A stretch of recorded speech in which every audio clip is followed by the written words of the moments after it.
Introducing PubCoin. PubCoin is the rewards program for pub sports contributors. Regular chat contributors share their play of the day, POD, in the YouTube chat, including the phrase POD in their message. At the end of the week, the amount of units earned are converted into PubCoins. PubCoin can be used as reward points for prizes, shop discounts, and contests.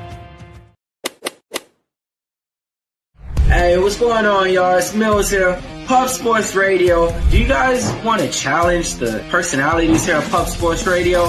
Do you guys think you're better than them at entering in your MMA predictions and picks? Would you want to get paid for it? $100? Here's how you do it, man. You sign up right here at the link below. It's just this easy. PubSportsRadio.com. Enter your email. Pick your weekly picks. That's it. Oh, and you get bonus points if you can predict how they're going to win in what round. Every single week, a new winner's getting crowned. So every Saturday on Pub Sports Radio. So come on and check us out. You can win $100 just for signing up. Only thing you need to do is see if you can beat us here at Pub Sports Radio by entering your UFC predictions and picks weekly. Do it. I dare you. See you guys soon.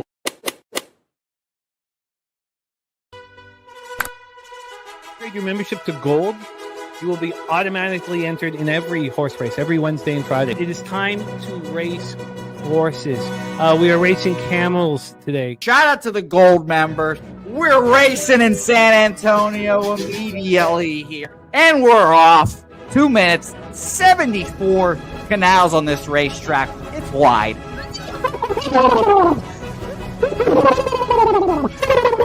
We're racing in San Antonio. Pat Wally moving forwardly. Jeff Slaughter in the mix as well. And as is Randall Sheffield, who's put that beautiful nose out front. But it's actually real grass here, Jimmy. Maybe Kentucky bluegrass. Oldie, no! There he goes. There he goes. Oldie in the lead now. K. Wolf falls back. The horses love it. Sometimes they stop and eat it on the way to the finish line. That's why your horses start so far in the back. Here. Oh, look at Nussflush Allen bursting out here. J-Dub in the mix. Rude Boy up here as well. Jimmy, take it away. There's Oldie. Oldie is moving to the front. We are past the halfway mark in our 2 mile. And there's Ricky Levy. Oh my goodness, he's in the mix here. Jimmy, take it home. This is our first dog race ever. 19 seconds left in the horse race here. It's Fernando Mendoza trying to find the wire. 14 seconds left. Can Fernando Mendoza take this home? Here comes Kenny Ken. Kenny Ken wants a piece of the pie. Put his schnoz up front. Ricky Bobby, 9 seconds left. Can Donut Silks make a run? Can Res Mall make a run to be $50? You son of a bitch!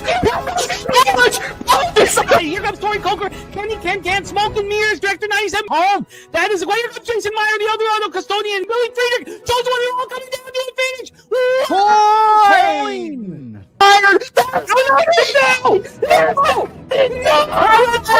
Nowhere! Oh no! Fanatical Jim!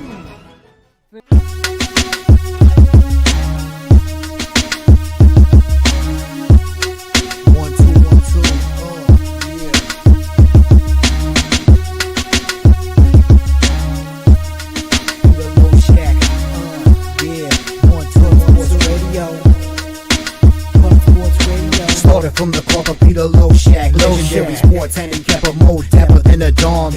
Father young phenom, known as Jimmy, who declared one day that the bag was here to stay. Information like a PSA, when we all PSR, Pub Sports Radio, bizarre. Is a man named Slaughter and he flipped the script. No competition in this but they quit the trip. But we say we be pubbing, betting with the bag and you love it. We want it top 10, we above it. Let's check.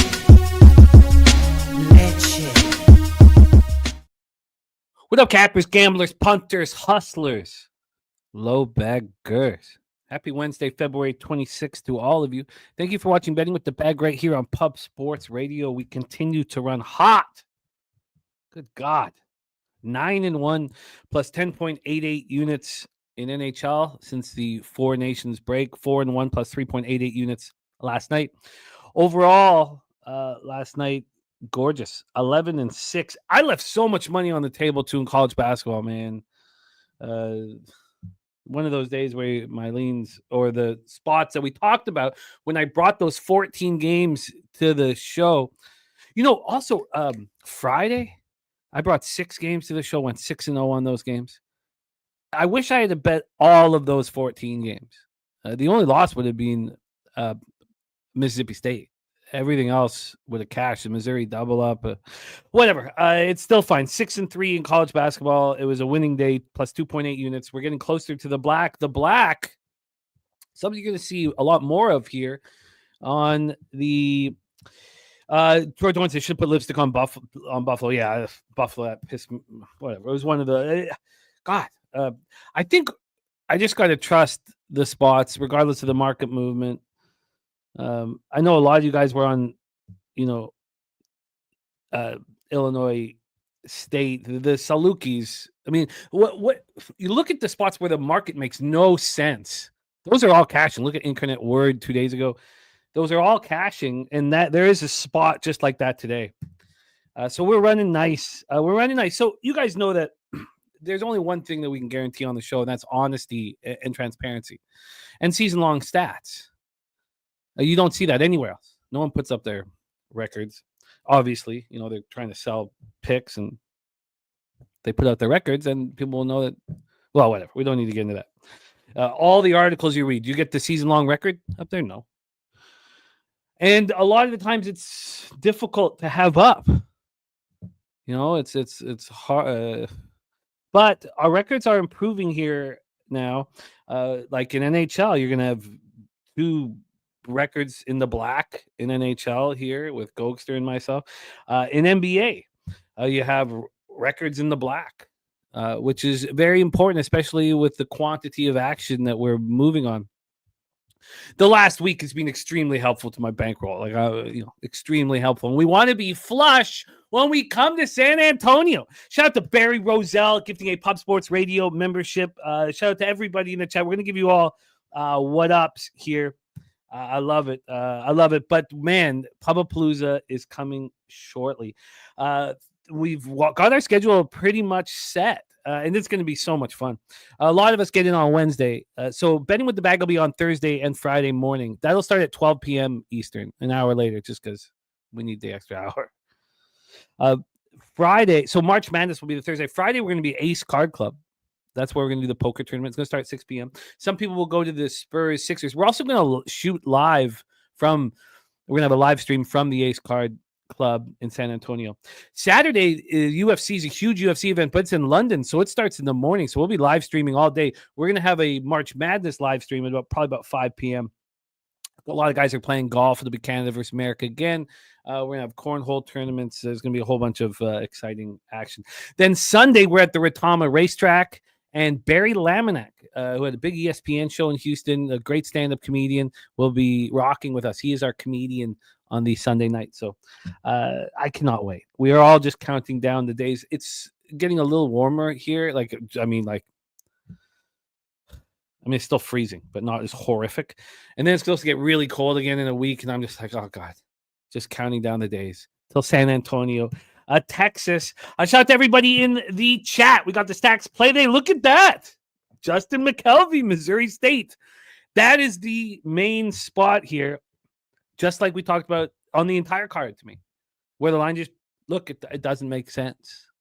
The whole world's going to be on the other side. I bet Missouri State to Justin. I've only made 2 bets, and I did Missouri State. I got the 2, but I love that. Love seeing that. So let's get all of this set up here because we have NHL with Mr. Gogster that we're going to be getting into shortly here. And then we are going to roll into, let's move this over. Mr. Gogster, what an exciting trip in the 4 nations that he had. We'll go over all of that here. Nate Dogg 420 in the house. Money Move says Texas needs this game to stay the last 4 bye for the SEC. Wine Time Sports in the house. Serious business. The Nuke Worker. Great to see you guys. Justin McKelvey. Viper on Boston -4.5. Miami -2.5. The Pistons are going for their first 8-game winning streak in 17 years. 17 years. Oh, it's been a tough run for that franchise, and I love seeing them win. I love the city of Detroit. Man, if they let kids in the pool at the Caesars Casino in Windsor, I'd be there 5 or 6 times a year. But we don't need to get into that. Kelly McInnes in the house. Slow Jams Arsenal. We got Gravy Bets ready to get to work. Troy Torrance ready to go. Irish King ready to eat. Respect play of the day. American first half. Even that line is confusing. Let's get this over here above the college basketball, right under the Justin McCalvy's stacks plays of the day.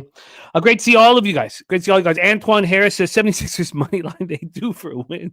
Is anybody due? Look, I'm due to get my dick sucked. Is that going to happen tonight? Because I'm due. All right. Great to see all of you guys. I am Destro getting the gifted membership from Barry Roselle. Nutflush Allen in the house. Great to see you, man. And I know how difficult it's been looking after your mom and how you lead by example. We love you, man. Lucas Ryan in the house. Nasty Nate ready to get to work. Parlangel. Yesterday was AJ's birthday, 14th birthday. It was a great day. Happy birthday to AJ. We are living vicariously through his golden arm. AJ is a star pitcher, and we know the state that delivers us all the pitchers in Major League Baseball, California.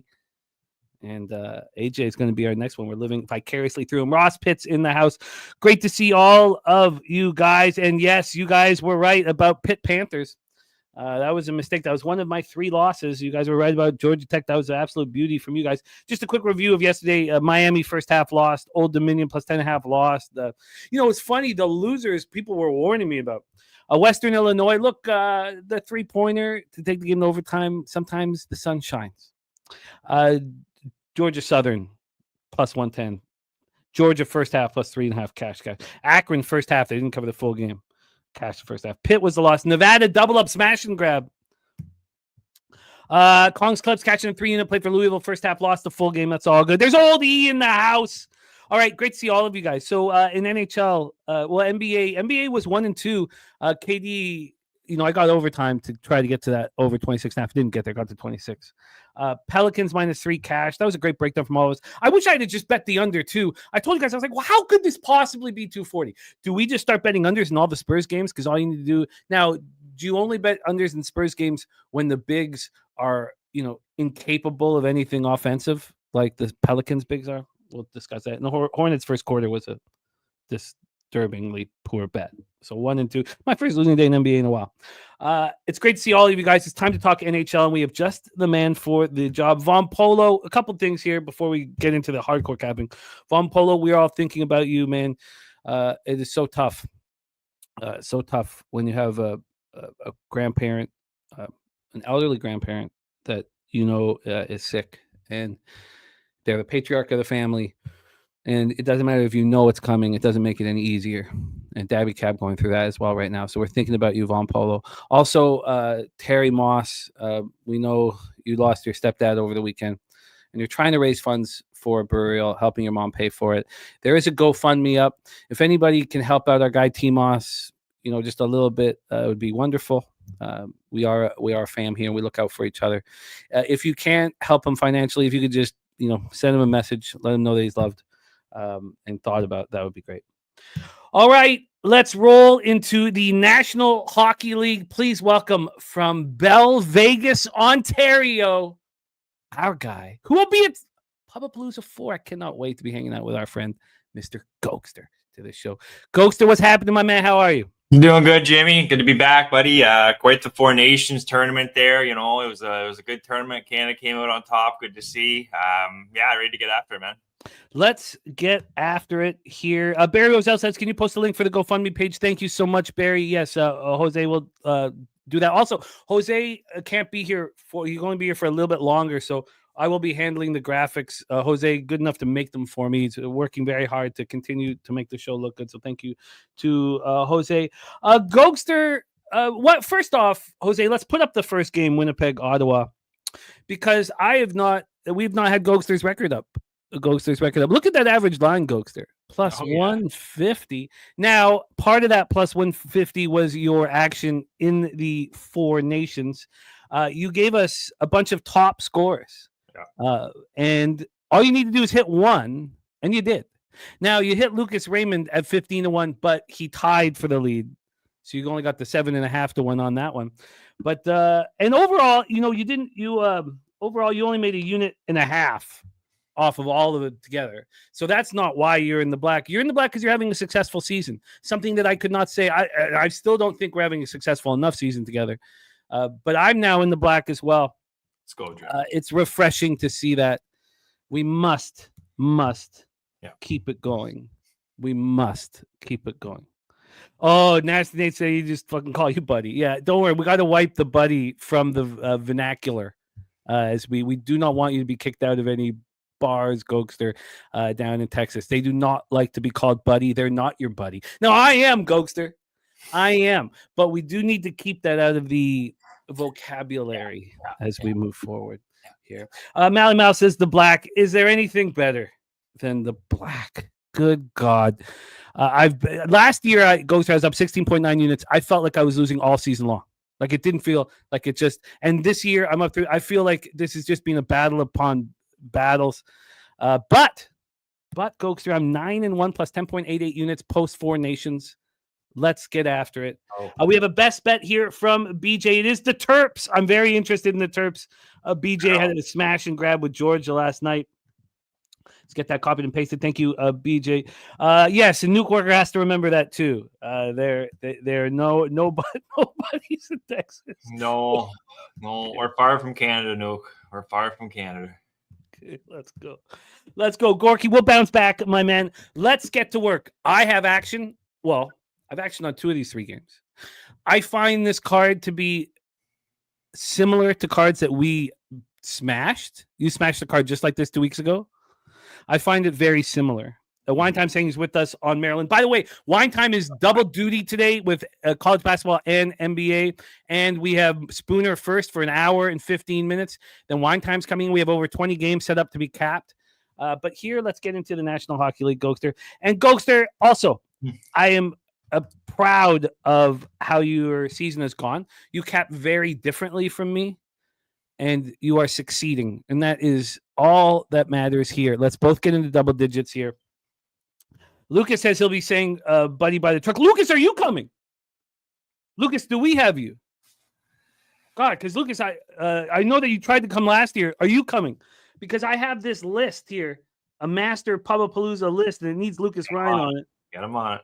I'm going to copy and paste here. Is Lucas Ryan coming? That's what we need. All right, let me get this copy and paste. Okay, so here we go. Nate Dogg play today, Ottawa money line. I tell you, Mr. Gogster. I don't know. There's nothing I want to do more than fade Brady Tkachuk, Shane Pinto, and Josh Norris as they all return to the lineup.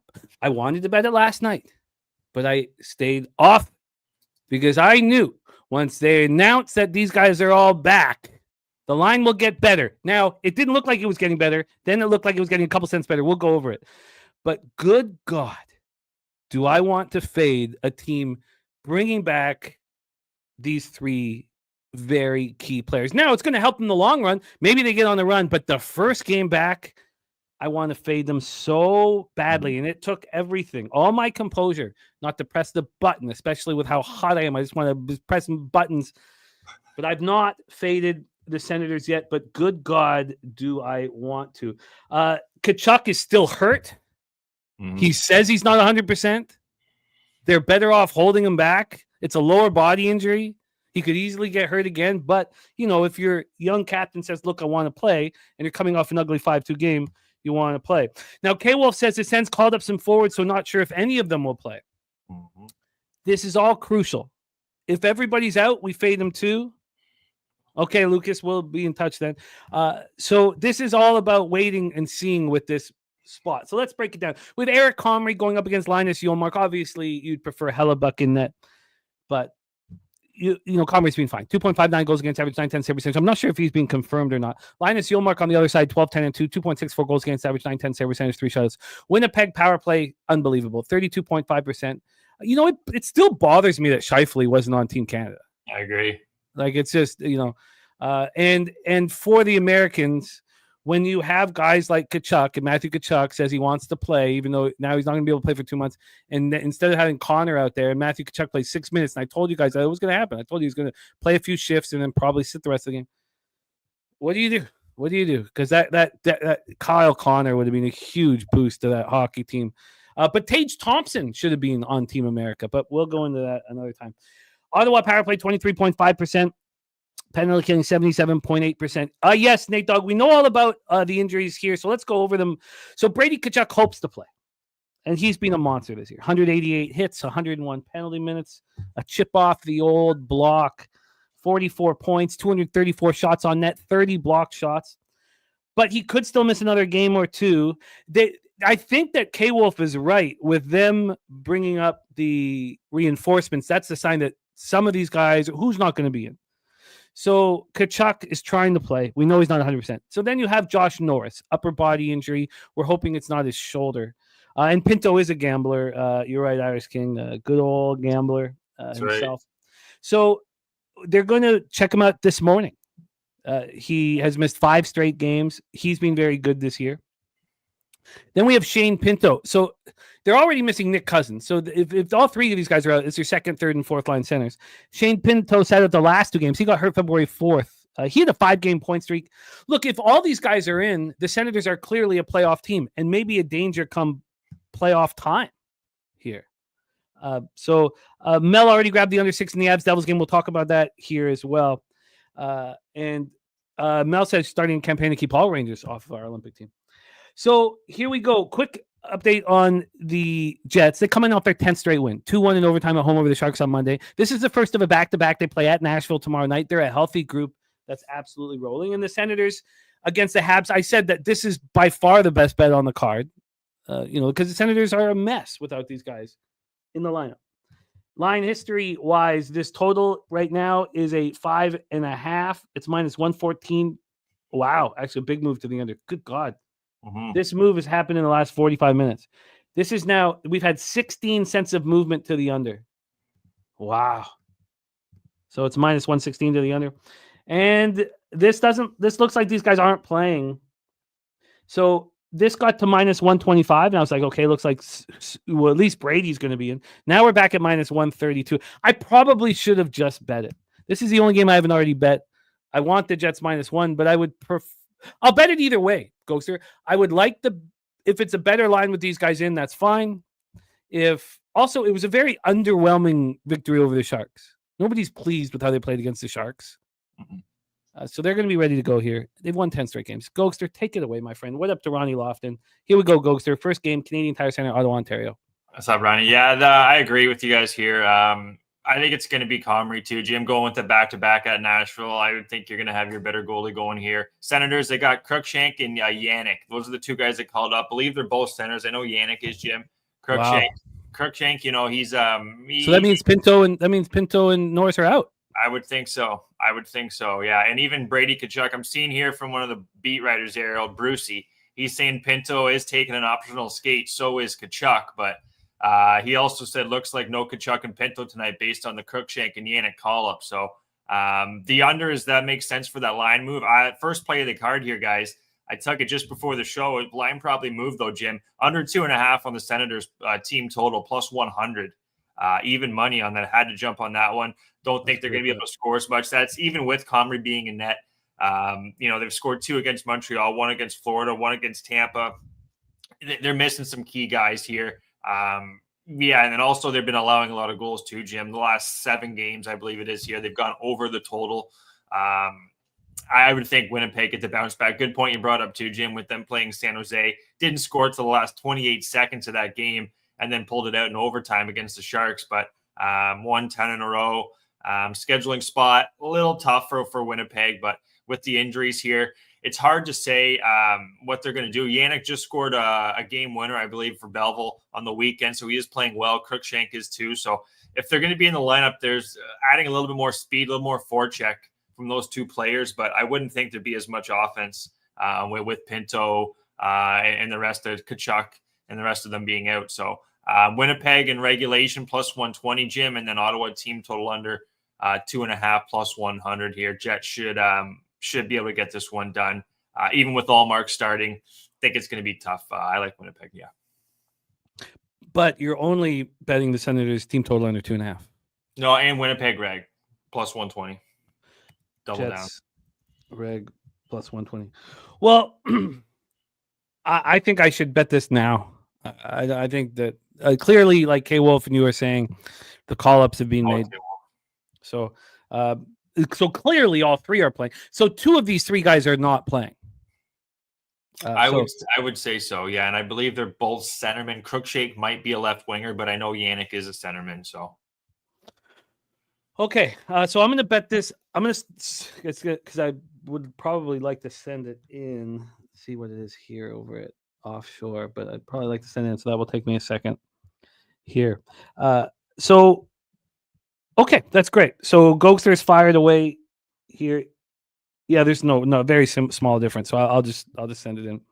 Okay, let's move on to the next two spots on the board, which I have bet. 9:30 p.m. Eastern, we have the New Jersey Devils, 32-21-6, 17-11-2 on the road to the Colorado Avalanche, 33-24-2, 16-10-2 at home, Ball Arena in Denver, Colorado. Jake Allen, interesting.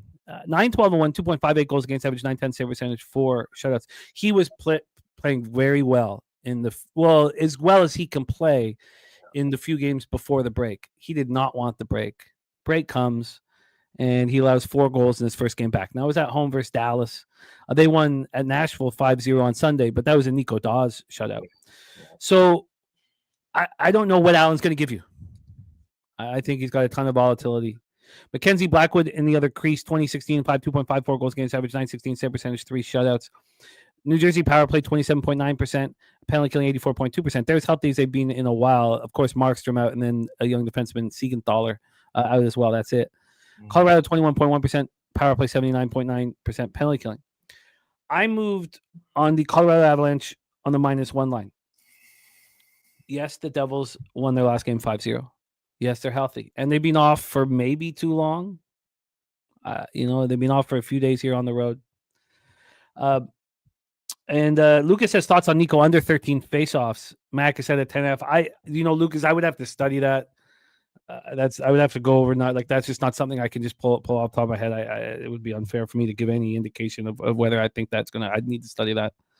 Let's get into the line history here for this one. We have the Avalanche at -146. I love to see it. They got up to -154. I love to see it. But they're back at -146. So it's been I got a great line. I bet it last night. I was going to bet Winnipeg too, but I thought there was a chance that all 3 guys were going to come back for Ottawa, but we've already discussed that. From a total scenario, we have a 5.5. It's -119 to the over. Mel's already moved on the under 6.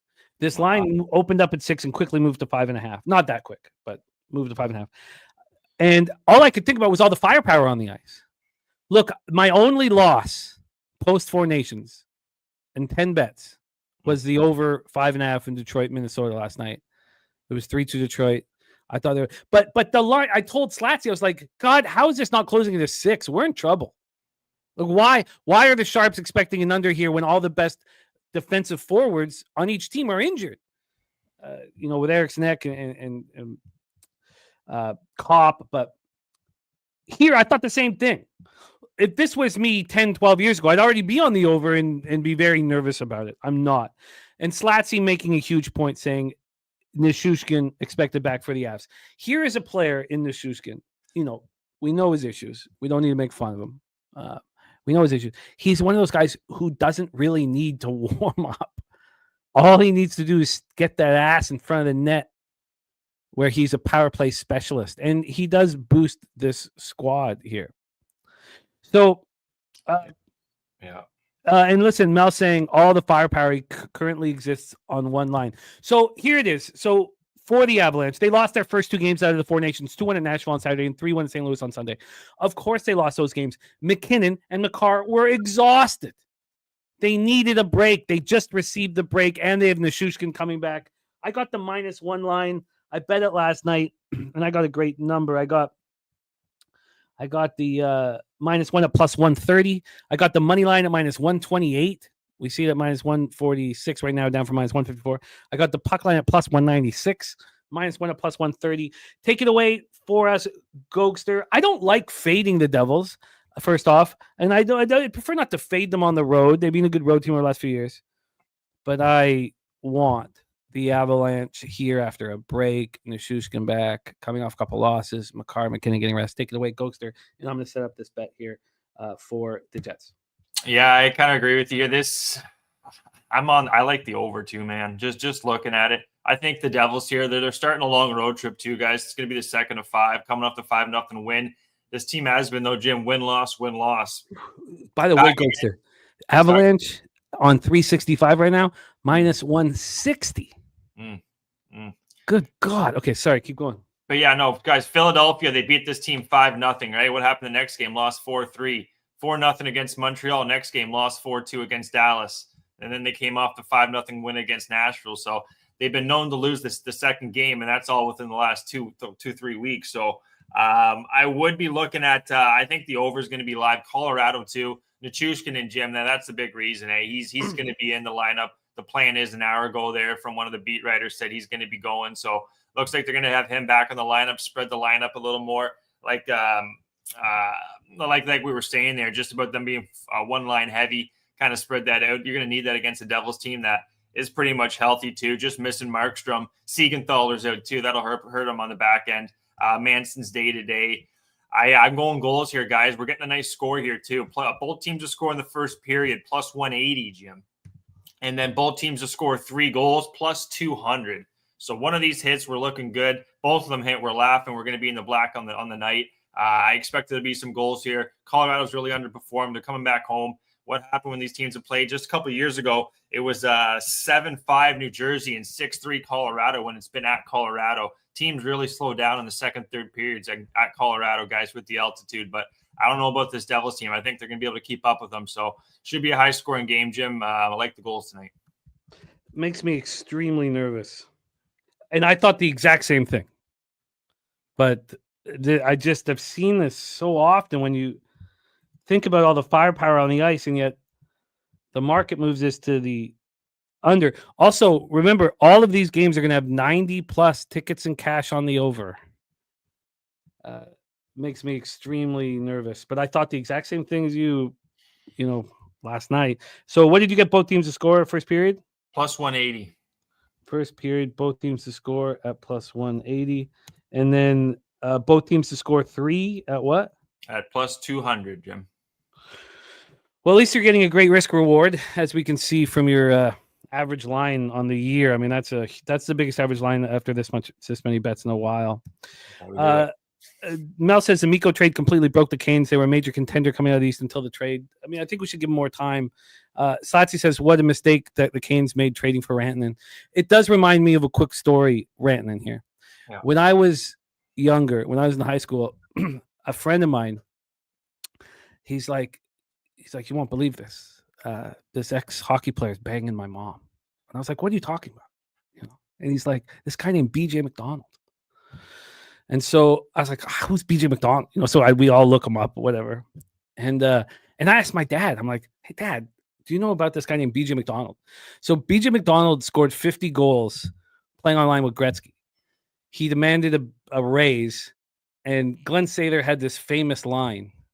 He said, a lamppost could score 50 goals on a line with Wayne Gretzky.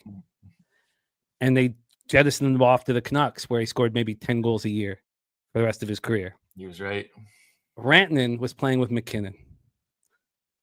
Probably, arguably the best offensive center in the National Hockey League. Of course, he's going to have back-to-back 100-point seasons. Now he's with Aho. He's still really good, but he's just not the same. Just not the same player. So that's, McKinnon's phenomenal, and he'll make anybody who plays on his wing phenomenal. And shout out to BJ McDonald. All right, Gogsters on first period. Both teams score +180. Both teams score 3 at +200. I am on the Avalanche -1 at +130. Talking about, it was funny. So I had the Flyers that moved about 35 cents against me last night. And I said I was nervous. And then Billy Friedrich said, why are you nervous? Your ROI is better when the line moves against you. And he's right. And what happened? The Flyers won 6-1. So when the lines move heavily with you, are you just seeing the public play before the public? Things like that. That's up to you guys. But I destroyed this line move with the. Oh my God. And the Jets line just moved. Thank God I got it in. Okay. The Canucks. Mm-hmm. They're going to be a bad hockey team now for, I don't know, maybe 3 or 4 years. Now, their only possibility of finding success is through Quinn Hughes. The offense is going to be weak for years now. Pedersen is going to be a weight that hangs around our neck for years. Shout out to Gerald Jones getting a Pub Sports Radio membership. Sir Mackey getting it. Thank you, Gerald, my man. And the Canucks are not going to be able to score. Now, when Quinn Hughes comes back, he'll help them score. But without Quinn Hughes, how are they going to score? We've seen them play 2 games out of the break. They lost 3-1 at Vegas before losing 2-1 at Utah on Sunday. Hughes has missed 6 straight games with an oblique injury. Maybe he comes back today, but I just don't know why he would come back on the road here. It just doesn't really make sense. Shout out to you, Gerald Jones. Thank you so much, my man, giving a Pub Sports Radio membership. The Kings are going to be a very dangerous out in the playoffs. They're a tough team. Quentin Byfield is a maniac. If you watched him play in that win over Vegas on Monday, he was taking the stupidest penalties I've ever seen. Penalties where you would generally bench him, but he's such a force out there with his speed and his size that they keep playing. He gets 4 assists, and his penalties were egregious. But he is a phenomenal forward. He's got huge career ahead of him. The Kings are a juggernaut. They're a completely healthy team. I could not comprehend the line when this came out. I got -165 money line, +150 on the puck line. I got a -106, -1 against these Canucks. I mean, that's just ridiculous. So this is, you just got to fade the Canucks over and over and over and over and over and over and over again. And that's what I'm going to do. And I mean, over and over and over and over again. Now, there's times where it's going to be ridiculous. Like Vegas, I told you, is not a very good hockey team. They should not have been that big of a dog against Vegas. Now, Vegas still was lucky to pull out the win. The thing about the Canucks is they got Rick Tocchet coaching them who forces accountability, or he kicks the shit out of them behind closed doors. So they're going to be playing defensive hockey games. This is listed right now as a 5. A 5. Yeah. This is our first 5. Now it's like heavily juiced to the over. It's basically 5.5. Even the 5.5 is well, it's heavily juiced to the under. But so there's not going to be many goals being scored, but the Canucks are going to lose and lose and lose, just like old times, just like we're used to as Vancouver Canuck fans. Sit back and watch this team suck. Rutherford is such a fucking ass clown for making this whole thing between JT Miller public. What did it do for you, Rutherford? Well, it cost you trade capital in return. It cost you so much because everybody knew that you had to get rid of one of these players. For an 80-year-old man to be a little girl who should be editing a fucking 17 magazine, you should be ashamed of yourself, Rutherford. But you'll be fired soon, as this team's going to fucking suck for 4 years. Gogster, take it away, Canucks Kings. All right, yeah, guys. So I'm on the Kings here as well with Jim. Just a great spot. They're healthy. Jimmy brought up all the issues with the Canucks. I don't know if you guys knew this, but they're 19-3-2, this Kings team. They've only lost 3 times in regulation. So I don't think it's going to happen again today. LA Kings, guys, regulation -105. Don't overthink it. Kemper's had a couple starts. He's looked good. He's got a .920 save percentage at home. Lankinen, he's going to do his best back there. Had a good start of the year on the road, guys. But I think the Kings are going to get this one done, Jim. This is a bet on team. I think that they're going to start moving in the right direction. They're on a mission. I have here, healthy team too. So kind of one of the easier plays, like you said, guys. Kings regulation -105.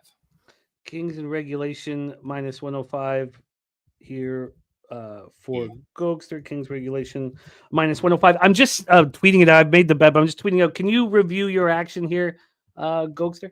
Yep. Yeah. So check me out, guys, on X Gogster99. That's where we're going to be tweeting out this action for tonight. We got the Jets in regulation +120. The Sens team total under 2.5 +100. Both teams are scoring. The Devils, Avs first period +180. Full game 3 goals apiece +200. And then to close it out, we got the Kings, Jim, -105. for the card tonight. I got an AHL play too there if you guys want to hear it.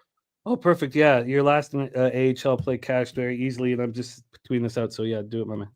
Absolutely. So we got Texas guys back to back, played yesterday. They lost 6-4. I called up some players to the Red Wings. Take Texas. They got a good bounce back spot. Also, Campbell Chunky Soup, Jack Campbell. He's going to be in net for the Grand Rapids Griffins. So let's take that Texas guys in a money line. It's going to be a money line parlay, Jim, with Coachella. They called up Cale Fleury. Henderson's also lost a couple of guys on their bottom 2-3 lines. Don't think they're going to have enough firepower tonight. So look at Coachella Valley, guys, and Texas Stars moneyline parlay plus 189 to close out the card in on the ice tonight. I love it, a Gogster. I love it. We have to keep winning. We can't take a breath. We're just up a couple. Our ROI is just over 1% right now. So well, it's important that we're in the black.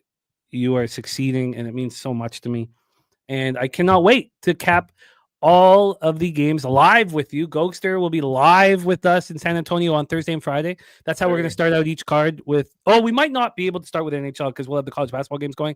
We might not even be able to start at 12 p.m. Eastern, honestly, because games might be on before then. So we'll figure all that out. I'm trying very hard to not drink as much on this trip, so that just at least for the first couple of days here. That's my goal, so that I can get my action in clearly, because it take me 2 hours after each show. Gogster, excellent work here. And are you going to? Ricky Bobby wants to hear that last AHL bet one more time. So the AHL action there tonight, guys, is going to be the Texas Stars money line, and then the Coachella Valley Firebirds money line. They start at 8 p.m. Eastern time, and then 9 p.m. Eastern time. So you got a little bit of time tonight, but that's the two-team banger in the AHL. I love it. And I got a great line. Thank God we did that. And, it was K-Wolf, and you talking about the players being called up.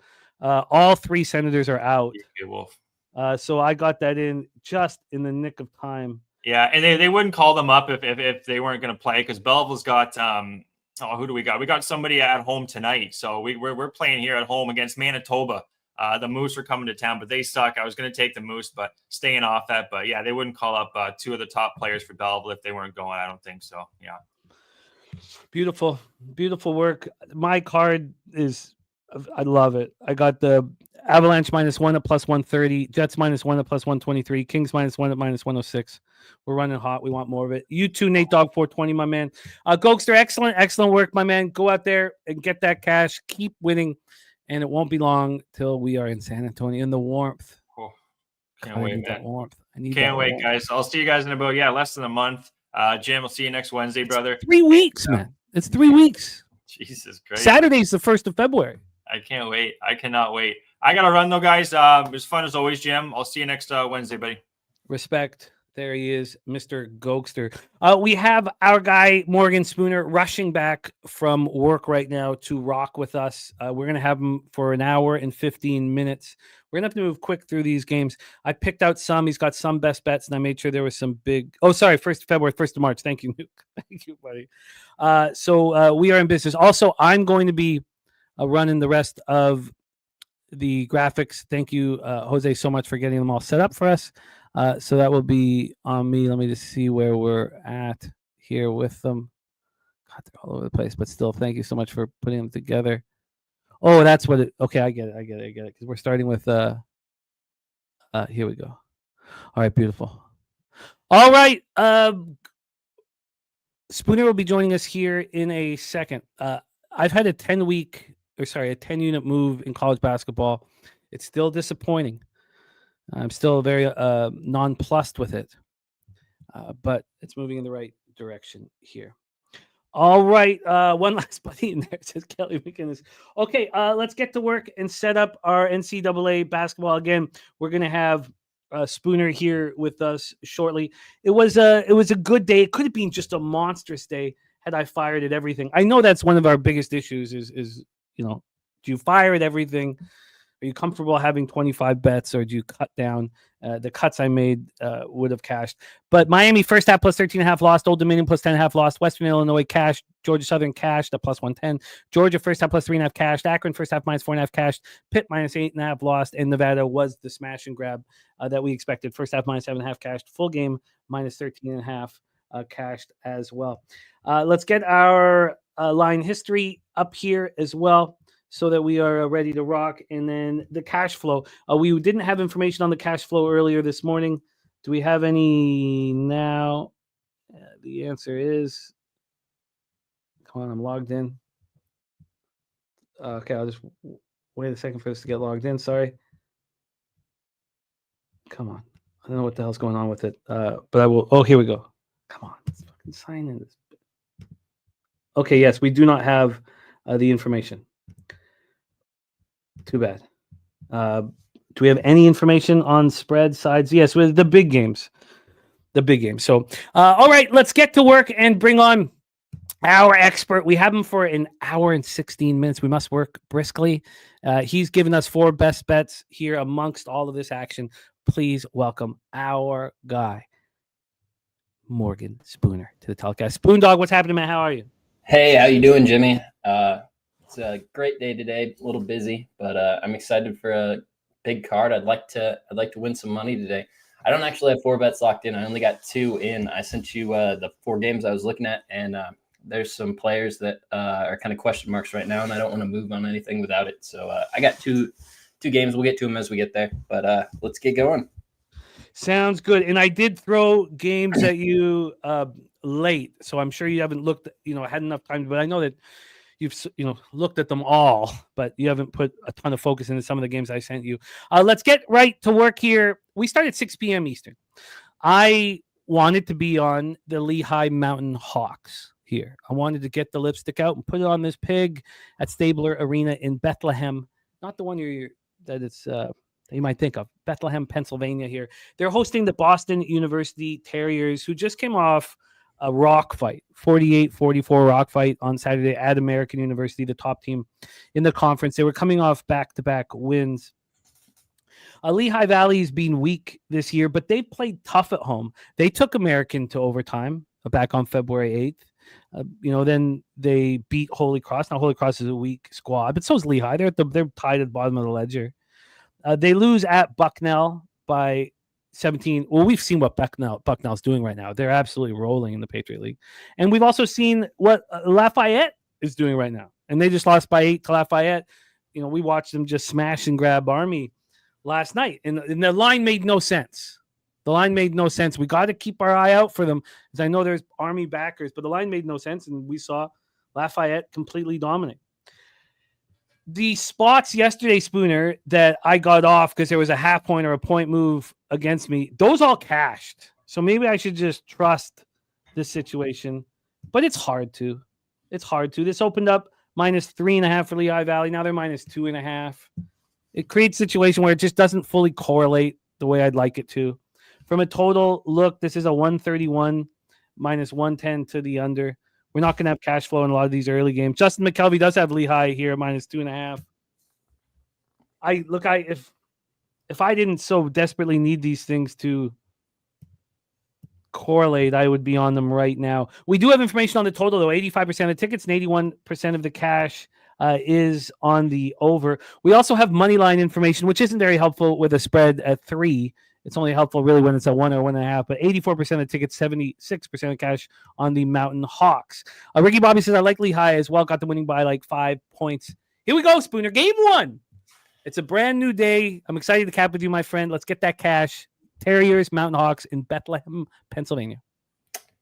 I got really close to moving on this one, Jimmy, and I believe I was on the same side as you. I like Lehigh a lot. The Patriot League, I referenced it the other day, has the highest win percentage in all of NCAA basketball. It's above 75% the home teams win. You add in its senior night here, I imagine that's going to make a little bit of a difference. I didn't get there. BU won this first game, and they played pretty good defense. Lehigh has the 3rd best 3-point shooting in the Patriot, and they shot terribly from 3 in that first game. I'd like to think at home some of those 3-pointers are going to go in. I think they win, but 3.5 all of a sudden in a Patriot League feels like a lot. And I'm not trying to sit here laying 3.5 points with Lehigh when there's all the other games on the board. But I was kind of close on it. Had you sold me a little bit better, I was thinking I might even tail you. But the most I could ever do with Lehigh today is probably put it in like a money line parlay type thing. And I'm not going to do that either. So I'm going to leave it alone. But if I were going to move on it, it would definitely be Lehigh. And yeah, and maybe I get there. Let's just let the market sit there. Like if it closes at 3.5, I'm on them. If we do the work now, sorry? The card's still there for the rest of the day. We do the work now. Yeah, absolutely, and it also helps us live. That was a 63-58 Boston Terrier win that Spooner's talking about back on January 15th. Lehigh shot 17.4% from three. So you can imagine that they can fix that. So Lehigh, we have Justin McKelvey on it, Ricky Bobby on it. I might get there. I'm not going to get there if it closes at 2.5 or 2 here. So there we go. Now we have a very interesting basketball game coming up here. We have Michigan State, Maryland, the Terps. So we have a message that was sent to Jose and myself, and it has to do with this man.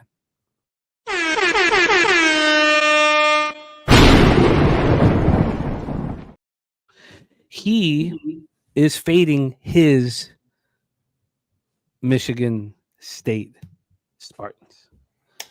They're his team. He knows them very, very well, and he is fading them with the Terps. The Terps are playing phenomenal basketball right now. We have the Spartans coming off that huge win, which you had on the money line on Friday when they took out Michigan. They've won 3 straight games. They are rolling. The Terps have won 4 straight. The Terps also have their 3rd straight home game, which is very helpful. Ricky Bobby says, let's go Maryland. So here we go. Let's pull up the line history here for this one. I might have to move on this during the show here. I imagine that the market may move. This total opened up at 150.5. It's now 149.5. When we get to the point spread here for this one, oh, geez. Already a 5, eh? Oh, God. That's just a huge move. This was a 3.5 at 9:40 this morning. And it got up to 5.5, too. Maybe 5 is... fuck. Okay. Well, I'm not going to move on it now. Mr. Belvedere locked that in at -3.5. Our guy, Lil Domo in the house. Shout out to Lil Domo. Chill, Will. Let's get to the cash flow for the spot here. We have 56% of tickets, 64% of cash on the Terps, 79% of tickets, 78% cash on the over. This is disappointing. I should have moved on it. I almost did, but wanted to talk it out. It costs you money when you talk it out. One of the things that I wanted to talk it out was because these teams haven't played each other yet this year. Lil Domo says if he can get 5, he's on the Wolverines. BJ's got 5 units on Maryland. Take it away, Spooner. A big one in the Big Ten, Xfinity Center, College Park, Maryland. The Terps hosting the Spartans. Yeah, Jimmy. Maryland coming into this season, I thought was going to be the best team in the Big Ten. I love the big men down low they have. Derek Queen, he doesn't get the talk for freshman of the year. With Cooper Flagg doing what he's doing at Duke. But Derek Queen is an amazing big man down low. Maryland's got a good coach in Kevin Willard. He's a Pitino guy, and you see it in the way he coaches. Just like Pitino, there's only 5 guys on the court most of the time. You might see 6, but the defense matters a lot. And that's a thing that Michigan State can handle. They've seen a lot of good defenses in the Big Ten. This number's getting way too big for me, Jimmy. I initially was leaning Maryland. If you look at Ken Palm, I think it had it right on the number as 3, them winning. I think just about everything makes this easy to get to Maryland. It's the Big Ten home team. Analytically, they're favored. They're playing really hot. Michigan's you got to fade them because they're just Michigan State's off the Michigan game, so you got to fade them. They're making it way too easy to bet Maryland here. I've got Michigan State circled as a game I'm going to come back around to and maybe move on. I'm not going to move it on the money line this time. It will be with the points, and I'm not locking anything in on this game right now. I'd like to see a little bit more how the market develops. As I always say, I think the market's really sharp on these games. It's not necessarily where the points are going to land, but they're going to manipulate the bets the way they want them to. And Michigan State and Maryland is going to get a lot of eyes tonight. So maybe wait, see where this goes. If you're a Maryland backer, maybe just wait till you get it live, see if Michigan State doesn't come out with some good defense and you can't get a better money line. But I'm not going to move on anything right here, right now. If I were, it was going to be Michigan State. Interesting. Okay. I'm not going to move at this number. It did get up to 5 and drop back to 4.5. So we'll just see how it bangs out at this point. We got Manila, Philippines in the house. Our guy, Aaron Malavo. Great to see you. Love capping with you, my man. And Nuko is saying, yeah, it's 5 now. I'm not going to move on it now. Let's move on. We're going to head over to, but Troy's saying there are 4s out there. So I'm going to wait here. Let's move on to Kimmel Arena, Asheville, North Carolina, Big South action. And these Blue Hose been very good to me. 12-17, 5-9 in the Big South at UNC Asheville Bulldogs, 20-8, 11-3 in the Big South. I think that we are seeing certain teams really come together later in the year, and Presbyterian's one of these teams. That was an impressive win at Longwood on the 15th of February, 77-68. They lose by 4 to Winthrop. The market told us that Winthrop, I believed. Remember, that was a double-up spot for me, which Winthrop went way ahead, covered the first half easily, and then just barely got me the full game. I got the 3.5 to 1 by 4. Then Presbyterian comes back and wins at Radford. We're going to be talking about Radford here shortly. It's a spot that Spooner has his eye on. So we've seen these teams play. The Blue Hose lost 96-87 at UNC Asheville. So the only concern will be, can they defensively slow down the Bulldogs? Because I think Presbyterian's live. And I almost moved on them, but again, the market wouldn't allow it. And it's not doing it now. So at first, this line opened up at 8:13 a.m. and it quickly moved to 5.5. And then a minute later it was 6.5. And now we have a 7. That's going to stop me from betting it. Now, again, if I had to bet all these spots yesterday, I would have been way up. But this total opened up at 115.5 minus 115 to the over. It's now minus 117 to the over. When we get to the... Oh, thank you guys. Sorry about that. Thank you guys. I'm going to be... making that mistake here once in a while. Thank you. And then when we get to the cash flow, we're going to get no information. Oh, shoot. God, sorry, I just fucked it up. We only have information on the total. Here, it's going to...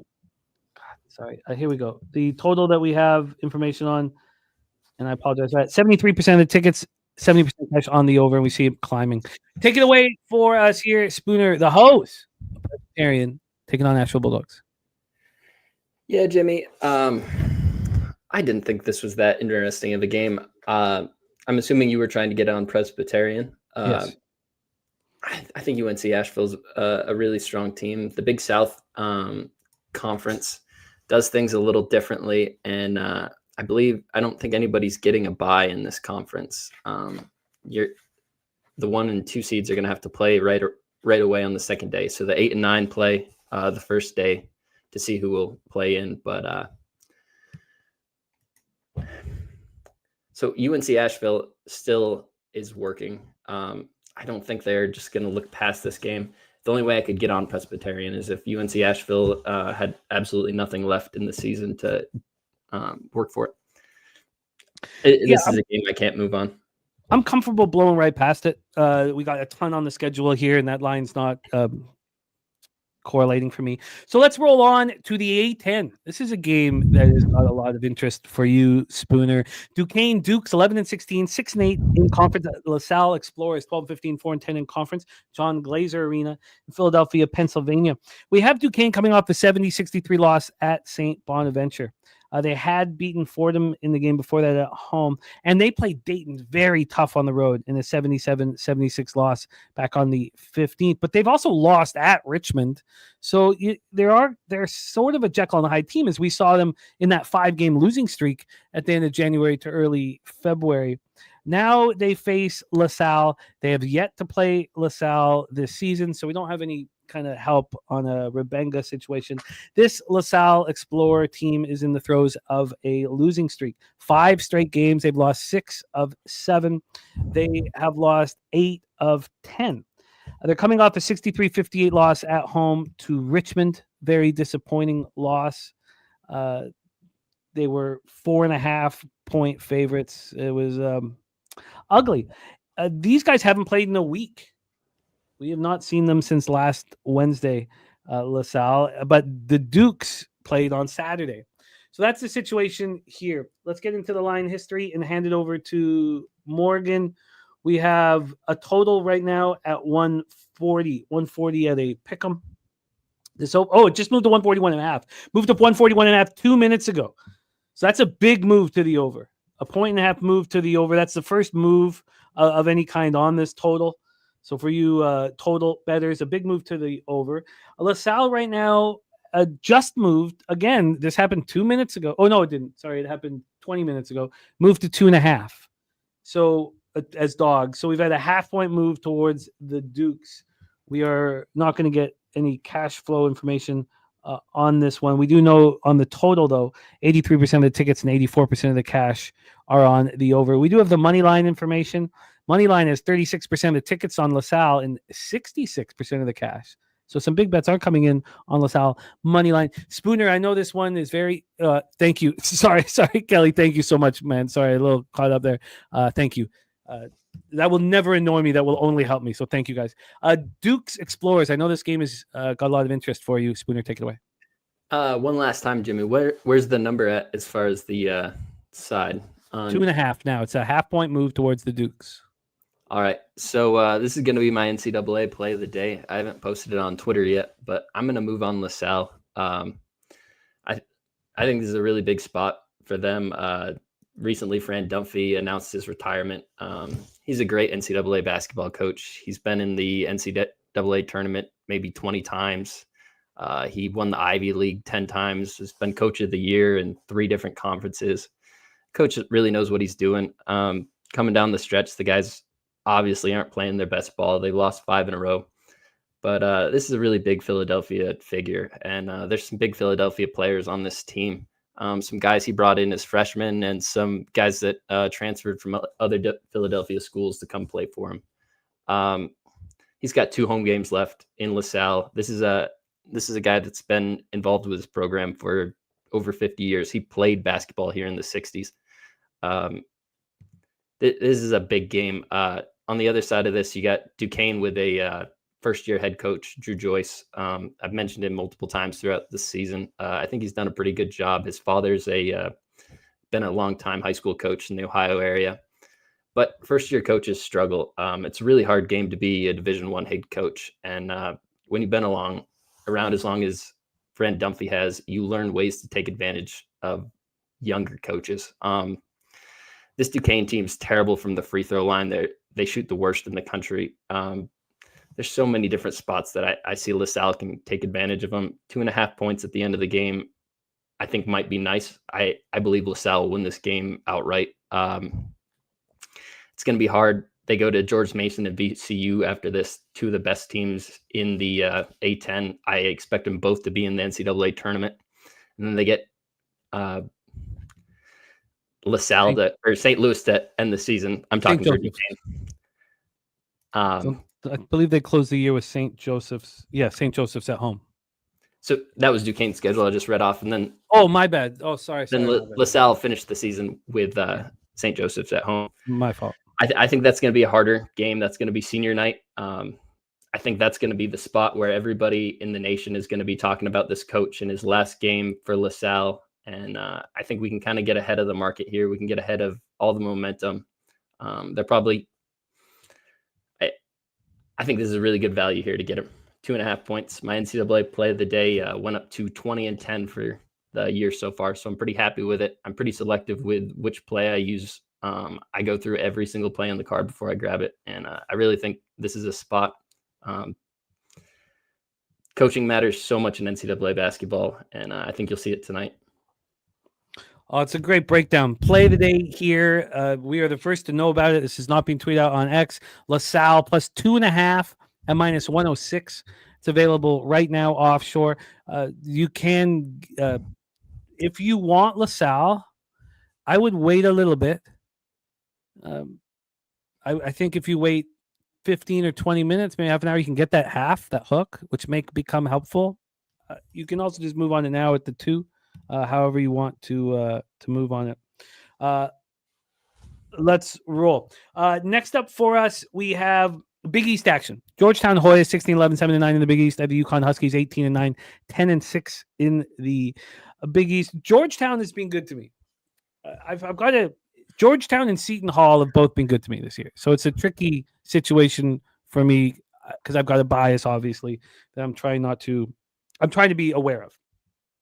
Georgetown coming off an 80-69 loss at Creighton. That was on Sunday. UConn coming off losing to St. John's again. 89-75. They lost back-to-back games against them. They lost at Seton Hall in overtime. They beat Villanova by 7. They beat Creighton by 4. This has been a very tough year for the Huskies, 2-time defending champions. And they didn't have it too easy when they played Georgetown. They were then ranked 9th in the nation. That was January 11th. They won 68-60 over Georgetown. Georgetown just was very, very poor from the field, just 38.8%, and it cost them down the stretch. They shot okay from 3. So Justin McKelvey with UConn here in his pocket. So the question is this a UConn bounce back after a very difficult loss to the Red Storm? Let's take a look at the line history for the spot. We have UConn. Wow, UConn minus 14.5. So great job by Justin beating this line movement. This opened up at 13, and then it got down to 12. This was 12 at 8 in the morning. Now we have a 14.5. So it is clearly moving quickly towards the Huskies. It's funny. Even though the Huskies are coming off of a loss, I guess I just sort of see them as a fade because of everybody's vividness bias of how good this team was. You continually get an overvalued basketball team. But maybe I've looked at this very wrong. This total is skyrocketing, by the way. It opened up at 140.5. It's now at 145. By the way, Troy moving on the under in that LaSalle game. A wager detective liking that spot as well. When we get to the cash flow here, we have all the information. 53% of tickets, 57% of cash is on UConn. I mean, that's a real good money spot. 68 and 63 is on the over, which then I guess makes me move full circle. Something that I've been doing recently is allowing myself to flip. Allowing it. Before I would just stay off of it. I had TJ 2 years ago tracking the spots in MLB if I had to flipped. And I talked about flipping, but I just stayed off. And those were hitting at 67% in the second half of the season. And I flipped to the Blues last night, and we all saw what happened there. Maybe I should flip and look at UConn first half, or maybe the lines moved too far. Take it away for us, Spooner. Hartford, Connecticut, home of the UConn Huskies, hosting the Georgetown Hoyas. Took the words right out of my mouth. UConn first half. I'm not betting it. It's a look I thought about. So I mentioned last week, Georgetown's head coach, Ed Cooley, had his mother pass away. The funeral was 2 days ago or yesterday. I believe it was yesterday. And I think that's going to be pretty fresh in the mind of your head coach. Then on the court, you have your best player. I believe he was announced out for this season, and Thomas Sorber. He's dealing with some turf toe. And then another one of their better players, Caleb Williams, is listed as a game time decision. And he left the Butler game early with an injury, and he hasn't played since. I don't expect him to come back for this. That being said, I don't see Hurley coming out trying to run the score up on Georgetown. There's not a lot to prove with this Georgetown team. They're already injured. You're not going to prove anything in the eyes of the committee by winning big here. And I think Hurley recognizes that. I don't think he's going to try to run up the score. I think if they do get up big, it's the first half from them just playing basketball well and executing. I think the second half comes around and the foot comes off the gas, and Georgetown has a solid chance to backdoor it.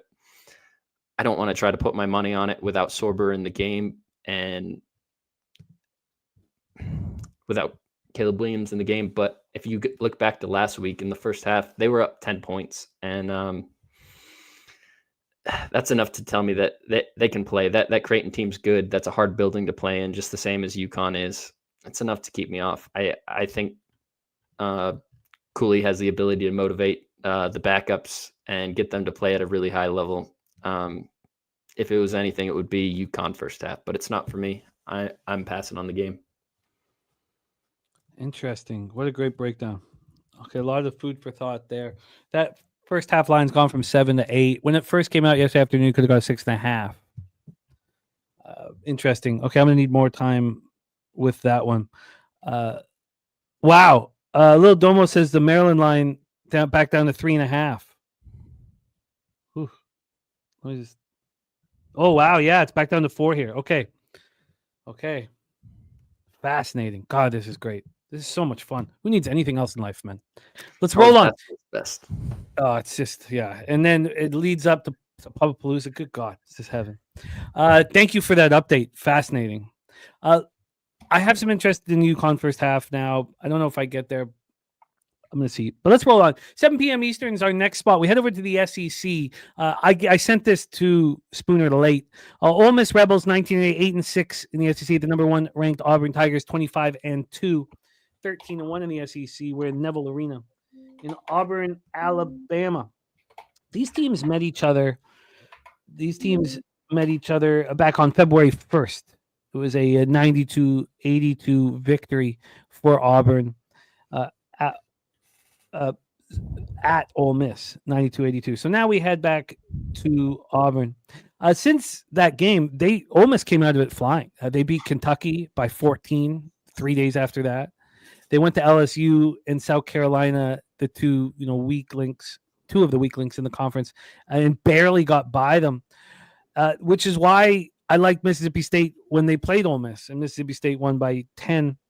And then Ole Miss lost at Vandy, and that was another spot that Spooner was on and got me on. Remember, Spooner, I didn't have much action that day, and you were like, you got to be on Vandy, and you got me paid there. So here, and I'm interested in fading Vandy today, but we'll get into that here shortly. So that is Ole Miss. Auburn coming off their 4th straight win. They won by 12 on Saturday at home to Georgia. The reason why I'm not on Ole Miss right now, or wouldn't want it, was because, again, this is that 3rd straight home game. I really like that late in the year in college basketball, the continuity, the comfort, the practices, everything kind of. It's your angle with pitchers. Their 3rd start at home. You like to back them. I like that a lot. Yeah, I like that a lot. And so that's why I've not moved on this one already, because I have interest in Ole Miss, playing hard here. Let's get to the line history here for this one. Sorry, I still got the first half up, so sorry. Let me move over to full game. Oops, sorry, I got to move this over as well. So we have Auburn right now minus 13.5. This opened up at 12.5. It opened up at 5:54 p.m., so it took until 10 this morning to move to 13, and then it just moved to 13.5 22 minutes ago. So a clear move towards Auburn. When we get to the cash flow for this spot here, sorry, just give me 1 second. I know we're going to have all of the information. It'll be easier when we get past the 7 p.m. games. And I'll have this set up here. I'll do a better job of getting it all set up. We have... God, I apologize here. This games we have. Here we go. 35% of the tickets, 44% of the cash on Ole Miss. If this line was stagnant, that would make it more appealing, but it's not. It is moving towards Auburn. 89% of tickets, 90% cash on the over. Take it away for us here. Spooner SEC action in Auburn, Alabama. Rebels and Tigers. Yeah, I bet you this will surprise you, but this is my second spot of the day. I'm on Ole Miss here. I really think Auburn is everybody's favorite team in the country. They played really well this year. It's hard to find any reason not to back them, especially at home. This place is nuts. The crowd gets going. You can't hear yourself think. That being said, Ole Miss has a really good coach, Chris Beard. He did so well in the Texas Tech rivalry games with Texas that Texas hired him away from Texas Tech. And I I think Chris Beard's a really good coach. I think this is a big number that he can keep it within. I think this backdoor is going to be open the entire game. Auburn is rolling. They have 2 losses on the year, one to Duke and one to Florida, 2 of the best teams in the country. They finished the season at home versus Alabama, and that's the biggest game for them. That's their big Super Bowl of the season. That if they drop the other 3 games and win that, he'll still be happy walking into the tournament. They'll be a really strong seed. It's not going to happen, but that's the game that he cares about most. And if you look at KenPom, this Ole Miss game is the most likely for them to win. I think a lot of people are looking at that and seeing that this number is right on how KenPom has it. I think a lot of people are just going to hump up on that best team. Ole Miss doesn't have the number next to them. They're not sexy. They're on the road. I don't see a lot of reasons to take them, and that's a reason I really want to get behind them today. I don't see any reason for Auburn to step on the pedal in the second half or any ability for him to do it. If I look back at Bruce Pearl versus Chris Beard matchups in the past, Chris Beard has played better in the second matchup and at home. So I like Ole Miss here. I believe they'll keep this a game. I don't know that Auburn doesn't drop this game, to be honest with you. Have you tweeted this out, or can we give you the best line available? Give me the best line available. Plus 13.5 minus 106. It's a fascinating breakdown. Again, I'm going to I want to see if this gets back down to the 12.5 or even a 13. I think that will be enough for me here. I don't want to see it continue to move towards the Tigers. But Spooner on Ole Miss, which was my original feel for that spot. Let's roll on. Spooner, this was a late cut that you wanted to add, so it's perfect that you wanted to add this. We head over to the Big South for the next spot on the board. Radford Highlanders 17-12, 7-7 in the Big South. At the Gardner-Webb Running Bulldogs 10-17, 5-9 in the Big South. Paul Porter Arena, Boiling Springs, North Carolina. Here we have Radford coming off the 80-73 loss at home to Presbyterian. It was very, very interesting that they lost because they were coming off destroying the second best team in the conference, UNC Asheville. They beat them by 24 points at home, and they were up 43-18 at the half. Again, we see this so often. The team that just explodes, you fade them early in the last game. And if I had had the balls to stay on Western Michigan, because it was the opposite there, they just lost by 40, But we got to keep. It happens over and over and over again in hockey and basketball and baseball. Well, baseball's a little different, but in team sports, we can get into why I don't think baseball is team sport later. Gardner-Webb coming off back-to-back losses. They lost at Longwood 90-77. They got destroyed, absolutely destroyed against the best team in the conference, High Point, at home 90-67. I often like backing teams after they get destroyed. The reason why I made this a late cut was because I was trying to get myself on Gardner-Webb. I couldn't do it. Radford did win at home against Gardner-Webb 79-75, January 15th. I could make reasonable breakdowns as for both of these teams, or reasonable arguments, I guess I should say, for both of these teams. Right now, Gardner-Webb is +2. I do see 2.5s out there. This opened up +1.5, and this got to +3. This was a 3 at 9 this morning. Now we have a 2, so we have a half-point move towards Radford. Maybe this is just simply a bounce-back spot for Radford. The problem is, I like backing teams after they play the best team in the conference, and I was kind of trying to get myself on Gardner, which I couldn't do. This total's at 146.5. It's juiced to the over. It opened up at 147. It dropped down to 145, got back up to 147.5, now at 146.5. And when we get to the cash flow, we have no help on the spread. On the money line, though, and not that this is that important, but it's not that big. It's like basically a -140, -120 spot. 98% of tickets, 99% of the cash on Radford.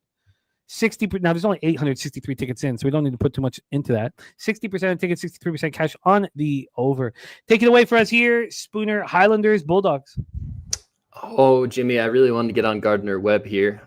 Still kind of looking at it. One of their better players, though, missed the last game and only played 20 minutes in the game before that. I watched part of the game before that, and he was active in the second half. He had a little bit of foul trouble. I didn't see any point where he got injured. I haven't found anything media-wise why he missed the last game. He's a senior, and he's one of the few people on Gardner Webb that has the ability to put up 30 points. Jermaine Mann. I was looking at Gardner Webb that first game. They had a 8-point lead in the second half. I thought that was something you move that game at home on senior night. The energy changes. That 8-point lead in the second half doesn't disappear, and it actually lengthens, and they start to walk away from Radford.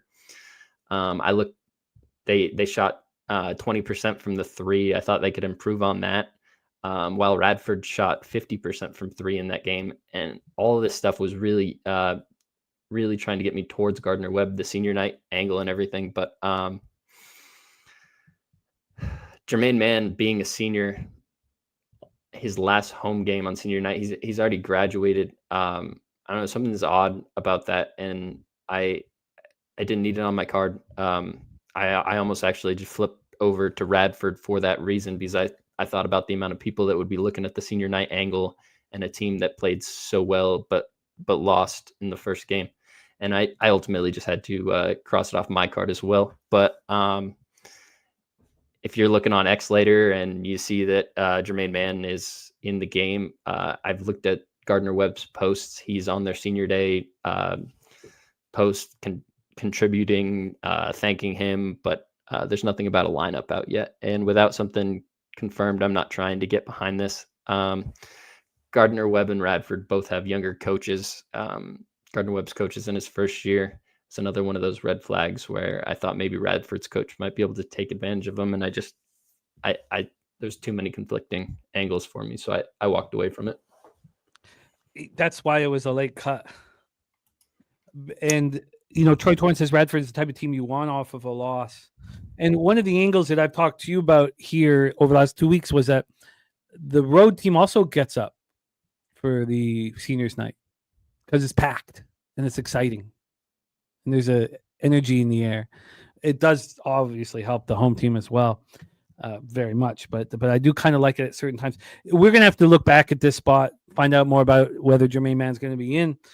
Because if he's not in, if Jermaine's not in, is Radford money in this spot? If I see a lineup without him in and the line doesn't move before I get to see it, I'm probably jumping on Radford. On the other hand, if you see like some late line movement towards Gardner Webb, I'd probably take that as indication that the books know Gardner Webb's going to show up and win tonight. Like I said, the difference in 3-point shooting, just the way that percentages have a way of finding their average. Radford's not going to shoot that well again, and I don't think Gardner Webb's going to shoot that poorly. There's a lot that makes me want to get on Gardner Webb, and I'd like to move on to the next game. Yeah. We'll talk about it some more here. We'll talk about it throughout the day too. It's important information that we're dropping here. Let's roll on. We head over to the ACC for the next spot on the board. The Notre Dame Fighting Irish, 12-15, 6-10 the ACC at the 13th ranked Clemson Tigers, 22-5, 14-2 in the ACC. We're at Little John Coliseum for this one. These teams have not played each other this year. Notre Dame coming off that 76-72 home victory over Pitt. I made the horrific mistake of backing them against SMU. And, we talked about SMU not winning on the road and all that stuff. And at some point, if you're a good coach team, you're going to break through that stigma. And that's what SMU did. But I digress. Clemson's won 4 straight games. They're coming off of that 79-69 win at SMU, which came on the heels of them destroying Florida State. Their last 2 home games were great. They beat North Carolina by 20. They beat Duke by 6. Clemson's 14-2, a game and a half behind Duke here, playing very, very good basketball. Let's take a look at the line history here and hand it over to Morgan. We have I had it set up. God, I screwed that up. Okay, we have a total at 135 minus 113 to the over. This opened up at 137. It went down to 134. So we have had a point of buyback. It's also juiced to the over. So it looks like it's coming back up. So we have U-shaped movement there. On the point spread here, we have Clemson as 14.5-point favorites market wide. But here, this is going to become a 14. They just moved a 9-cent move 30 minutes ago towards Notre Dame at the 14.5. So at this point, we've had 9 cents of movement towards Notre Dame. We also have all the cash flow information. Ross Pitt's looking at Clemson first half. So here we go. We have 53% of the tickets and 92% of the cash on Clemson. 92% of the cash on Clemson. And it's moved back to 14. 86% tickets, 80% cash on the over. And Troy Torrance says Radford -2, says gambling on that injury working in my favor, says Troy Torrance. Take it away for us here, Spooner. ACC action, Clemson hosting Notre Dame. I could only be on Notre Dame here. If you look at Clemson's season last year, they were a pretty strong team. They were 6th seed in the NCAA tournament, eventually got knocked out by Alabama. But they won 3 games in the tournament, beat some good teams. Towards the end of the year, on March 2nd, they played Notre Dame in Notre Dame, and they lost that game. And they were quite a bit better than Notre Dame. It makes me think Shrewsbury and Brownell might not necessarily match up the best for Brownell's Clemson team here. Clemson team has a lot of similarities from last year. The 90% of the money aspect is the only thing driving me towards that. I don't like Notre Dame as a team. I haven't really tried to back them very much, but when I do, it just leaves a bad taste in my mouth. I could only be on Notre Dame here. Clemson with a number next to their name at home. There's not the ACC at the top isn't that cluttered. I think they're going to get a nice seed no matter what. They got some easy games down the stretch. I could see them overlooking this game and Notre Dame actually being competitive and win this game. I'm not going to be on this. I'm out of it. Interesting. I'd like to. This is another market I'd like to see sit with because 90% of cash on Clemson. This line moving towards the Irish, slightly towards the Irish. I just want to sit back because if that continues, I will move on the Irish. Let's move on and head over to the SEC. We had to Reed Arena, College Station, Texas. Now, I am very interested in the Aggies here. Very interested. Let's see what's going on with the market and everything. Vanderbilt 18-9, 6-8 in the SEC at the Aggies 27-9-5 in the SEC. Vanderbilt coming off a win to stop that 3-game losing streak. They won at home over Ole Miss 77-72. It was a Spooner spot. I want to back Texas A&M at home after 2 losses. I want to back them after losing at home to Tennessee. The question is, is the price right? Is the price right? We have these teams have not played each other this year, so there's no Rebenga, nothing of the sort. It's just this is an angry Texas A&M team. Everybody knows that Vanderbilt's not the pushover that they've been so often. We have Texas A&M at -7.5. This has not moved. It's moved 2 cents. It's not moved. So very stagnant on the spread, which makes me nervous. When we get to the total for this one, we have a 145. It's juiced to the over. It's 145.5 in the marketplace. This opened up at 146, got up to 147, and now we're down to 145. When we get to the cash flow, we have 59% of the tickets and 76% of the cash on A&M. Again, this line's not moving. Rick J says A&M. We have 51% of tickets, 50% cash on the under. Take it away for us, Morgan. Commodores, Aggies at College Station.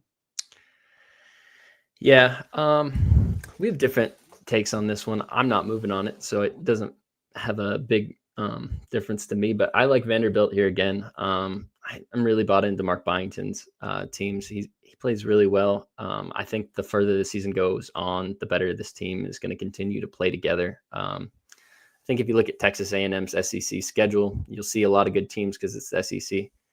But if you look, they have the 16th ranked schedule out of all the teams in the conference, and Vanderbilt has the 2nd ranked schedule. And what that has accumulated to is Vanderbilt's sitting at 6-8, and Texas A&M is sitting at 9-5. And I think that's a lot of that 7.5 you see baked in there. I think if these teams reverse the schedules, they might even have the same conference record, or Vanderbilt might be up. Vanderbilt didn't necessarily get the best end of the stick coming in to this year, but I think that gives you value here. I think you get a Texas A&M team with a number next to their name that a lot of people want to back. I think 7.5 points is a lot. And again, I don't think Vanderbilt's out of this game. I think they can win this game. I think they want to win this game. I'm not a big Buzz Williams fan. If you're Vanderbilt and you're looking at your schedule, you have to play Missouri after Texas A&M. Then you get Arkansas again at home, and then you finish the season away at Georgia. If you beat Texas A&M or Missouri, you're definitely a tournament team. And I think they can do it. Everybody's going to be on them in the Missouri spot because they're at home, and that's going to be the sexier place to pick them. I think sometimes you need to look at the schedule and get ahead of it. My angle in that Missouri game is going to be that I really like this Vanderbilt team, and now they're at home with the crowd. Like you were saying before, the crowds get both teams up, and this Texas A&M building is going to be loud tonight. I don't know. I almost moved on Vanderbilt. I still might before the end of the day. If I do, I'll post it on Twitter. I'm not going to move on it right now. Sorry about the coughing here. It's an interesting spot. These are the spots where I agree with everybody here. Texas A&M coming off a loss at home to Tennessee, they should be ready to go. Why is this line not moving? The bigger bets are coming in on Texas A&M. It's very stagnant. Those stagnant lines are very good for me in NHL, but not in basketball unless I'm on the dog. If I'm on the dog, the stagnant line, I have a great ROI. So I'm going to wait a little bit on this spot. I can understand exactly why Justin McKelvey's on this one. And shout out to our guy, Ron Crawford, NBA Play of the Day, the Detroit Pistons, and also the Kings in regulation spot that, we love. Gogster and I, the Kings here. What a line move. Beautiful, beautiful work. Thank you, Ron. I know that where you work, you're not allowed phones in the facility. Taking a break to give us your action. Also, Kansas State. That is a spot for wine time here. So wine time will be breaking that one down. Okay, let's roll on. A lot of food for thought here from our guy Spooner. We move on to ASUN action. Eastern Kentucky Colonel 17-13, 11-6 in the ASUN. The North Florida Ospreys 15-15, 8-9 in the ASUN. We're in Jacksonville, Florida for this one. These teams met long ago, back on January 9th. Eastern Kentucky won 79-74 at home. Now we head to North Florida. This is the final game of the ASUN Conference season for these squads, which means it's the Ospreys senior night. They're coming off a loss 86-82 to Florida Gulf Coast. Last time they were at home, they took out Jacksonville. Jacksonville's a good team. They took them out 77-73. So what happens here on senior night? Jerry Davis, that makes perfect sense, the under, because the Canucks can't score. Now, I do want to know, I'm sure the market's telling us that there's no Hughes. But could the Kings run up the score a bit on the Nucks? I don't know. But yes, if I had a free bet, I'd be on the under. Maybe I get there too, because the Canucks just can't score. Maybe I get there. It's a good, thank you for mentioning it, Jerry. Maybe I get there. Let's go through the line history here for this one. Again, I had it set up and I stopped it. We have very high total. It's 165 market wide, but this total is dropping fast offshore. It opened at 166.5. Now we see a 164. So if you're interested in the under, it's going to be moving to the under here shortly. From a spread spot, we have North Florida -1.5, -117. They opened up -1. They got up to 2.5. This was a 2.5. Now we're back at 1.5 or a 2. But we've had a slight move towards the Ospreys. We have no help on the spread, but we do know on the money line, 43% of the tickets are on Eastern Kentucky and 52% of the cash. So it's sort of a 50-50 proposition. 81% tickets, 84% cash on the under. Take it away for us here, Spooner. Colonels, Ospreys in Jacksonville, Florida. Jimmy, would you move the slide forward? So on this one, I was originally looking at Eastern Kentucky. It's a team I'd faded coming down the stretch here. They lost their point guard, who'd been their leading scorer. They've been kind of messing around with their starting lineup, trying to figure out how they're going to replace that and where they're going to get minutes from without him. Coming into this game, obviously, you mentioned North Florida has their senior night. One thing about this North Florida team is they shoot a lot of threes. I don't have it in front of me now, but most of the season they've depended more on the three-point shot than anybody in the country. If you look at their first matchup, North Florida lost 74-79, and North Florida shot 11 for 41 from three-point range. So if two more of those shots fall, they win. 11 from 41. You might think that's a red flag, but that's just a normal night shooting the ball for them. At senior night, I feel like that basket opens up. You can fit two of the basketballs through the hole, and just all the fans cheering, everything. I came into this game trying to back Eastern Kentucky, and the more I looked at the last game, the game flow and everything, the fact that Eastern Kentucky's without George Kimball, I'm going to move on North Florida. Is the line 2.5 right now? No. Well, it depends. It depends what you want to, how much you want to spend. But no, it's all 1.5s now. The whole market just moved. 1.5s right across the board. So it's gone from 2.5 back to 1.5. We can get you that 1.5 minus 110. Or I know that if you want no hijinks, we can give you the money line here for North Florida. It's expensive, the money line. It's -1. Oh, we can't give you those lines. -129 is the best. I'll take the -1.5 with North Florida here. I'm interested. I am interested in joining here. And Wager Texas 0-5 to the under when these teams play each other. Says, where does the book get this total from? Rick J says Dayton, Rhode Island should go over the 151.5. We also got DC Cappers action on Holy Cross, Maryland, and Oklahoma. We'll go over those spots as well. North Florida -1.5 at -110 for Morgan. I'm very interested in joining you on this. Very, very interested. But let's roll on. We head over to the Sun Belt for our next spot. Georgia State Panthers 13-16, 8-8 in the Sun Belt at the Coastal Carolina Chanticleers. This was a game that you wanted to discuss here. I can't wait to hear the breakdown. Let's set up the line history for this 7 p.m. Oh, sorry, 7:30. Good to go. We got through the 7 p.m. games. 7:30 start. I've got the money line up. I'll touch on it quickly because this has moved pretty drastically. Georgia State opened up at -140. They're now -170. Oh, that's the wrong book to look at line movement, though.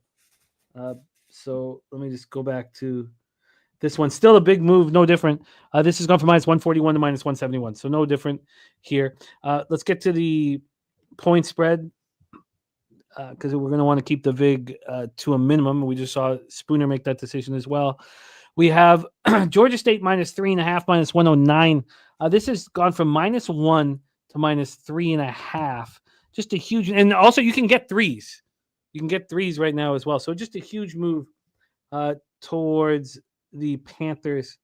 Let's get to the cash flow. We only have money line 98.95 on Georgia State. We don't have information on the spread. 69% of tickets, 64% cash on the over in this one for our first 7:30 spot on the board. We have these Panthers coming off a win at ODU, 76-70. They're winning games. The opposite for Coastal Carolina. They got their win at Southern Miss, who's third to the bottom in the conference. Now, Coastal Carolina is at the bottom. That was just their second win in the conference. So it's a very, very fishy number, but it's moving drastically towards Georgia State. These teams played a close game. It was a Georgia State 79-74 win at home versus Coastal Carolina. Take it away for us here, Spooner, Panthers, Chanticleers, and Conway. Yeah, Jimmy, this was a spot where last night when I sent it to you, I was looking at Coastal Carolina. You saw the same thing I did, I'm sure, with the line. That's a really fishy looking line when you look at these records where these two teams are at in this season. That does not smell right. It doesn't look right. And it doesn't take very far to look back to see why the line's like that. If you go look at that Coastal Carolina game, the entire first half of that game, they have control. I think they're up 16 points. We had 5 minutes left in the first half. So that game feels a lot differently than it does now. Georgia State shot 45% from three in that game. They didn't shoot a lot of them, but they found a way to get a win. I was thinking that Coastal Carolina might have an opportunity to do the same thing here. And then I started digging a little bit deeper, and I noticed that Coastal Carolina's leading scorer also missed their last game, and I'm seeing more fishy stuff. And it's another one of those lines where they're putting the fish bait out there, and your average capper's not looking at that. The sharp cappers are the ones that are looking at Coastal Carolina, and I think they're hoping you're going to miss that injury. That's probably why the line movement's there. That leading scorer is going to be a big deal. Coastal Carolina doesn't have the bench players to replace 35 minutes effectively. I think Georgia State probably finds a way to win this game, and I think that's why the market's moving the way it is. I'm gonna leave it alone now. Yeah, that's I completely understand why you wanted to talk about it. That is the outlier, just like Missouri State. That's an outlier line that makes no sense. Jordan Battle is his name, by the way, if anybody wants to look later in the day if he might possibly get ruled in. Oh, thank you so much, guys. So sorry about that. Trying to multitasking here. Thank you, Kelly. Okay, so let's roll on. Let's roll on. We head over to the American. We have 22 minutes more of a Spooner. We have 6 games after this. So we got to work quickly. But it's okay if we don't get to them all. Rice Owls 13-15, 4-11 in the American. At the number 18th ranked Memphis Tigers 22-5, 12-2 in the American. We're at FedEx Forum in Memphis, Tennessee. Rice snapped their 4-game losing streak with a big 71-50 win over Tulsa. An impressive win, which makes me want to fade them. Another thing is that they played Memphis really tough. They played Memphis really tough on Sunday, February 2nd. It was an 86-83 victory for Memphis. It was tight all game long. Memphis never got to a spot where they could relax. And Memphis was 10.5-point favorites, closed at 9.5. Memphis won by 3 points despite shooting 55 from the field and 52.4 from three. So they know that the Owls can score with them. And maybe they want to send a message here. Memphis bounced back from their loss at Wichita State in overtime by beating up on Florida Atlantic 84-65 at home. That was on Monday. So here we go. Shout out to Dabby Cab in the house. He is on Kentucky -2.5 today. We're going to talk about that game with a wine time. We're all thinking about you, Dabby Cab. Don't worry about a thing, man. Carrying your family through this grief is what you need to do. And you lead by example. So don't worry about a thing. We got Spooner taking care of things here and Wine Time doing double duty. So let's get into line history here. We have a 13.5. This opened up at 14.5. So we got a 1-point move towards the Rice Owls. Then on the total for this one, we have a 149. It's juiced to the under. I do see a couple 148.5s on the board. This hasn't moved, though, since 6 p.m. yesterday. We've only moved 3 cents to the under. It hasn't moved from the number. And cash flow, we get no help on the spread. We do know that 60. Oh, we just got it. I wonder if we got it for more games, too. Wow. Okay, we just got the information on the spread. Just came up. 69% of tickets, 73% of cash on Memphis. And yet this line's moving towards the Rice. 65 and 68 on the over. Take it away for us here, Spooner. Memphis Tigers at FedEx Forum, Memphis, Tennessee, hosting the Rice Owls. Yeah, Jimmy. This is a Rice spot for me. Initially looking at it. The further I dig into it, though, it seems a little too obvious. It seems like everybody knows that Memphis can't cover the number in conference. If you look back to last year, Rice got a win against Memphis, so that's going to be fresh in Penny's memory. Also, the 4-point game from earlier this season. But more than that, last year, Rice fired their coach and they hired Rob Lanier from SMU, and SMU also beat Memphis last year. So this is a double revenge spot. I don't think Penny's going to be sleeping on this game at all. He's a coach that lost to him, or he lost to last year, and a team he lost to last year. He gets the benefit of being the best team in the conference, and while everybody gets up to play for him, he gets to choose who he gets up for. And I think if this Memphis team wants to get up for Rice, they can blow this game wide open. I don't think Rice has the size inside to deal with Memphis, the athleticism to deal with Memphis. It's almost like a first half look that I'd want to get on more than a full game, but ultimately I'm not going to move on it. Memphis isn't a team I normally have a good read on. I feel like now with the line move in the public comment, I feel like this is a smash spot for Memphis. A message sending to the Rice Owls. But public on Memphis, it's moved a point towards Rice. We know Rice is capable of playing them tough. You brought up very important, valid points about, what the coach did when he was with SMU. So I'm going to stay off of the spot at this point, but I did think this was going to be an alert Memphis squad. He also has a week to prepare for UAB, who initially I looked at on deck, I guess February. So it's coming up on Sunday, but UAB is one of the tougher conference opponents. It's his biggest game of the season is still on deck. I don't know. That was another reason I didn't really like Memphis as much, but it's an important point too. Let's roll on.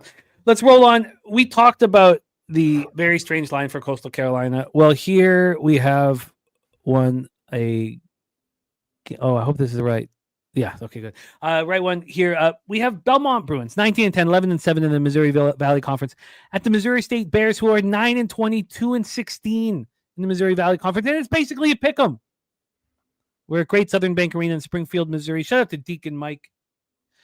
Let's get into the line history here. We have the corner of Stacks and Bag Boulevard here. Stacks is on Missouri State. Stacks.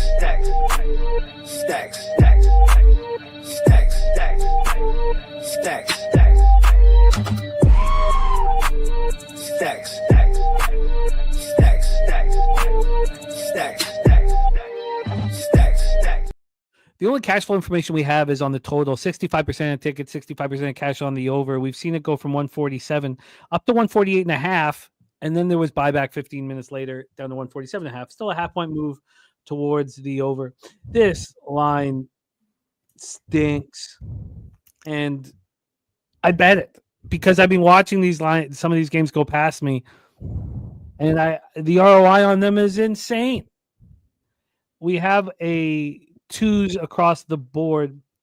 I'm looking at a +1.5, but it's now even money.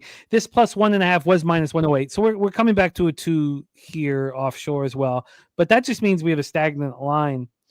These teams just faced each other. I mean, it wasn't as, egregious as the Illinois State spot, but we have a 17-point victory for Belmont on the 8th of February. Belmont coming off a tight victory at home over Indiana State. They played 2 games in a row on the road. And we saw what Missouri State's capable of these last couple games. They're playing teams really tough ever since that Belmont loss. They beat Evansville at home, 71-54, beat them by 17. Then they go to UIC. They lose by 5. They go to Valpo and lose by 2. Now, I know Valpo is just, second worst, but they're not a bad team, and I'm on them. All my actions in the MVC, I only have 2 bets I've made so far. And then they play Illinois State, a good basketball team, and they lose by 2. And here they are, 2-point dogs here. So Bruins, Missouri State Bears in Springfield, Missouri. Take it away, Spooner. Yeah, really stinky line. If you look at Belmont, I'm going back to one of their last games. Jonathan Pierre, I believe he's their center and one of their leading scorers. Looks like he did not play the full game, and he didn't get pulled due to foul reasons or anything like that. Immediate red flag for me. And when I'm trying to sniff out why this line's like this, I'm probably going to look further into that player. You just got to blindly back Missouri State. That's the only thing I could do here. I don't want to bet it though. I think Belmont's a better team. Belmont, and that's why you have to bet Missouri State because they're obviously a better team. I had Belmont in that game. They was laughing. They were dominating in the first half, and then they completely fell apart in the second half. And you explained why that was. That was a loss for me last week. All right, Missouri State for Justin and myself. I got +2, -110. +2s are available everywhere. Let's roll on. 8:30 p.m. Eastern. Oh, and if it goes to 2.5 or 3, I'm not going to panic because those spots still cashed yesterday, and I stayed off of them. Let's move on to Big Ten action here. 8:30 p.m. Eastern. Penn State Nittany Lions 15-13, 5-12 in the Big Ten. Indiana Hoosiers 16-11, 7-9 in the Big Ten. We're at Assembly Hall in Bloomington, and this is a spot that Spooner wanted to attack. We have Penn State off of a couple wins. They've been afterthought all year in the Big Ten, but 2 wins. They win at home by 17 over Nebraska. They go to Minnesota and beat them by 9. It sort of takes that horrific taste out of our mouths that when we saw them in California. After they lost so badly at UCLA, I took them first half against USC, and they showed no heart, no character whatsoever, got destroyed once again. And then they lost at home to Washington, the worst team or the worst record in the Big Ten. So we have Penn State. They faced Indiana at home. They lost 77-71. This is a team that was on a 7-game losing streak before these last 2 victories. The Hoosiers coming off a huge win at home over Purdue, 73-58, to bounce back off that ugly loss at home to UCLA. Look, they beat Michigan State and Purdue in 2 of their last 3 games. Take a look at the line history here, and then we hand it over. We have Indiana -6 at -107. This opened up at This opened up at 5.5. So we've moved 1 point towards Indiana. When we get to the total in this one here, we have a 149 at a pick'em. This opened up a 151.5. Whether it was 2 in the afternoon or 6 at night, it opened up 151.5. So a big move towards the under. And when we get to the cash flow for this one, we're going to get all of the information, which is going to be great. Oh, we aren't. No spread help. We know 39% of the tickets, 42% cash on the under. So the public moving on, on the over. Again, sorry. So the public's on the under in this one. We just watched it drop. So 61% tickets, 58% cash on the under. Take it away for us here, Spooner. Nittany Lions, Hoosiers in Bloomington. When I sent this to you last night, I was looking at Penn State, and I was trying to find more reasons to get behind Penn State. It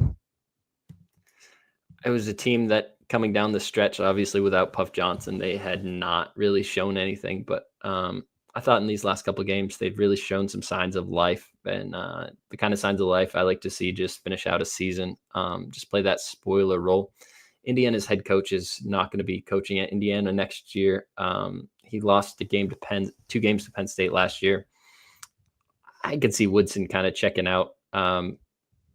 He's going to show up for senior night probably. Penn State, if they run the table, could always do some funny stuff. And when you beat a coach 2 times a year before, and now that coach is he's checked out, I think Penn State's got a real shot. That was Mike Rhodes' first year at Penn State last year. He did really good job. It's been a really tough year this year, looking at it down the stretch, 5-12. Indiana is a 6.5 point favorite, but to me, that number's too big. I like Penn State here a lot. There's enough to keep me off it. I'm not on it yet. Maybe as the day moves on, market might move me, but it's just probably my strongest lean on the board that I didn't bet is Penn State. Interesting. Okay. I've got that noted here so we can keep working on that game. Let's roll on. Looks like we might be able to, we have 9 more minutes. Would you need to leave a couple minutes before one? I'm good. Okay. We have Big East action here, 8:30 p.m. Eastern. Villanova Wildcats, 16-12, 9-8 in the Big East at the Seton Hall Pirates, 7-22 and 14 in the Big East at Prudential Center in Newark. And Kong says he respectfully disagrees. He thinks that Woodson's going to try to win as many games as possible to lock in another job. And said Indiana looked good in the second half against Purdue. Interesting stuff, and no problem. Always, this is part of the fun. We don't need to agree with each other. We just need info. Let's move here. Prudential Center in Newark. Villanova coming off that big win at home versus Marquette. A lot of you guys were on Villanova. They look very good. 81-66, snapped their 2-game losing streak. Seton Hall's lost 2 straight, but they covered against Xavier. They got me the cash, 73-66. Now, they were bouncing back from the horrific loss at Marquette by 24. So, and they did. They bounced back. They look good. Now, let's take a look at the situation here because Villanova beat Seton Hall at home 79-67, but that was way back on December 17th. So I don't know if there's real Rebenga in this spot. Line history-wise, we have the total right now at 129. It opened up at 130.5. Actually, there's a 128.5 I'm looking at, but it's minus 110 to the over. When we get to the point spread here, sorry, give me 1 second. Oh, shit, I'll move this over. When we get to the point spread, we have Seton Hall plus 8.5. They opened up plus 7.5, and this didn't move. This wasn't moved. This was very stagnant. It'd been stagnant for 17 hours. Then it started moving after the show started. 8.5, 8, back to 8.5. So we have a 1-point move towards Nova. We have no information on the cash flow. We know 87% tickets, 89% cash on the over. Take it away for us here, Spooner. Wildcats, Pirates in Newark, New Jersey. I could only be on Seton Hall here. I think Shaheen Holloway's had a really tough season. I think Seton Hall as a program's not really moving in the direction I think they hoped it would. I think that a lot of that has to do with the amount of talent they have on that team and not necessarily the coaching job that Shaheen Holloway's done. On the opposite hand, Villanova's had a pretty mediocre year.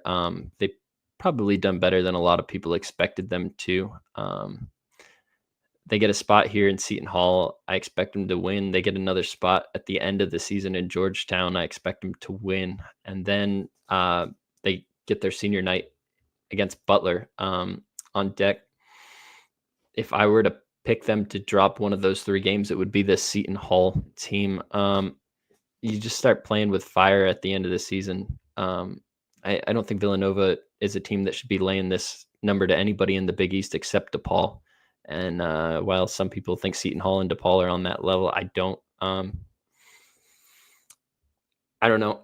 It wasn't strong enough for me to get there. If I were to do anything, I'd probably just sprinkle the Seton Hall money line. So I think either Villanova wins it by 20 or Seton Hall wins. I don't think there's a lot in between in this game.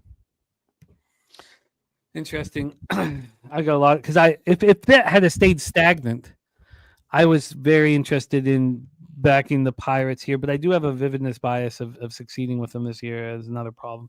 Let's roll on. I'm very disappointed to see this 0.5-point move on my other bet, Valpo. Again, this line I thought stunk. Opened up at 5.5, moved to 4.5. So we had that 1-point move towards Valparaiso.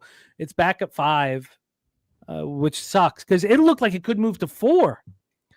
I was getting 4 cents of value putting it in 365 than what I was getting offshore, but now we move back to 5. But it's still fine. A 0.5-point move towards the Beacons. We're in Valparaiso, Indiana for this spot here.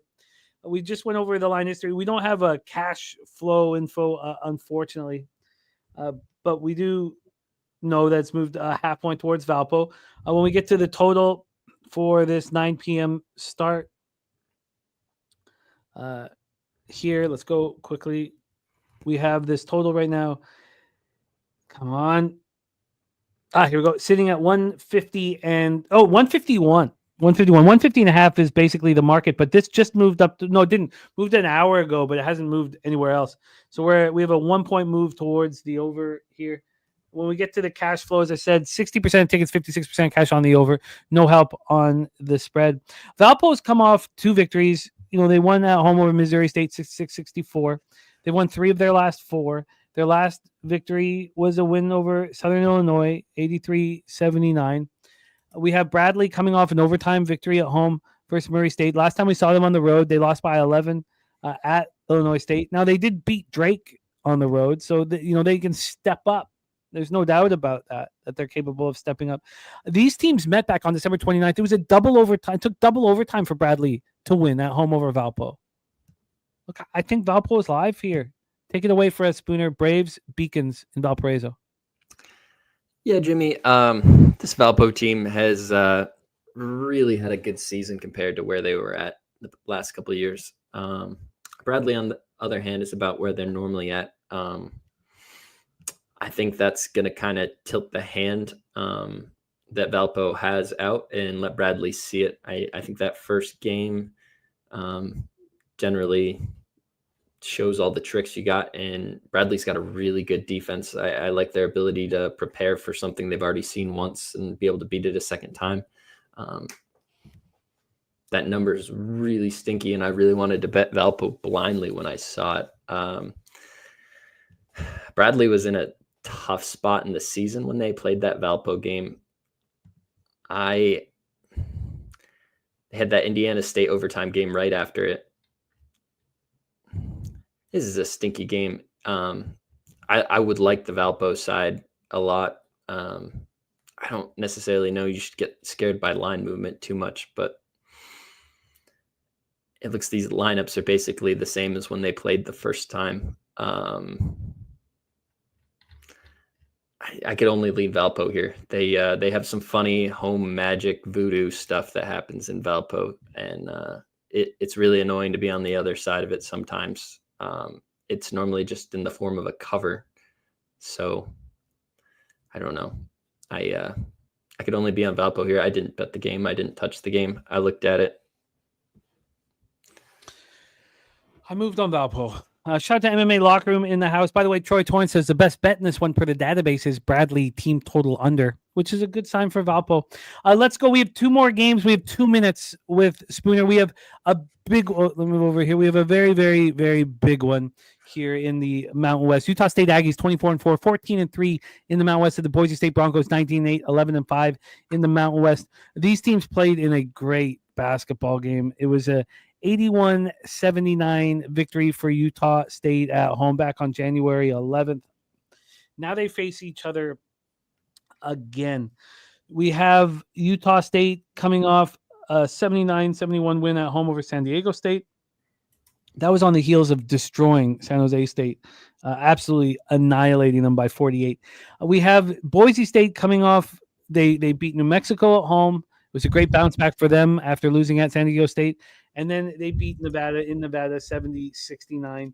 The Broncos are rolling, and they need to. They're still 5th in the conference, even though they're 2.5 games back of the leading Aggies. This is a huge, huge game for them. We have a total at 150 at a pick'em. We're not going to get any cash flow information on the side. This is right back from where it began, the 150 total. On the spread here, we have here we go. On the spread, we have this sitting right now with Boise State -4. They opened up -3.5. It got up to 4.5. Now it's a 4. Take it away for us here, Spooner. A fascinating one in the Mountain West. Boise State Broncos hosting the Aggies.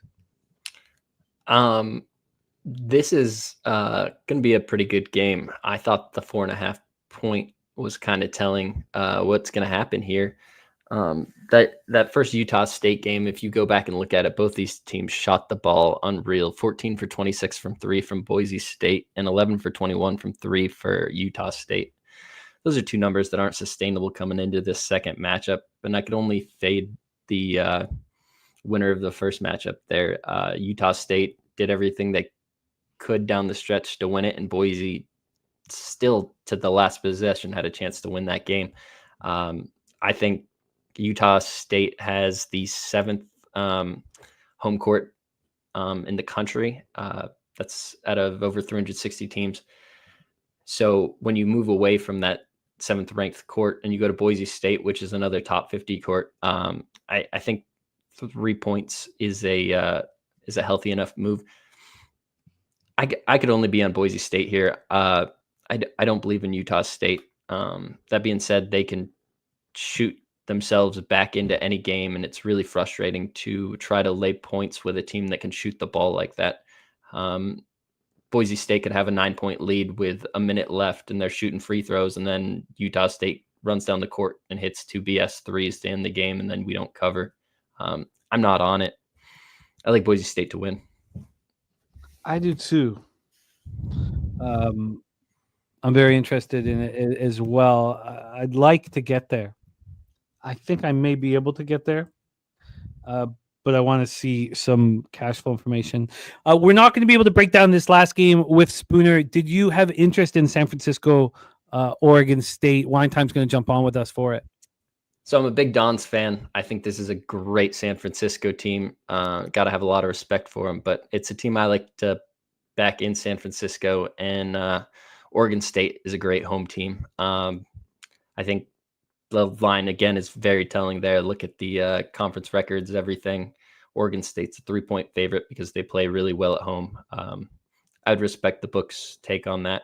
I don't think I need to get in on that 3 and just have to sweat the whole game on it. I like the spots where I'm at. I really like that LaSalle spot. I'm happy leaving this off my card, but Oregon State would be the only look I could have. Great stuff, Morgan, my man. I know you got to run back to work. I will review all of your action. Thank you so much for making time with us. Spooner going to be back rocking with us on Friday. Thank you for all that you do for us, my man. Have a great day, guys. It was a great breakdown. Please support our guy, Spooner. Spooner, any last words? I know you said great day, but any last words for the Captain Sport in the chat while I throw your X handle here into the chat? Please support Spooner. He's putting out all his action on X. So please support our guy who does so much for us. Spooner, any last words, my man? Your mind's such a valuable tool. You got to keep it sharp, get sleep, eat food, exercise, do everything you can. Remember that you're an average of the 5 people you spend the most time with. So try to find sharp people like Jimmy that are going to wear off on you. You don't want to be, you want to be an eagle flying. You don't want to be hanging out with turkeys getting eaten on Thanksgiving. Have a good one, guys. Enjoy it. I love that. That was great, Spooner. My man, Morgan Spooner, in the house. He'll be back rocking with us on Friday. That was great stuff. That was great. I agree. I've always agreed. When people are jealous of their friends, I'm like, what are you talking about? You want your best friends to be the most successful people. That's great stuff from Spooner. I made a quick call to our guy Wine Time, who's supposed to be joining us in a few minutes, to see if he could cap this San Francisco Dons Oregon State game before we go into all of his action here. So, and he said yes. He said, yes, I'm ready to rock with you. Man, I cannot wait till we're sitting there at the Southtown 101. Please welcome our guy, Wine Time Sports, Los Angeles, California's Wine Time Sports. Wine Time, how are you, my man? Yes, sir. What's up, Jimmy? Good to be here, man, on Wednesday. This was actually one of the games I was looking at as well. So it's funny that you asked to break this one down. But yeah, let's get right to it. I'm excited, man. Perfect timing. And then we got some big college basketball games we'll be breaking down with Wine Time here. So the college basketball continues to roll. We are seeing these Oregon State Beavers with a half-point move towards them from 2.5 to 3. It is a very appealing move towards the Beavers. We know Corvallis is a tough place to play, and the Dons are a bet-on team in Frisco. Do you want them here on the road? Let's take a look at the total. This total is sitting at 143.5. It's juiced to the under. I see 142s on the board. This went up to 143.5 an hour and 6 minutes ago. So while the other books have had a chance to move their lines and have chosen not to, we're not going to get any cash flow information here, unfortunately. We do have on the total 88% of tickets, 89% of cash on the over, 77 and 99 on Oregon State money line. I guess that does give us some information. San Francisco coming off a cupcake. You know, they beat back-to-back cupcakes. They beat the worst team in the West Coast, San Diego. They won one game in the conference, 84-61 on the road. Then they come back and they beat Pacific. And now they've been off for 6 days. So they've had time to practice, which helps. These teams have not faced each other this year. Oh, yes, they have. Sorry, I thought they hadn't. My bad.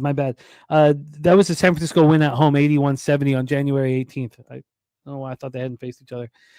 In that game, the Dons won by 11. They opened up at 2.5, and they closed to 4.5. The market was moving towards the Dons, and then the Dons shot 60% from the field and 59.1% from 3. And they won by 11 points. The Oregon State Beavers shot 1 of 9 from 3, and San Francisco Dons shot 13 of 22 from 3. San Francisco Dons got 36 extra points from the 3-point line. This is telling me that Oregon State Beavers are live in this spot here. We've had a half-point move towards them. Now, the issue is they have St. Mary's on deck, but this isn't just on deck. This is on Saturday. But this is also seniors night in Corvallis. Seniors night. Let's get the we got everything set up. So take it away for us here. Do we move here on the Oregon State Beavers? Wine time, take it away. Yeah, you said it, Jim. It's senior night in Corvallis, man. Corvallis, a hard place to play in college football and college basketball. It's a town, it's a sports town in Oregon. They show out to these games, man. That's what all they have out there. This place is gonna be rocking and rolling today. It's senior night. San Francisco they were 4.5 against Oregon State when it was in San Francisco earlier this year. They took care of business there. Here you see it in Oregon State open up at a 2.5. At my book right now, Jim, it's all the way up to a 3.5 minus 110. I'm still going to take it because I think they're going to take care of business. I think they're going to win this game by at least 5 to 7 points here. These are some big games going towards the end of the season here. I'm not sure if we're going to see Oregon State in the tournament or anything like that, but they've had a good season. Senior night. These seniors are going to want to go out on a good note here. And I like this line movement too. Do we have a market in this one, Jim? I don't have it pulled up right here. No market. It's moved to 3.5 at 365 too, but it's minus 105. Yeah. Give me a Jim. I'm gonna. Can you get what's the best you can get me for -3? I can only get there's easy -3s everywhere. This line's moving as we speak. There's easy -3s. -3 minus 108 here. This was also a heavily juiced 2.5. 2 until this moved to 3. -3 minus 108. I'm gonna bet that right now. Yeah, lock me in on the -3 108. I'm gonna join you here. They're gonna take care of business against San Francisco. San Francisco, a team I like to back them at home, not on the road here. And this is gonna be a tough place to play. These seniors are gonna want to go out on a good note here, in front of their families, in front of their friends, in front of the whole city. So I think Oregon State's gonna take care of business. So yeah, lock me in, man. You are locked in, and so am I. All right, so -3. Be a fun game. This is 11 p.m. your time, Jim. This is fun right here, man. It's gonna be 8 p.m. my time. I'm gonna be up, but this is gonna be a good one. It's gonna be really fun, man. Really, really, really fun. I like these late night games here while I'm capping. So we are in business, but we have more college basketball. So let's roll. We got real interesting spots for you guys wondering. Again, you can just look on the video description. But with wine time, we're now going to go Kansas State, UCF, St. John's, Butler, Kentucky, Oklahoma, Utah, Arizona, BYU, Arizona State, and Ohio State, USC. So we got 6 more games in college basketball, which is a wonderful chance for us to, have the coverage, which is so vitally important here. Let me just move this over here. Get this. Make sure it's all in. Okay, good. I'm in business. All right, let's roll on to the next spot on the board here. Sorry again when you're making bets here as the show goes on. It's not as pretty, but here we go. Let's move our banner. Here we go. 7 p.m. Eastern. Kansas State Wildcats 13-14, 7-9 in the Big 12. The UCF Knights 14-13, 5-11 in the Big 12. We are in Orlando, Florida for this spot. I'm gonna just because I'm a little discombobulated with getting that bet in. I'm just gonna set up the line history and then I'll come back in with some more information. But let's hand it over to Wine Time after we set up the line history. Again, this one popping off at 7 p.m. This line moving towards UCF. I see hooks at a lot of books, but being all over the place. This opened up with UCF at -3.5 at 5:58 p.m. Moves to 4.5, then back at 4. Sitting at 4 until 9:30 this morning when this gets to 5.5. Just like the Maryland game, that was the high water mark. It was 5.5 when we started the show. Now we're back at a 4. We're back at a 4 here for UCF. So wild movement, but the line is moving towards UCF. When we get to the total for the 7 p.m. spot here, we have a 156.5. There's 155.5 in most books. This is a 156.5, but it's heavily juiced to the under. But it's moved up a point. Now let's see if we get information on the cash flow, which is very possible now because we're going back to these early games and these are big schools. We have all the information we need. So this line's moving towards UCF despite just 35% of the tickets, 12% of the cash on them. 65% of the tickets, 70% cash on the under. Take it away for us, Wine Time, Wildcats Knights in Orlando, Florida. Yeah, Jim, I want to give a quick shout out to the chat here. Kelly McKinnis in the building. Nuke Worker, my guy. Can't wait to kick it with you in San Antonio. Dabby Cab, my guy. Good to see you, brother. Rick J. Troy Torrance, my guy right there. Steve G. Ron Lofton. Sharon Pullum. Wager Detective. Good to see you guys.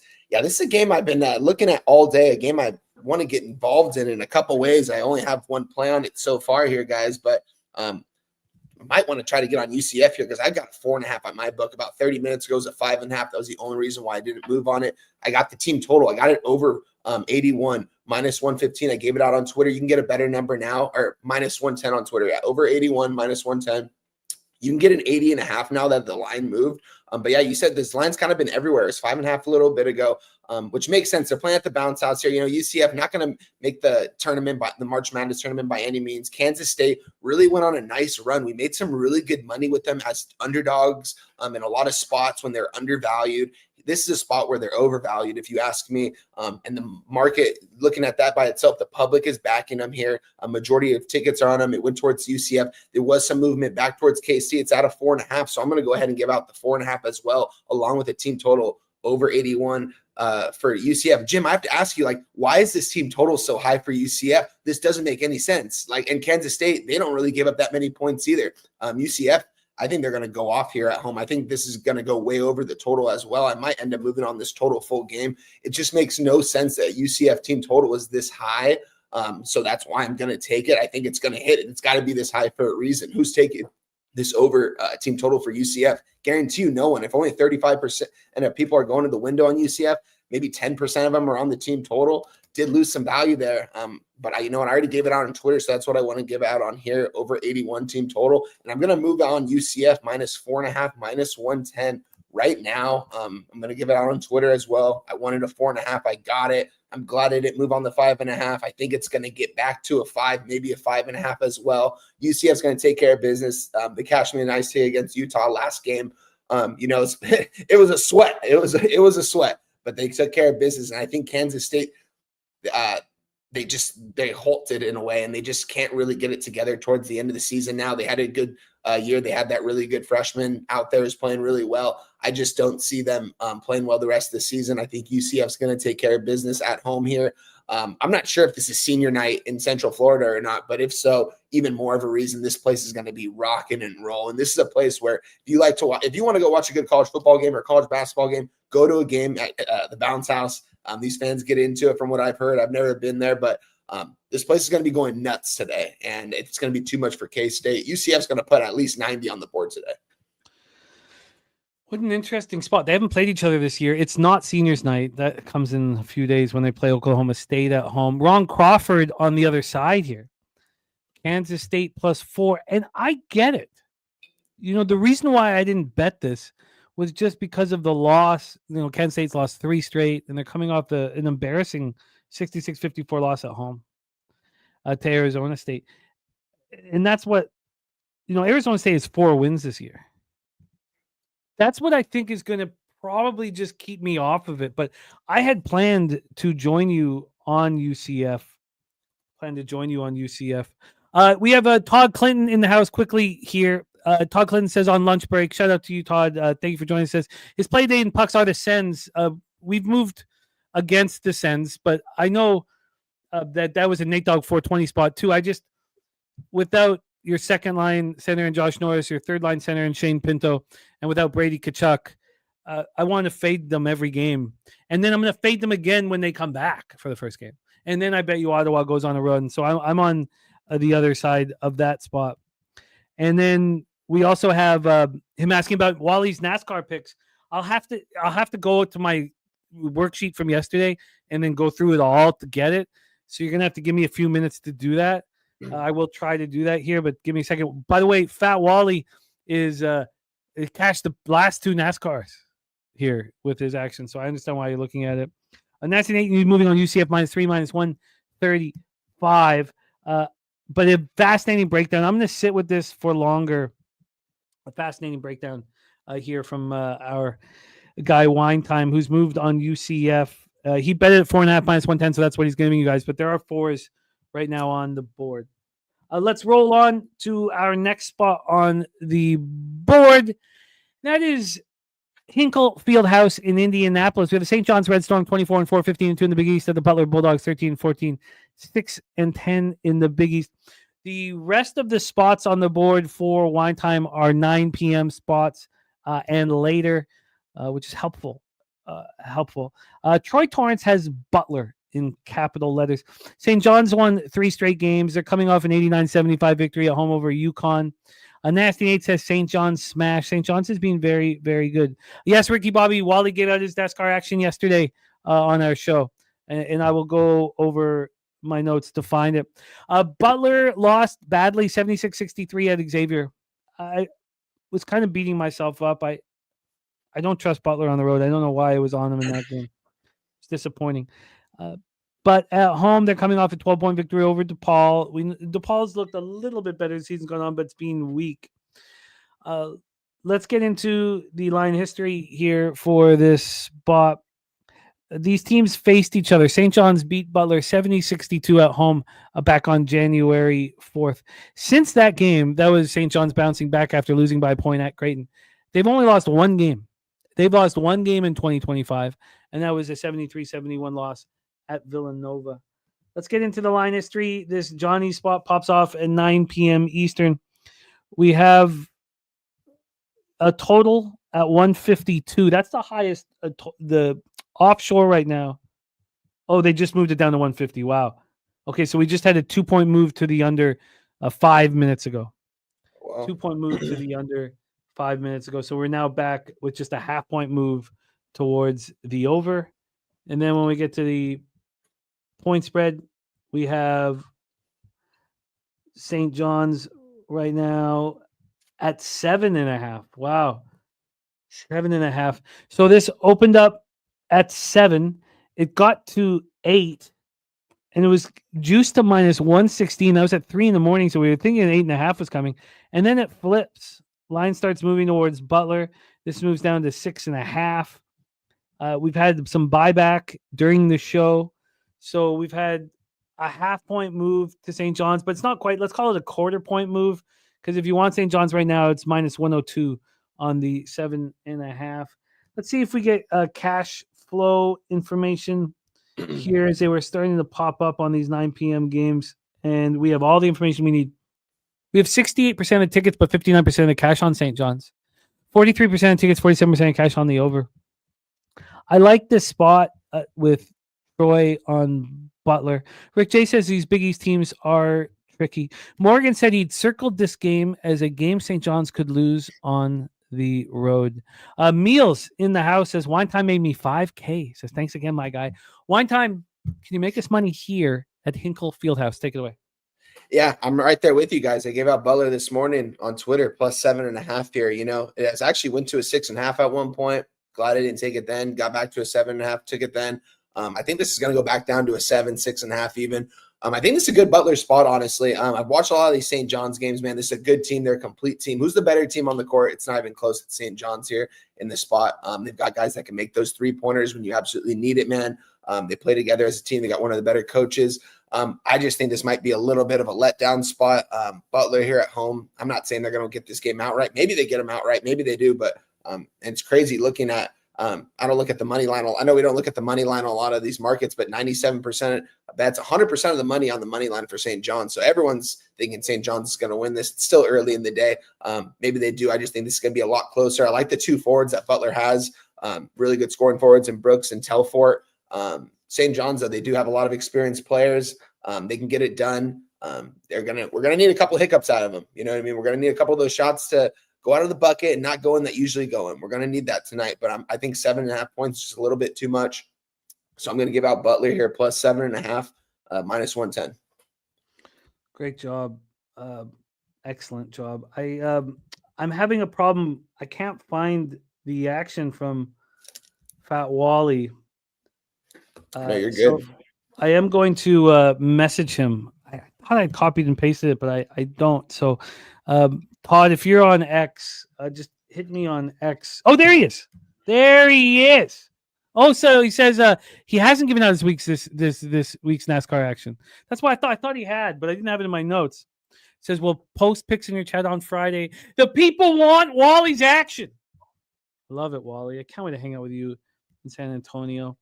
Let's get. Did you get to meet Wally last year? Yeah, I did. Yeah, he came in, I think, for one of the days. Yeah, I shook his hand. Good dude. Didn't get to talk to him too much, but hopefully you're there this year, my guy. Can't wait to be there with everyone, making cash with everyone. I'm going to be locked in that first day. I get there on a Wednesday at noon your time. I think I fly out of here, LAX, 7 or 8 a.m. I'm going to be locked in. I'm literally going straight to Southtown. I'm going to get my laptop out and be ready. And when everyone starts trickling in that day, it's going to be a good time, man. Butler plus 7.5, and that was a regular VIG? Yeah, minus 110, yeah. All right. I'd like to join you guys on Butler, and I plan to. Let's roll on to the next spot on the board. So we've heard from Dabra Kadabra moving on his Kentucky Wildcats. They've been very good to him this year. He's got a good read on them. 18-9, 7-7 in the SEC. At the Oklahoma Sooners, 17-10, just 4-10 in the SEC. We're at Lloyd Noble Center in Norman, Oklahoma. Now, Jake Burns was saying that that there's the expectation that Lamont Butler and Jackson Robinson will be playing tonight. I don't know if we have that confirmed from anybody, but it is an important point. Kentucky coming off the 96-83 loss at Alabama on Saturday. Oklahoma coming off a big home victory over Mississippi State, 93-87 on Saturday. That had come on the heels of losing to LSU at home, which was embarrassing, which came on the heels of losing by 18 at home to Tennessee. Now, Kentucky beat Tennessee. Now, that was a home game for Kentucky. We have these teams not meeting this year. This is their lone meeting, so there's no Rubenga here. And that's Nate says, sounds like another Nate coming in tomorrow laughing at everyone, betting against St. John's again. Now, I did not take UConn last week, but I can hear that. Chosen One is on Kentucky. Let's get into the line history and the cash flow. We'll have all of that information. We have Kentucky right now -3 at most books at a pick 'em. I'm looking at a 2.5, but it's -117 towards Kentucky, which means Kentucky is taken 12 cents of action. It is fishy. It is a low number. It's a low number where you would expect people to cappers to gravitate towards backing Kentucky at this number, especially with Oklahoma coming off of a win. Maybe they've relaxed a little bit. This total is a 162.5. Opened up at 162, went down to 161.5. We're back at 162.5, so a half point move towards the over. And when we get to the cash flow, we have 76%. I think it's an 83% of cash on Kentucky. 67 and 60 on the under. We got another best bet from BJ. Thank you, BJ. We'll go over all of it, and it's must-know information here. So take it away for us here, Wine Time, because it feels like the Sooners are the sharp side. Take it away. Sooners hosting the Wildcats. Yeah, shout out to my guy Dabby Cab. Talked about I talked about Kentucky against, I believe it was against Vanderbilt. Was it last week, Jimmy? Yeah. Vanderbilt, I think they were down like 1 at the half. It was a good game, and all of a sudden Kentucky just put their foot on the gas pedal and they did not stop. Vanderbilt couldn't score. They look good, man. Shout out to them, man. This is very tricky game because every time I look at this game, I just want to take Oklahoma every single time here. It's just, I don't know if I can do it. I haven't done it yet. And I'm looking at the prop market. The two players with the highest point totals are both 16.5 juice, -125 and -135 to Oklahoma players and Fears and more, which makes me think they're going to be able to stay in this game at home here. I've always, over the last couple of years, have backed Oklahoma in games like these, in conference games at home on weird numbers like this, and they've always seemed to cash for me. This year didn't work out too well. I don't believe so. I haven't done well with Oklahoma this year, which kind of makes me not want to take them, but at the same time makes me think they're kind of due in this spot. But after what I saw Kentucky do to Vanderbilt last week, it's just tough. But I want to take Oklahoma. It definitely seems like the sharp side. It seems like that's the team. If I was going to, someone's like, who are you going to take in this gun to the head? It's going to be Oklahoma. I'm not going to take Kentucky in this one. It's just, I don't know if I can actually put my money on this one quite yet, but I might. I definitely want to. This is a game I'm really looking at. I'm going to continue to look at as the day goes on. Huh. I don't like Oklahoma coming in off of the victory. Exactly. Yeah, I forgot to mention that as well. But I feel like it's going to. If this line closes at 2.5, I mean, I'll bet Oklahoma. Yeah. If this line closes at 4, Well, then I imagine Kentucky's going to take care of business. Yeah. I'm going to wait on that spot here. So we're going to roll on. Morgan says this is the first time these coaches have met. Oklahoma has the coaching advantage, in his opinion. Chosen one, though, on Kentucky. Let's roll on here. A school that is near and dear to your hearts as your heart, as you did go and see the Utes play football, which what a wild day that was. Sick. 15-12, 7-9 in the Big 12 here. The number 22 ranked Arizona Wildcats, 18-9, 12-4 in the Big 12. We're at McHale Memorial Center in Tucson for the Wildcats. But Arizona just continues to drop in the standings. They continue to drop in the rankings. They're coming off a 96-95 loss at home to BYU. They've won one of their last 4 games. They didn't even beat Baylor that bad. Beaten by 7. That was at Baylor. They played Houston tough, losing by 4 at home to Houston, but they're not as good as we thought they were. They lost at Kansas State 73-70. The Utes coming in off a loss at UCF 76-72. Not an easy travel schedule for them here. No. Let's get into the line. We know the Utes, whether it be football or basketball, don't seem to travel well. This is their lone game versus Arizona this year, so we don't have any background action. And Morgan says Kentucky won't be at 3 if they're healthy at tip. I think that tells a lot too. I agree with that look. Okay, let's talk about this Ute spot and see what Wine Time is doing here. We have a total of 154 at a pick'em. Opened up at 152.5, now 154. We moved up a point and a half. Then let's get into the point spread here. On the spread, we have Arizona's 15-point favorites.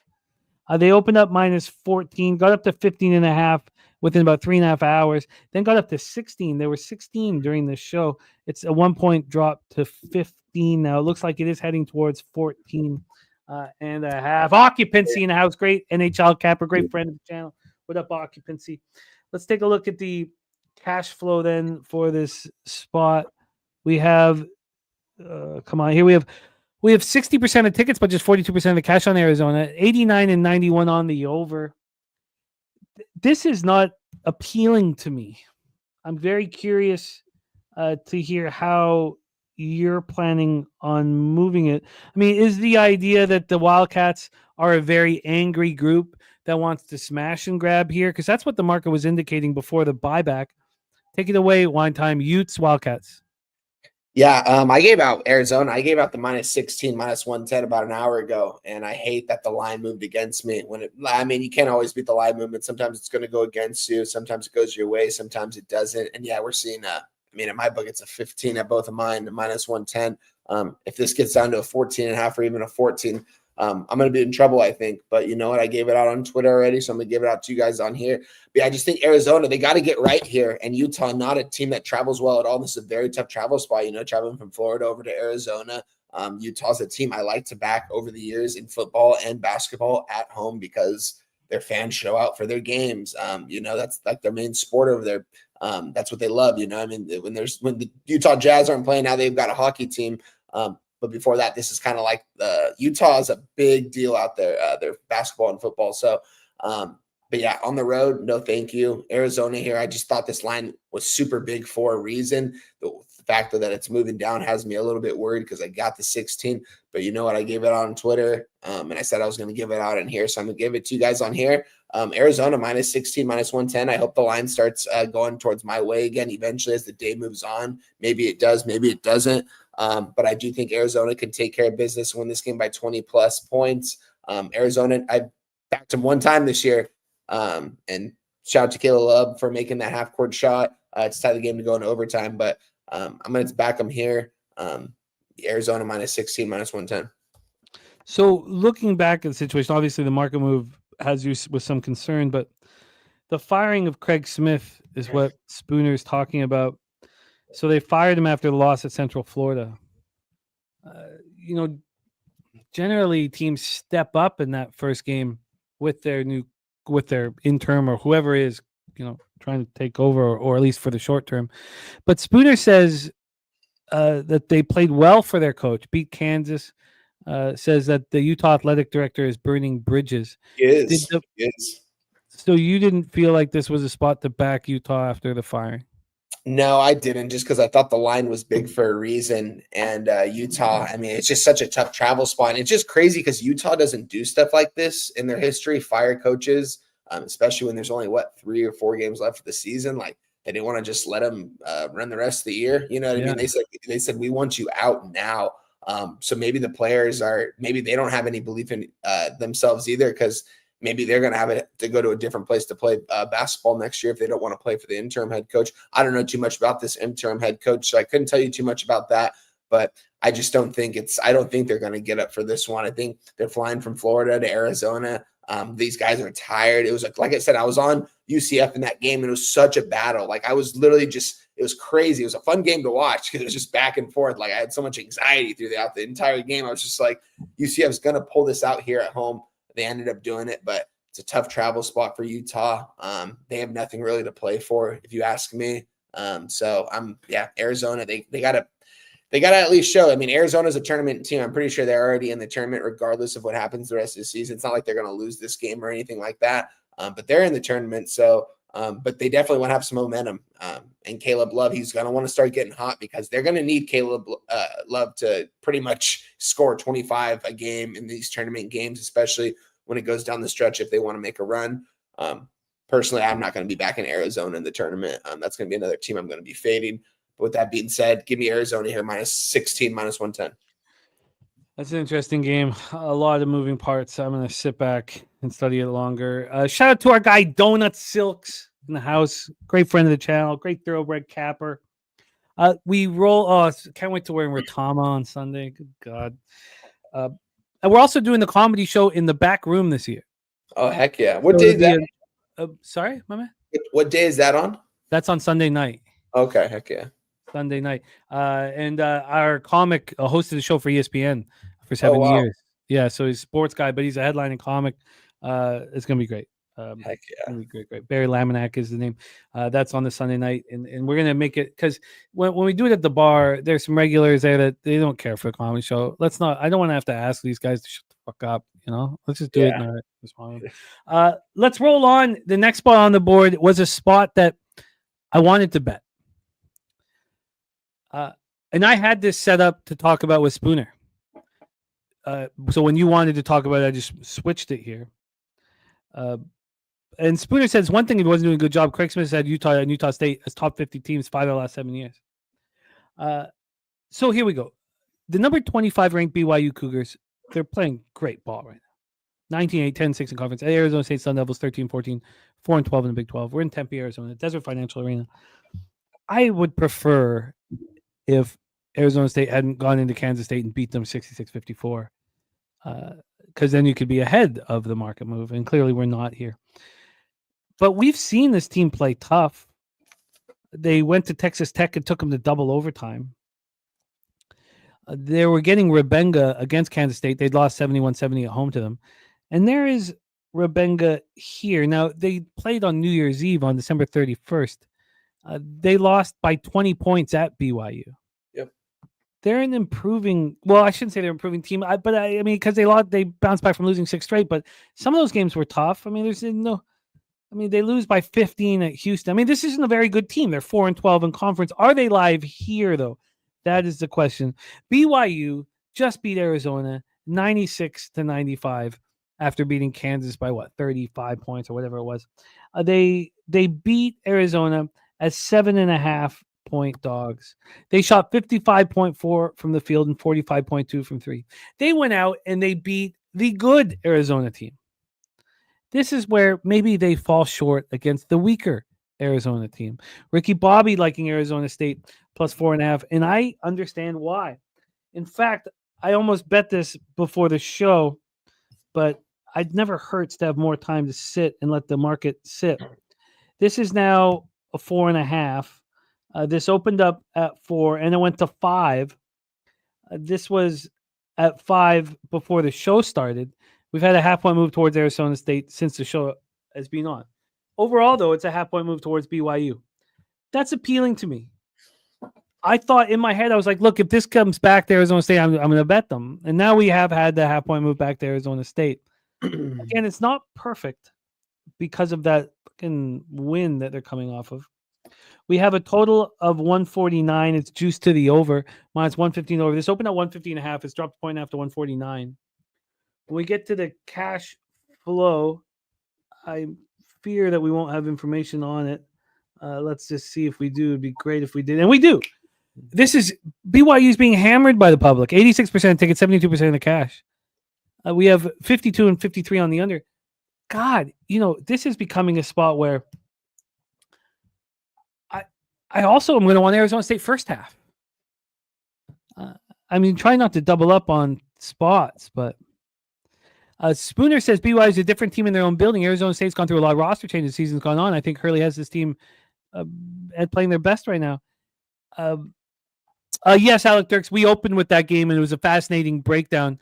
The chat liking the Terps, but then we had Morgan saying he's looking at Michigan State, and then we've had the line go to 5, back to 3.5. So it's lots of study still needs to go into that game. But take it away here. I want to double up on Arizona State. I don't want to. Maybe I take that back. Maybe it's just a first half bet for me on Arizona State. Maybe that's what I'm more comfortable doing. Take it away here for us. Wine time. Cougars, Sun Devils, and Tempe. I would say instead of doubling up on it, Jim, just make one play on this game, man. I'm going to say it's the money line. I'm going to take the money line plus 165 here with Arizona State. Yeah, you said it. They're going to fall to the weaker the Arizona team here. Arizona State, there's another player that I want to move on his player prop as well. Alston Mason, over 13.5 points, minus 110. I think he's going to have a really good game today. His 3-point prop is over 1.5, minus 200. This guy's going to probably hit at least three-pointers. He's going to get to the line as well. He likes to drive to the bucket and score. And I think if Arizona State's going to win this game, he's going to have to score at least 15 to 20 points in this game, probably closer to 20. So I definitely think he's going to get it done here. So lock me in on that as well, Jim. What was the number for Mason? It's Alston Mason, and it's over 13.5, minus 110. You got it. Over 13.5. I think Arizona State's going to take care of business here. I think they're going to get this win outright. You mentioned it. They got blown out the last time they played each other in BYU. Saw my guy Spoons talk about it. BYU, a really good team to back at home, not so much on the road here. And I just think, coming off that close win against Arizona, Arizona State's going to be able to get them here. So give me Arizona State on the money line plus 165 and Alston Mason over 13.5 points, minus 110. Oh, God, that's a very appealing. Troy saying this is not where you want to fade the line movement. And so I asked which line movement? The initial move towards BYU or the half point of buyback against a clear public side on BYU. I'm fascinated to hear that. Shout out to our guy Cuban Connect. OG low bagger. Oklahoma, Texas, Oregon State, and SMU for our guy Cuban Connect. Let's roll into our final spot on the board. I expect to back it with you. And I know I can just message Troy, but I would like to hear if he's got some time here. I know he's working. Let's move on to our final spot on the board before we get into NBA. We got Brizzy in the wings, ready to rock with us in NBA, the three-headed monster. We are delivering the goods in NBA this year. It's been impressive work. There's Black Thor King in the house. Another OG low bagger.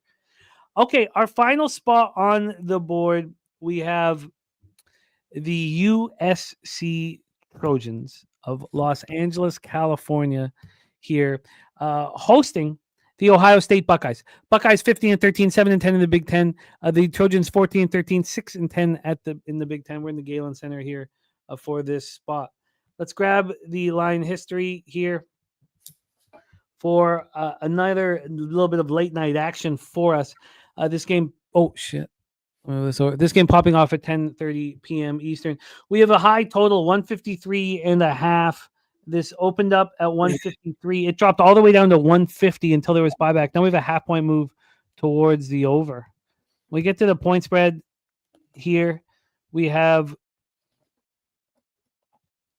USC right now +1 at -113. They opened up -1.5. Ohio State has gone from dog to favorite. Let's go to the money line. I mean, even though the money line obviously comes out quite a bit later, I'd be interested to see what's gone on there. On the money line, we have USC right now minus 107. They opened up minus 117. And so when this came out at 8:08 a.m. at minus 117, the 15-cent move that happened within 2 hours was towards Ohio State. You could have got USC minus 102. So then 2 minutes after that, USC moved back to minus 111. Really hasn't been that much move. And the dog to favorite on the 1 point thing screwed me, got me off a winner yesterday, which was bothersome. We have these Trojans, losers of 3 straight. They're coming back from that trip against Maryland Rutgers. I made the mistake of backing them first half against Rutgers. I felt that overtime victory for Rutgers at Washington made Rutgers a little bit vulnerable. USC was on the road after playing against a very tough Maryland opponent. They stayed on the road. I kind of liked it, and that didn't work. We have a similar situation for Ohio State. They just lost at UCLA 69-61. They are in the warmth of Cali right now. Losers of 3 straight. This is a really tough spot here. Let's get into the cash flow here. We have no help on the spread, but we do have the money line. It's a tight enough line that is helpful. 37% of the tickets and 85% of the cash is on the Buckeyes. 58 and 60 on the over. This is a fascinating spot. Our guy Crip Key in the house. What up, Crip Key? Says USC or nothing. What's Wine Time say? Buckeyes, Trojans in LA.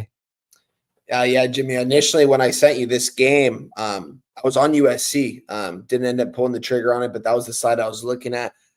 As it got to this morning when I woke up, the more I capped this game, the more I started getting on Ohio State. And now looking at it now, seeing Ohio State go from a dog to a favorite, pretty wild here. And seeing the bigger money coming in on Ohio State. Ohio State's been a good team in the conference at home, definitely not on the road. USC just – you can't really back them, though. Man, it just seems like they've kind of just died this last week or two. No life in them. You know, you got Desmond Claudy down there. You've got some good players over there that can definitely put the ball in the hoop. Bruce Thornton against Claudy is going to be fun to watch here in this matchup, I think. Both these teams are going to have to pretty much win their conference tournament to even get into a March Madness game. This should be a fun game to watch, though, because a lot of these players still want to go hard here. It's the last couple of games of the season.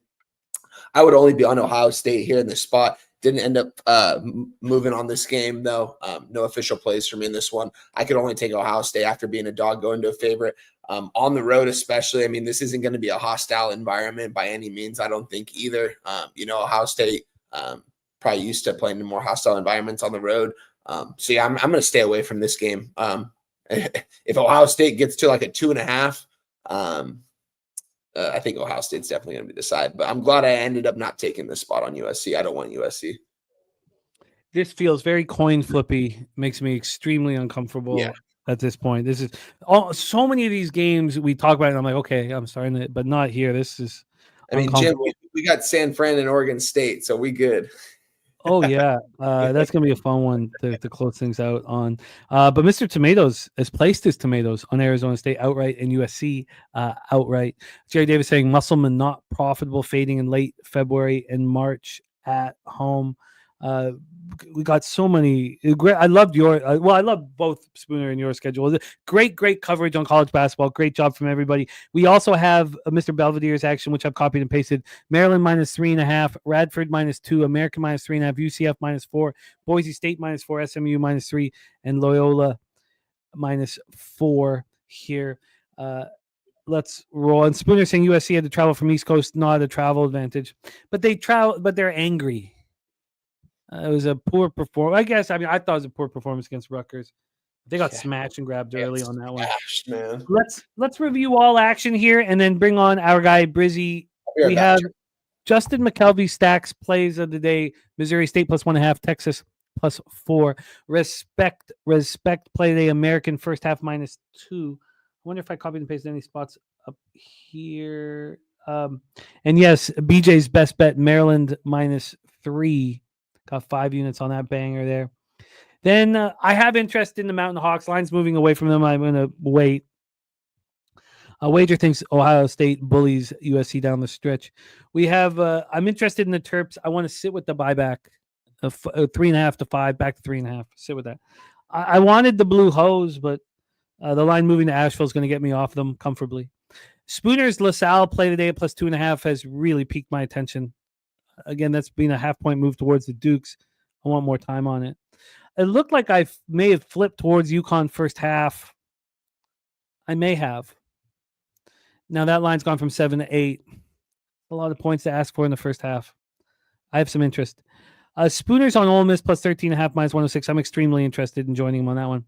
Radford, Gardner-Webb could make real legitimate reasons for backing both sides, and we need to hear if Jermaine Manson or not. So Notre Dame, I've got question marks beside. I had planned to be on A&M, but the stagnant line at 7.5 makes me uncomfortable. The NCAA play today from our Ron Crawford is Kansas State. It's Kings in regulation. We'll talk about his play today in NBA here shortly. Morgan's on North Florida -1.5. That's another spot that really appeals to me. DC Capper is giving us Holy Cross +9.5. He's on the Terps, and he's on Oklahoma +2.5. That's another spot that interests me. I am interested in Memphis, but you guys explained why maybe that wasn't a good idea. I did bet Missouri State. Missouri State and Valpo. I've only moved in the Missouri Valley Conference thus far. I got Missouri State +2. I believe it's there right now. Morgan had interest in Penn State. We'll see if there was a no move as far as I remember, but I didn't write in enough, so I think he didn't move on it. I do have interest in Seton Hall. I bet Valpo +4.5. It's a 5 now. I'm very interested in Boise State. I bet Oregon State -3 at -108 during the show. It was 3.5 -105 on 365. I could have got the 3 at -120, but 12 cents is enough for me to actually bet it liquid. Then we have from Wine Time, UCF team total over 81.5 into -4.5. I am interested in backing that, but I want to sit with it for longer. Wine Time on Butler +7.5. I'm definitely joining him on that one. Oklahoma is a possibility for me. Want to sit with it for longer. Wine Time moved on Arizona -16, -110. The Arizona State spot that Wine Time's on money line, I'm very interested in. He's also on Mason over 13.5 points. Cuban Connect gave us Oklahoma, Texas, Oregon State, and SMU. We stayed off that Ohio State USC spot. And that is our college basketball breakdowns for Wednesday, February 26th. And now we get into NBA. Wine Time rolling right now. And I am as well. We don't have the records from Brizzy. I wish we did. We don't. So I apologize for that. But I can tell you that Wine Time's ROI is +4.46%. My ROI is +4.77%. That's fucking great. Again, our unit size isn't big enough for that to be really helping our bankroll. When we were doing interviews with a documentary filmmaker, he really believed that the whole thing about this, because we get so much joy out of capping, and our bankroll is so important. Obviously, we're trying to boost our bankroll, but the whole thing is you can't lose. You just can't fucking lose. The bankroll is the most important thing other than our families. Happy bankroll, happy life. Yeah. And you just can't lose. Now, I like having a 4.77% ROI again. I wish my unit size was big enough that would really help our bankroll, but at least we're winning. Thank you, Saturated. Jerry Davis, my man, thank you. Let's bring on from South Jersey in the house. Can't wait to rock with them at Pubapalooza, the star of the Locker Room Talk podcast, which is out. Locker Room Talk podcast will be a featured video on our YouTube page all week. Please welcome our guy, Billy Brisbane. Brizzy, what's good, man? How are you? Doing good. Got some good news. Did hit up the old friend here, and we got a nice little help here for player props via propedge.io. So any player prop questions that you guys have, I'll type it in, and we'll get some more information about it.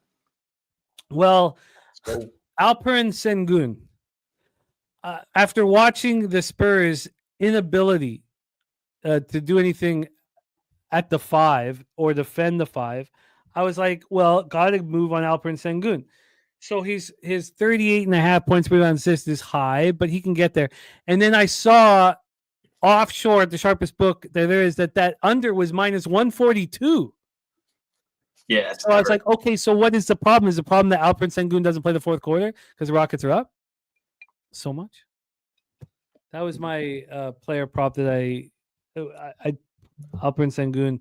I still have interest in. Maybe it's the points we should focus on. I don't know. But when I always cross check a player prop at a real sharp offshore to see what they think. And when they had minus 142 to the under 38.5, it made me. That's the one good thing about this little thing that we have up here is that we'll be able to see like all the different player prop odds throughout the sports book, which one's the best one, what are their stats looking like last 10 for the season, what's the matchup looking like, what's the offshore looking like, and where they're ranking at. So I've been fucking around with it a little bit in the last week, and it's been really helping my ROI for player props. Well, let's fuck around. Let's get to work, fellas. We start at 7 p.m. Eastern. Spooner says, I thought you were going to stick to sides in NBA this year. I'm trying so hard to, but my ROI in player props is quite good because I'm trying so hard not to bet them. And so I lost the KD by a half point, but I've been rolling with them and cashing with them. I'm trying to look. I have an itch that needs to be scratched constantly. And so sometimes I slip up, bet a little more than I want, add a little too much. When I'm hungry, I eat too much. When I want to drink, I drink too much. It's how I've always been. But I am 45 and I'm still alive. Boston Celtics 42-16, 24-6 on the road at the Detroit Pistons, 32-26, 15-13 at home. We're at Little Caesars Arena in Detroit, Michigan. Celtics have won 6 straight games. They're 3-0 post All-Star break. And we have heard from our guy, spreadsheet play of the day from Ron Crawford is the Detroit Pistons. And I am very interested in joining them.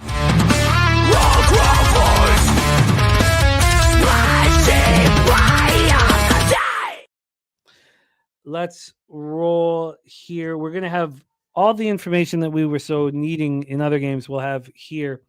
We've already heard from Viper NB. He's backing the Celtics here on the second half back-to-back after winning 111-101 at Toronto last night.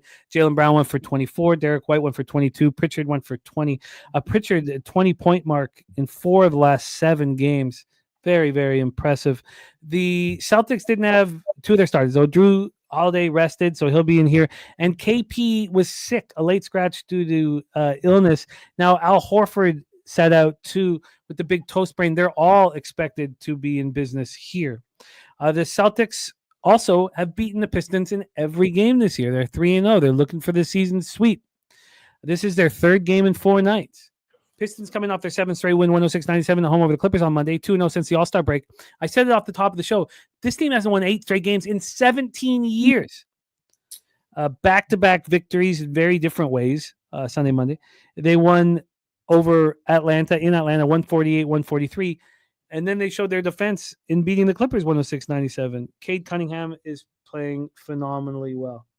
I have a different injury news report. I have Jaylen Brown thigh questionable and Kristaps Porzingis illness still questionable for Wednesday. That was the shoot-around news, like 2030. Important. And I'm going to get that up here. I don't have my shoot-around up, my info shoot-around. So that's crucial information here. Let's get into the line history and the cash flow. We're going to go back and forth with our cappers here to start. So we'll start off with Brizzy getting us started here in this one.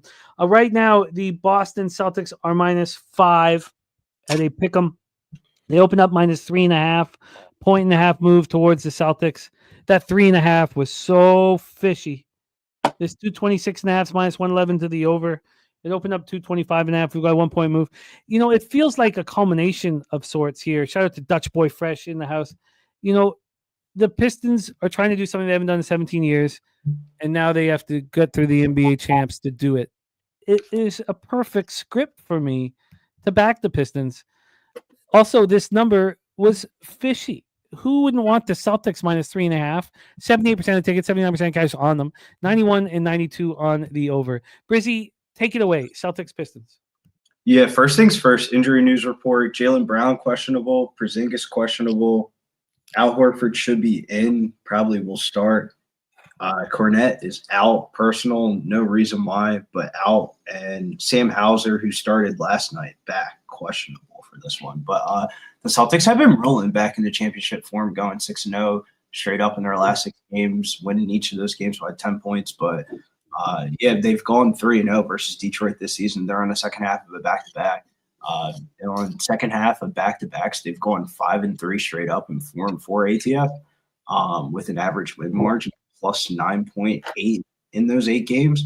But I definitely think there could be some late injury news to follow in this one. Like the Porzingis being ruled out illness was like literally like one of those ones where like you see the starting lineup go across the screen and Porzingis isn't on the screen, and then they say that he's out. I think it's a legit illness, and then one of Brown or Tatum are probably going to miss in this one. The Pistons are playing great too. They've won 7 straight games. Granted, their win streak has been over Philadelphia, Charlotte, the Bulls twice, Spurs, Hawks, and the Clippers. So I wouldn't say the best level of competition, but I would say their momentum can't be underestimated. The Celtics ended JB Bickerstaff's season last year, and probably seeing what the Cavs are doing this year, I mean, that probably has definitely inspired him in a new year. I kind of like the spot here for the Pistons. It feels like their Super Bowl litmus test, while it's just another night in the office here for the Celtics. 9 out of the last 11 road games following a win have gone under the total, given it's the second night of a back-to-back here for the Celtics. I would lean towards the under 226.5. I think this is going to be like a little bit of a playoff basketball type feel to it. And I would lean towards the Pistons on the spread. And then one player prop that I do like for this one is Jalen Duren, double-double, plus 100. Boston's allowed 8 most rebounds in the past 7 games versus opposing centers, and he's going over his rebound prop in 6 out of his last 10 games, averaging 22 rebound chances in those past 10 games. Wow. I wonder, I mean, if Brown is out, I mean, we're not going to get 5. It's not going to sit at 5. It's going to go down to 3.5 again and 3. But at this point right now, at 1:59 p.m. Eastern, this line is creeping towards Celtics. At 36 minutes ago, it went to -5, -105. Then the Pistons took a few cents, but it's back. I just think that offshore right now, I can get Pistons +5, -105. Will I ever get better than that? Drewski said it just went to 5. Proline Plus has Proline Plus has Celtics at 6.5. Wow, which is crazy. After the injury news report, after the shoot around news, it's only going up towards. Maybe people are betting the Celtics blindly and not even looking at the injury news report because that's how public of a team they are. God, wine time, take it away, man. Yeah, shout out to Mikey Money in the chat. Get that cash, my friend. Thanks for stopping by. I saw Dutch Boy Fresh in there as well. Good to see you, brother. It was fun kicking with them on Monday night, Medicate Monday, man. If you guys, Billy B was there too. Good time there, man. I think we're starting something special there at night. It was cool. Oh yeah, because tonight again we're popping off tonight. Good call. Oh, is it tonight too? Yeah. All right, let's go. We'll see, and I'm off work today, so it's gonna be a good day today, guys. I got a lot of action today, but. Yeah, getting into this game, guys. Let's just get right to it. I'm on Detroit. I'm on the money line plus 160 here. I think they're going to take care of business. I don't like that the line's moving against me. When I took this, it was a 4.5. Now it's a 5 on my book, I believe. So you could probably get a better number. But seeing the injury report, though, like Kristaps Porzingis, you never really know if he's going to play or not. I see Jaylen Brown is questionable on there. Billy, you said, is Tatum questionable? No. Usually one of Tatum or Brown missed these second nights of back-to-backs. It's probably going to be Brown. Yeah. And this line's going to go back to a 4 eventually, I think, unless Brown plays and it stays at a 5. But I just think Detroit's just rocking and rolling right now. I like what they're doing over there, man. They're playing really good basketball. I've talked a lot about the Pistons with Jimmy over this season. Wanting to back them in different ways. And I made a ton of cash backing them. And it's good to see them excelling. Like Cade Cunningham has established himself as one of the better players in the league right now. And I hope to see them make some noise in the East this year. But I'm on Detroit here. Don't get me wrong. Celtics, they're the best team in the NBA. But you know what? They're one of them. They're the champs. You got to beat them. until you are the best team in the league. But I think this is a good spot for Detroit and a letdown spot a little bit for Boston. And Boston's rocking and rolling right now too. So both these teams are due for a loss. But I just think if we're getting plus 160 with a team that's fighting right now, that wants to show that they do belong right now in the East, I'm going to take that. You know what I mean? I'm not going to take them +5. I don't want the spread. I'm just going to take the money line because I think they're either going to lose by that many points or they're going to win this game outright. It's going to come down to the wire.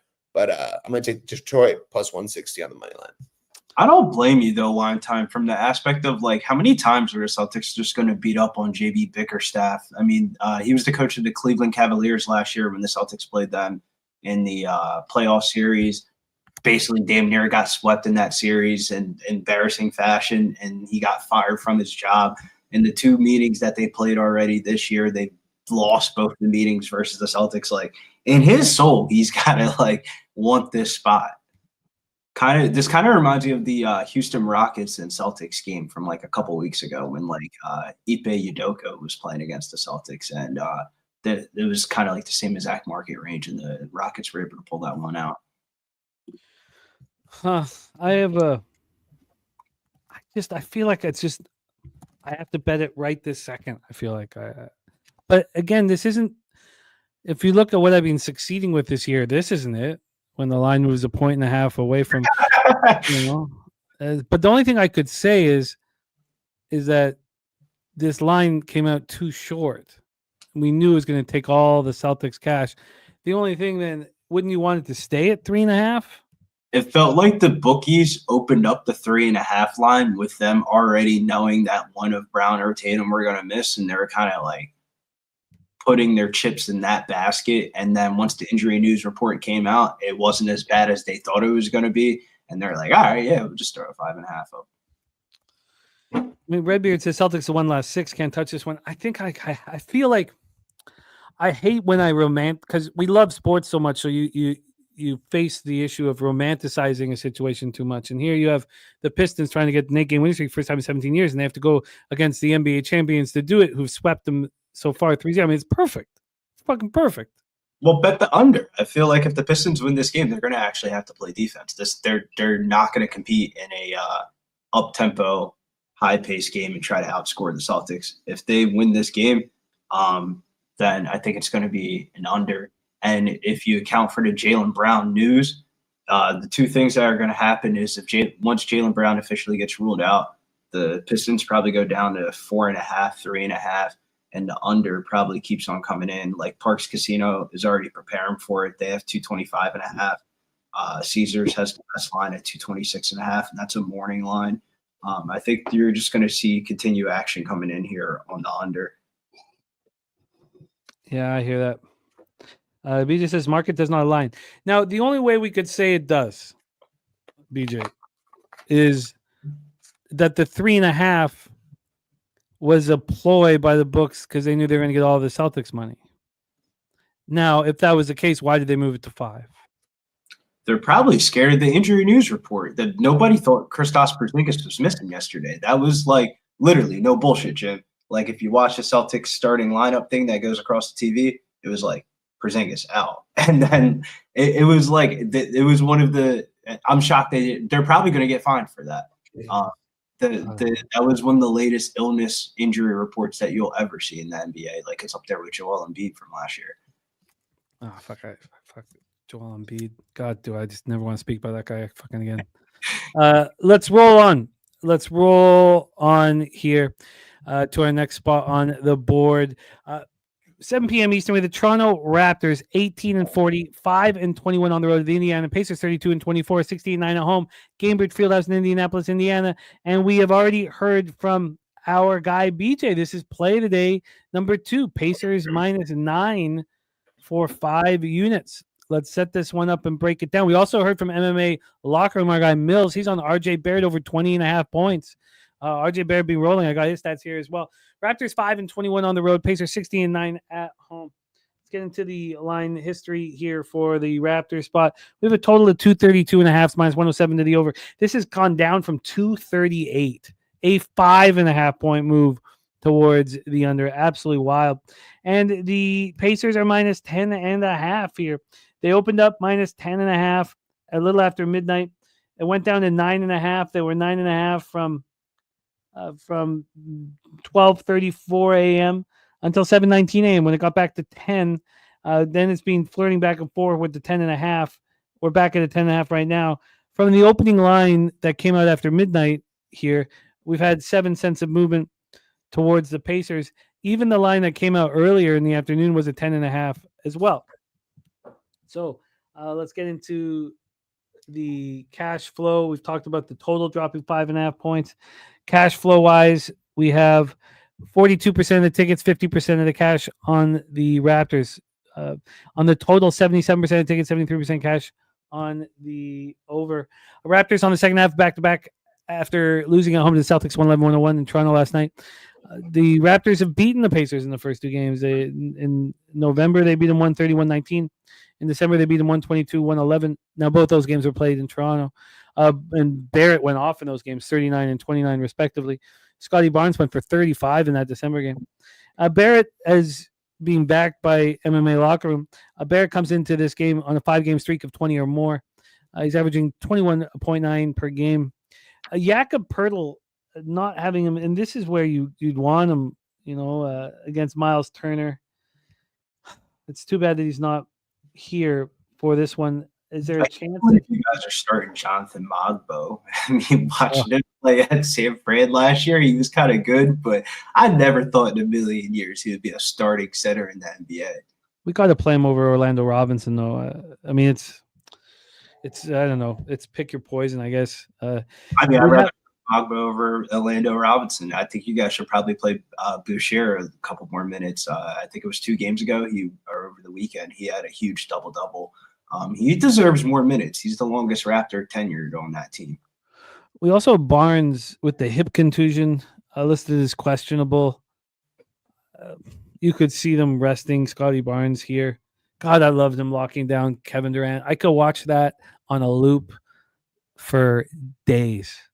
Yeah, but I don't think they should be playing Scotty Barnes any more fucking games. It feels like every time he plays 2 good games, he gets hurt in the third. Yeah, but you got to let him figure that shit out, or he's just going to be a China doll for the rest of his fucking career. I mean, he's got to figure that out on his own. He's got to be a man. This is a man's league. Halliburton questionable with left groin soreness. So you have, each player's straw that stirs the drink could be out of the lineup in this one, which is very uncomfortable. We got Slick Nick Boston, Nikki Fish Tanks in the house. Great to see you, Nikki. So here we go. The Poeltl, they've been telling us that Poeltl was going to be back. Darko keeps saying, he's very close to returning. He's very close to returning. So he could be playing here. Mogbo, 4 points, 4 boards, 2 steals, and 2 assists. This is their 3rd game in 4 nights for the Raptors. Pacers coming off having their modest 3-game winning streak snapped on 125-116 loss home to the Nuggets on Monday night. Siakam on Sunday had his first double-double since February 7th. And then in that game on Monday, they turned the ball over 18 times. It was just horrific. The Pacers average just 13.4 a game. That's the 5th fewest in the league. They're probably going to be sharp here. We start with our guy Wine Time. Take it away, Raptors, Pacers. Yeah, this is going to be the first leg of a parlay that I gave out. Pacers money line. Don't usually do these money line parlays, but just found a good spot today. I'm going to throw them in there in this one. I think they're going to smash these guys up, honestly. I'm not going to take them to cover double digits in this spot, though. Just short and sweet. I mean, the Raptors beat these guys first 2 times already. Now they're back in Indiana. I think Indiana is going to win this game. Indiana money line for the first leg of parlay. Wine Time with a money line parlay starting with the Pacers. Brizzy, take it away. Yeah, I tripled up on this spot. I wanted to go first quarter, first half full game, but I used the Pacers in the money line parlay spot. I took the 9.5, and we're gonna give out the same game parlay here for this game. But this play actually fits a couple of model spots for me. When a team is facing a season sweep in the NBA, it rarely usually happens. The Raptors have won most of the meetings so far this year. Vegas is putting a 9.5, favoring kind of Indy here, despite the Halliburton growing questionable news. And I don't think TJ McConnell's going to play.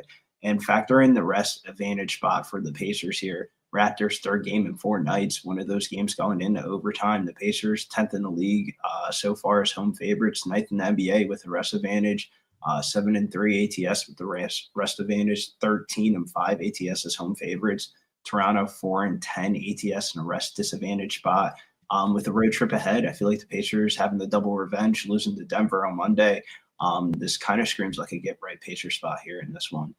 The same game parlay I went with was the Pacers money line, Miles Turner over 1.5 3-pointers, and Halliburton 6 assists, and it was plus 100. In the new year, Miles Turner has really upped his 3-point volume. When I was looking at this prop edge IO thing, he's going over his 3-point line in 9 out of his last 10 games with 8 3-pointers and 3 straight. And since January 16th, he's averaged 6.9 3-point attempts per game. Miles Turner is going to shoot a lot of threes in this game. Can you give me the SGP once more? Pacers money line. Okay. Miles Turner over 1.5 3-pointers, and Halliburton 6 assists, and it was plus 100. Halliburton 6 assists at plus 100. And then we got both of our cappers using the Pacers in the money line parlay that we'll hear in a bit. And we have Brizzy also on the Pacers minus 9.5 at minus 110. No, Turnsy, the Celtics are the public team in this. And I just bet the Pistons plus 5 at minus 105. Yep. If I'm going to have to, I don't know. It's a good spot for him, man. I mean, how many times is JB Bickerstaff going to get disrespected by the fucking Celtics until he mans up and coaches a good game? I mean, you get swept by the Celtics last year in the playoffs, basically cost you your job. Then you come back and lose to the Celtics twice this year already. I mean, one of these fucking games he's got to win. It's probably some bullshit regular season game that we're going to forget about by the playoffs. Yeah, I hear you. It just doesn't fit what I've been doing, and so it makes me nervous. But I just feel like I just need it. All right, I got the plus 5 minus 105. I've not moved on this Pacers spot, but I'm certainly going to think about it longer. BJ saying this is all Pacers. Says everything here says Indiana, not advantageous for Toronto tonight, pending injuries. Let's roll on. 10.5 with the Pacers team. Sorry.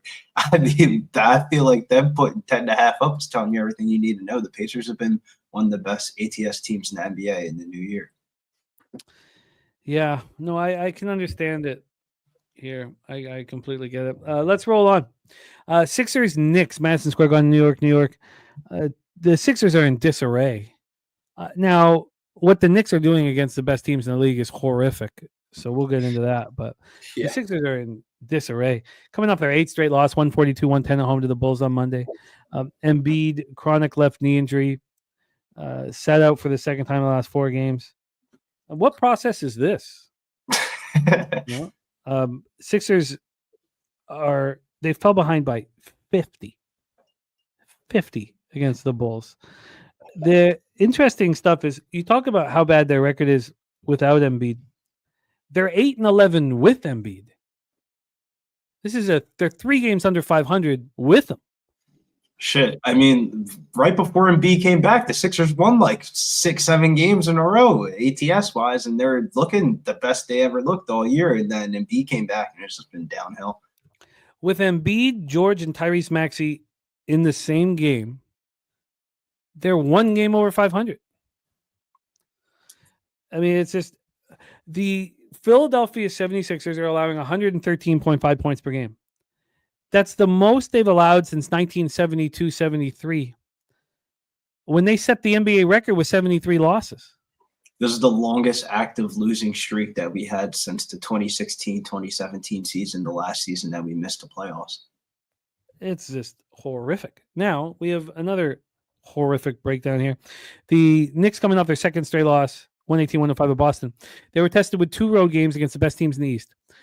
Cavs, Celtics. They lost by a combined 50 points. They're 0-7 against the 3 teams with the best record in the league. Cavs, Celtics, Thunder. In those 7 games against those 3 teams, they're losing by an average margin of 20.1 points per game. Kingu says that George contract is looking worse by the day. It's crazy. He hasn't really played that bad. Nah, I'm gonna back up the Paul George slander. He has not looked that bad in the last couple of weeks. Like his comment about Embiid, his knee injury, and he said the only thing that can cure him is some drugs is pretty fucking funny. I mean, we have Paul George shooting 43% from the field with 16.2 points per game. Yeah, but you're looking at the season stats. Look at the last month. He hasn't been the worst in the last month. Like, the last game that he played against the Bulls, he was like the only person that looked like he actually gave a fuck. God. Him and Grimes and Kelly Oubre were the only three people that looked like they cared, and everybody else was just like going through the motions. Like once Maxi's not locked in, it's going to be a long season. I commend you for your glasses half full thoughts on the Sixers. Unfortunately, that glass is half full of sperm. I'd leave it the fuck alone. Paul George has been trash. He's been trash, but like not as bad as what the media is really making it out to be. I can name about 3 or 4 contracts that have been worse this year than Paul George. It's just that he hasn't played at the Paul George level, but he hasn't been the worst. Like if you took his player prop over tonight, you're probably going to cash. Is he sitting beside you? I swear to God, He's sitting beside you right now. I swear to God, Jim, if you took his player prop over tonight, you're probably going to cash. And you know how many people are going to say the same exact thing of like, Paul George sucks. Paul George sucks. Well, he scored 19 against Chicago in a game that we got blown out. He 40 minutes against the fucking Brooklyn Nets. He had 15.7 rebounds. Against the Celtics, he had 17 points. I mean, the only games that he sucked has really been when Embiid's in the lineup. But if you take Embiid out the lineup, he's been like the shot attempt leader for the team. Well, you're a good friend. You're a good friend, Brizzy. We all need that. Paul George is lucky to have friends like you. Brizzy, the Sixers are plus 10 and minus 103. They opened up plus 10, minus 105. This went to 9.5. We're back at 10. We basically have had no movement here on the spread. On the total for this one, we have a 229.5. It's minus 110 to the over. Opened up at 232. It's dropped down to 229.5. Wine Time Sports giving a Pub Sports Radio membership. Chris Zaltzer getting the gift here. Let's get into the cash flow. Shout out to our guy Wine Time here. We have 42% of tickets, 35% of cash on the Sixers, 58 and 65 on the Knicks, 62 and 60 on the over. Take it away, Brizzy. Any interest in making money in this one? Yeah, just waiting on the Karl Anthony Towns news to kind of really move on this one. He's listed as questionable, and I have no idea if he's going to play or not. This will be the third meeting between these two teams. The Knicks won both of them straight up in ATS, both in Philadelphia. The revenge spot, I would say, for Brunson and Hart, where they used to play their college games at in Villanova. Both of these teams are coming into this game in somewhat bad form. Knicks losing 2 straight games. They haven't really looked that good against the upper half, against the NBA association teams, but they've been smacking against these shittier teams. It's honestly just an effort level at the end of the day when it comes to the Sixers, and it kind of makes me want to look towards the over in this one if Karl Anthony Towns is in. 10 out of the last 13 games for the Sixers have gone over, and it's not because of their offense, it's because their defense has been terrible. And if the Sixers want to somewhat compete in this one and snap an 8-game road streak, they're going to have to score some points. And if you look at the Knicks, when they're not playing the upper half of the association, they've been going way over. 7 out of their last 9 games have gone over, kind of an uncharacteristic stat for a Tom Thibodeau team, but depending on if Karl Anthony Towns is in, I like the Knicks team total over 119.5 at minus 120 and the over 230 here. One player prop I do like. It will not be Paul George. It's going to be Quentin Grimes over 20.5 PRA. He's gone over his PRA line in 5 out of his last 7 games with the Sixers, and his 2 misses were his first 2 games with the team. The Knicks are allowing the 6th most points, rebounds, and assists, the shooting guard position in the last 20 games. And he's a former Knicks draft pick playing back in the Garden as well. I would definitely look for a potential same-game parlay of Knicks money line, maybe their team total over, and a Quentin Grimes PRA prop.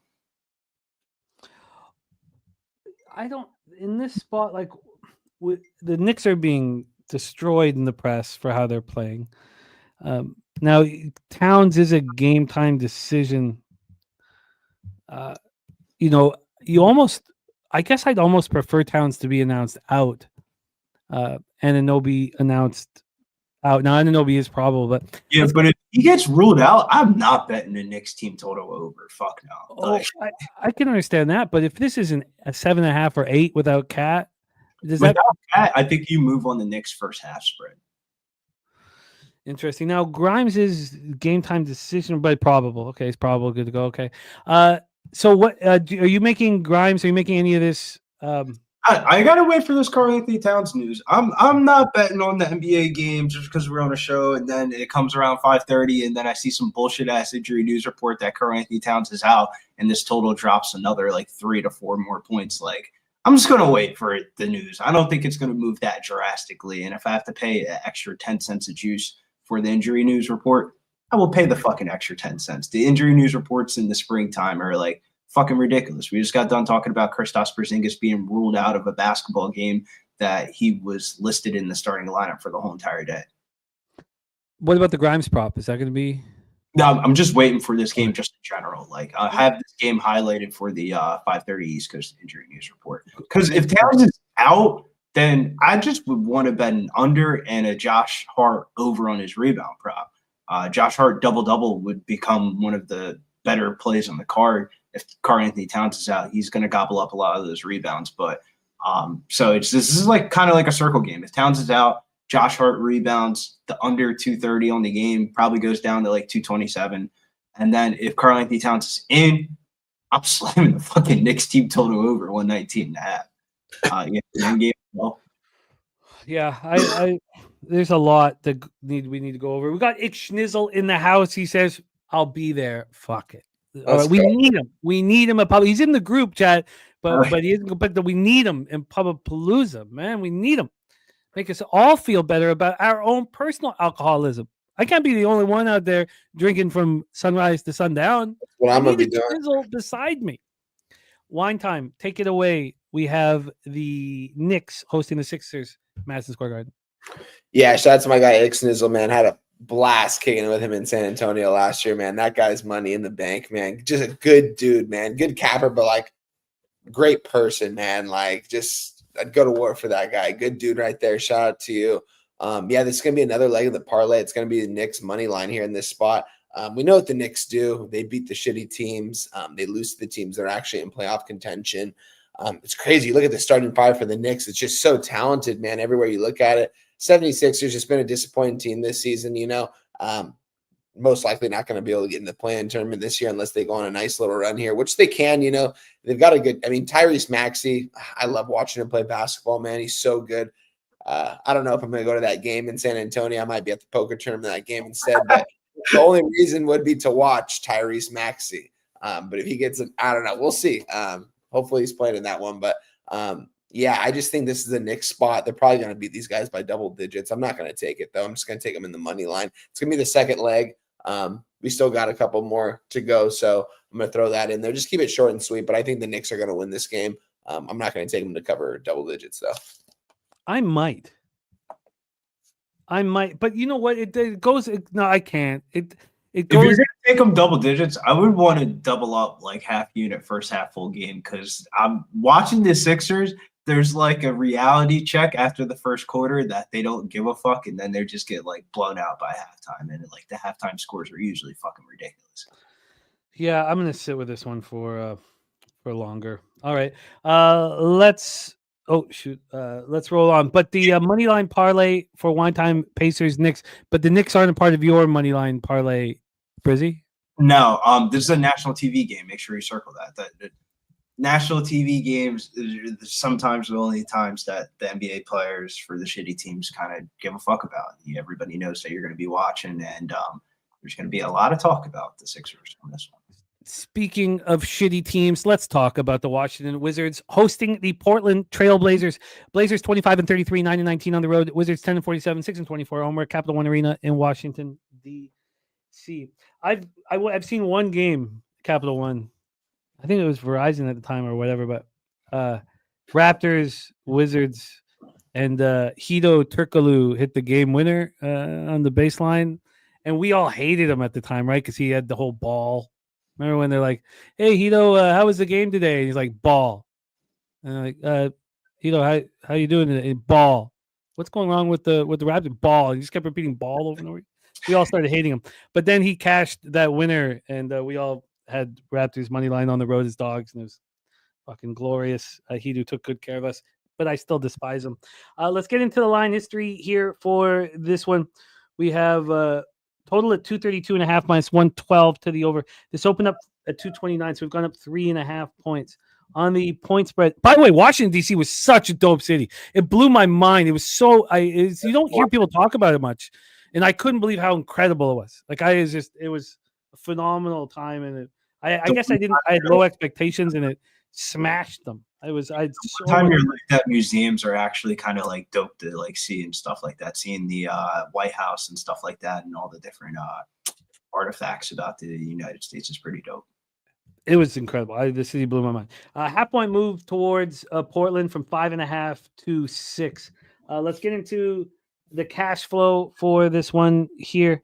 We have 62% of tickets, 65% of cash on the Blazers. It's moved a point in the direction. 59% of tickets, 61% of cash on the over. Going over the situation here, Sar, Brogdon, Sadiq Bey out as expected here. Ayton out for the Blazers, so it's Klingon at center. We have Portland coming off their second straight win, 114-112 at Utah on Monday. Simons, playing well. 25 in the win over the Hornets on Saturday, 28 in the win over the Jazz. That win over Charlotte, 53 points. That's the largest margin victory in franchise history. Jeremy Grant went for 20 on Monday, 5 of 10 from 3. That's important because in the 3 previous games of that, he was shooting horrifically, 9 of 37 from the field and 3 of 17 from 3. Denny Avdia, I wonder if he's going to be a player prop spot for the Cavaliers, show the Wizards what they don't have. He went for 18 points and 14 boards on Monday. That was the opener of a 7-game road trip here as well for these Blazers.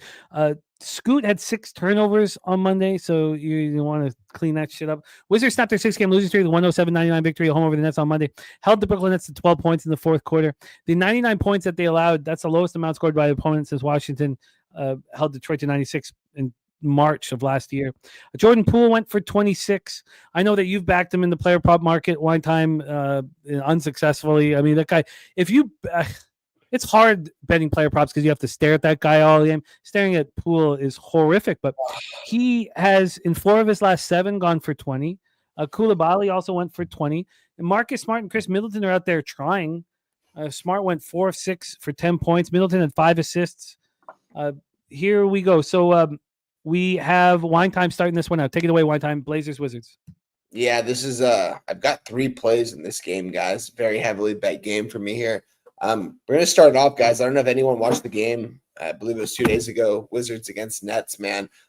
What a battle that game was coming down to the last minute. These guys they almost got in about 3 different fights on the sideline between all these guys. Chris Middleton almost got into a fight with a player, which was absolutely wild. Marcus Smart out there just playing some crazy great defense, man, to close out. I'm talking good right now, guys, because I was on the Wizards, obviously, in that spot, plus the as an underdog, obviously. But you should though, bro. They went on 11-1. Yeah, played some really good basketball. And Jordan Poole, I mean, when you get this guy going and he gets going, it's hard to stop. And that game kind of reminded me of like when he was on the Warriors, when he starts making shots when people piss him off.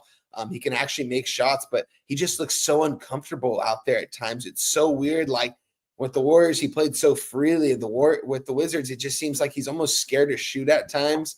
I'm not going to back him here in this spot by any means, but I am going to back a player prop to start this off, guys. I'm going to back Chris Middleton over 13.5 points. This guy hasn't really I don't even think he's gone over this yet this year, but yet he's got a point prop this high. He's in the starting lineup. This guy's going to start scoring. Him and Marcus Smart, we were asking questions. Are these guys going to play for the Wizards this year? Yes, they are. They both want to play. They want to show that they have some value going into next year. Marcus Smart played some really he almost won that Defensive Player of the Year award for the Celtics like 3 or 4 years ago. In that fourth quarter, he was locking down and he looked so good, man. And give or take, it was against the Brooklyn Nets. Portland Trailblazers, a team, you know what I mean? They're still fighting. They went on a nice little run. They've got a good starting 5. I do like the Trailblazers. They made me a ton of cash this year. But you know what, guys? I'm going to fade them here in this spot. I'm going to take the Washington Wizards plus 205 on the money line here in this spot. I think they're going to get them outright. I think the Wizards are going to come into this game as confident as they left that last game against Brooklyn, going into this game thinking that they can actually win some games going forward. And I like the way they played. I like that they actually kind of went out there after they almost got into 3 different fist fights with the Nets, that they went out there and played with some heart when they were down after they blew a big lead. They were down a couple points. They ended up winning the game outright. It was a big win, only their 10th win of the season, but I'm going to back them here at a plus 205. I think it's a lot of value here, guys. Maybe I should give out the 6 as well, but I'm not going to do it. Another bet I'm going to give out. I'm going to give out the over. I just want to make sure what I gave it out this morning. I'm not sure where it currently is at right now, but what I gave out this morning, Wizards Blazers over 232.5 minus 110. This line's kind of been moving up. A majority of the bets and sharper bets are coming in on the over, and I think that's why it's moving up, and I think it's going to only continue to go up. I think there's going to be a lot of points in this one. This is going to get into the 240 range, so we're on the over 232.5 minus 110. Middleton over 13.5 points. Was that minus 110? 110, yep. Interesting. Very, very, very interesting breakdown. So, obviously they manned up in the fourth quarter, something that we haven't said about the Wizards, I don't know, since they were the Bullets. And Middleton plays 26 minutes. He's a plus 16 in the game. I wonder if they're a look in the first quarter. I know that Middleton's going to be out there for that chunk. I wonder if the Blazers kind of take them lightly. You're going to get, plus points on the first quarter. I get why you're on the Wizards here. I mean, there was some hope. I mean, I bet you they go to the arena and they're not, just like, they're not down in the dumps after that. Like they said, they were pissed off. Like they were pissed in that game, and they ended up winning the game. Jordan Poole made some big time shots in the last couple minutes, which is he might go into this game really confident too. Maybe Jordan Poole has a big game. I'm just not going to back him here. I do think Chris Middleton is going to play a decent amount though, and he's going to be able to score 15 in here. He should be able to give you 15 easily here. He's going to make his open threes. And he's going to get to the bucket as well, make some mid-range shots. So I think he's going to be able to get 15 to 20. So over 13.5, I think is easy money here. As long as he gets over 25, if he gets 25 to 30 minutes, he's going to hit this. Very, very, very interesting here. This, again, as we said off the hop, this was 5.5, got up to 6.5. Right now it's sitting at 6. Brizzy, take it away, your plan of attack. Yeah, I would say the value sharp side is probably the Wizards here. They've gone 8-11 ATS when being single-digit underdogs. Portland's offense has been rolling, though, and that's just kind of making me hesitate a little bit. The Blazers are 14-13-1 ATS on the road. There isn't too much disparity in the numbers or the spot. It's just that backing the Blazers at chalk, it just isn't my favorite thing to do. It's just you look at the full card of the slate and it's a Tuesday. I don't think I'm betting on the fucking Wizards. But I do like the Denny Avila prop. He's gone over 3.5 assists in 8 out of his last 10 games without Ayton, and then against bottom 23 teams in assists allowed per game. The Wizards are 27th in assists allowed per game. Denny revenge spot back in Washington, probably a PRA spot for him. And then also like Donovan, this is the real reason why I didn't bet this is I think Donovan Clingan has a really good game. It feels like he's on the cusp of just having one of these breakout games, but the Blazers are just in these blowout spots. And against Rashawn Holmes, this seems like the Donovan Clingan coming out game. His rebound prop set at 10.5 tonight, juice towards the over. Denny, it's just like, how do I bet the Wizards if I like all these Portland Trailblazers player props of like, I think Denny Avila goes over. I think Donovan Clingan has a double-double and he goes over. I think Anthony Simons is in a good spot. So, I mean, if anything, I'd probably bet the over, but the market's just been coming down on the under here in this game. And it's probably correlated with the Wizards not scoring enough points. So it's like not enough things are lining up for me to be betting on a fucking Wizards game. And Mr. Belvedere says load up on Clingan props. And our guy, Sharon Pulliam, the drop you nuts play of the day is Detroit and Washington first quarter money line parlay plus 372 for our guy, Sure on. We have wine time moving on. Middleton over 13.5 points. Wizards money line and the over 232.5 minus 110. Your affinity for betting the Wizards is hilarious. I love it. From a friend of yours. Why do you bet the Wizards all the time? It's so funny. I love it. But I might join you. I might join you tonight. And you don't fuck around. You're not taking the points. You're on the money line. Fucking, I love it. All right, let's roll on. We roll on to the next spot on the board. Oklahoma City Thunder, an angry Thunder squad. Something we haven't seen very much this year, as they've been very happy winning games very easily. Thunder 46-11, 20-7 on the road. The Brooklyn Nets 21-36, 9-18 at home with the Barclays Center in Brooklyn, New York. Thunder coming off a tough 2-game set versus the Timberwolves. Set us up for what we hope to see in the playoff meeting. They won at Minnesota 131-23 on Sunday, and then they lose 131-128 at home in overtime on Monday. Be well, Justin McKelvey, my man. I know it's a marathon today, but respect and go get that cash, my man. Love capping with you. Thunder had a 19-point lead at halftime. They got up 25. They had a 22-point lead in the third quarter. They got outscored 41-19 in the fourth, and that's not the worst part of it.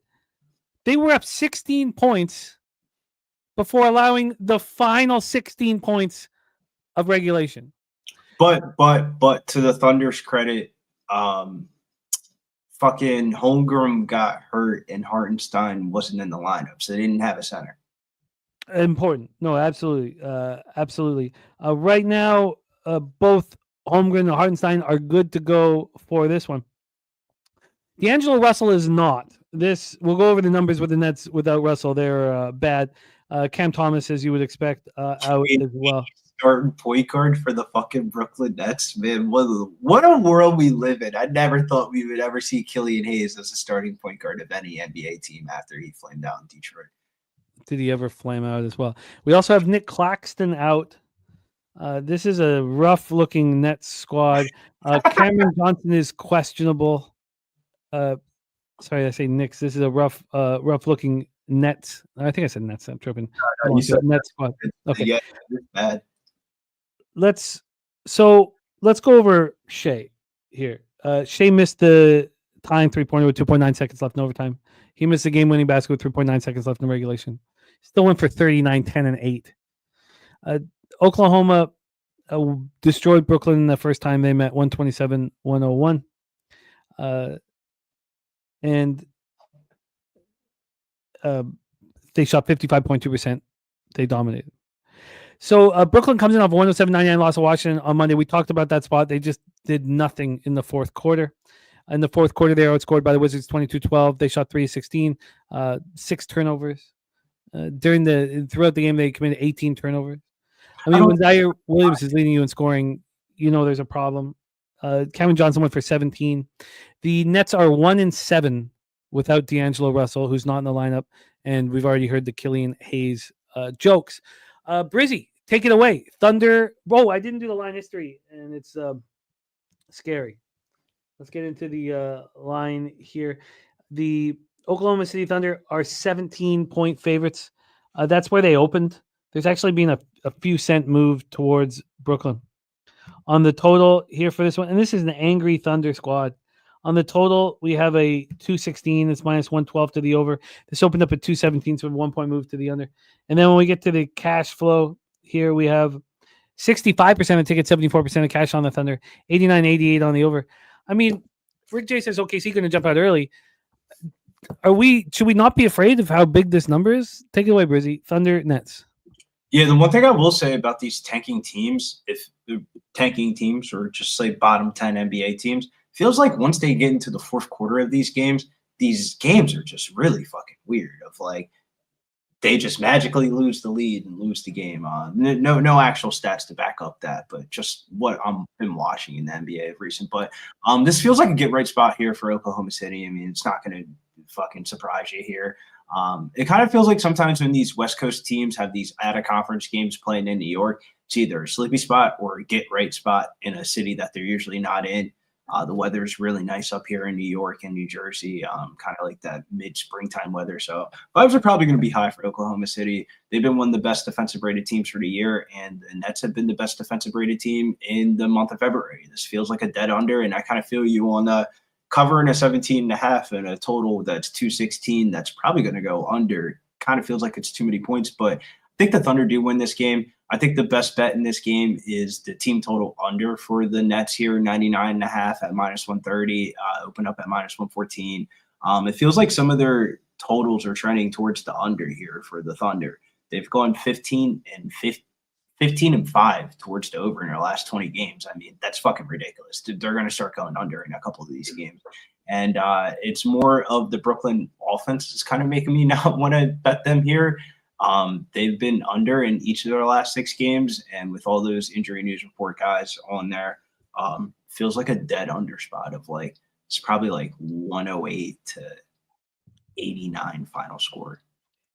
You know, I like the look. I think I would prefer taking Brooklyn first half team total under, just because if the Thunder are up 35, and the Nets could easily put up 30 in the fourth.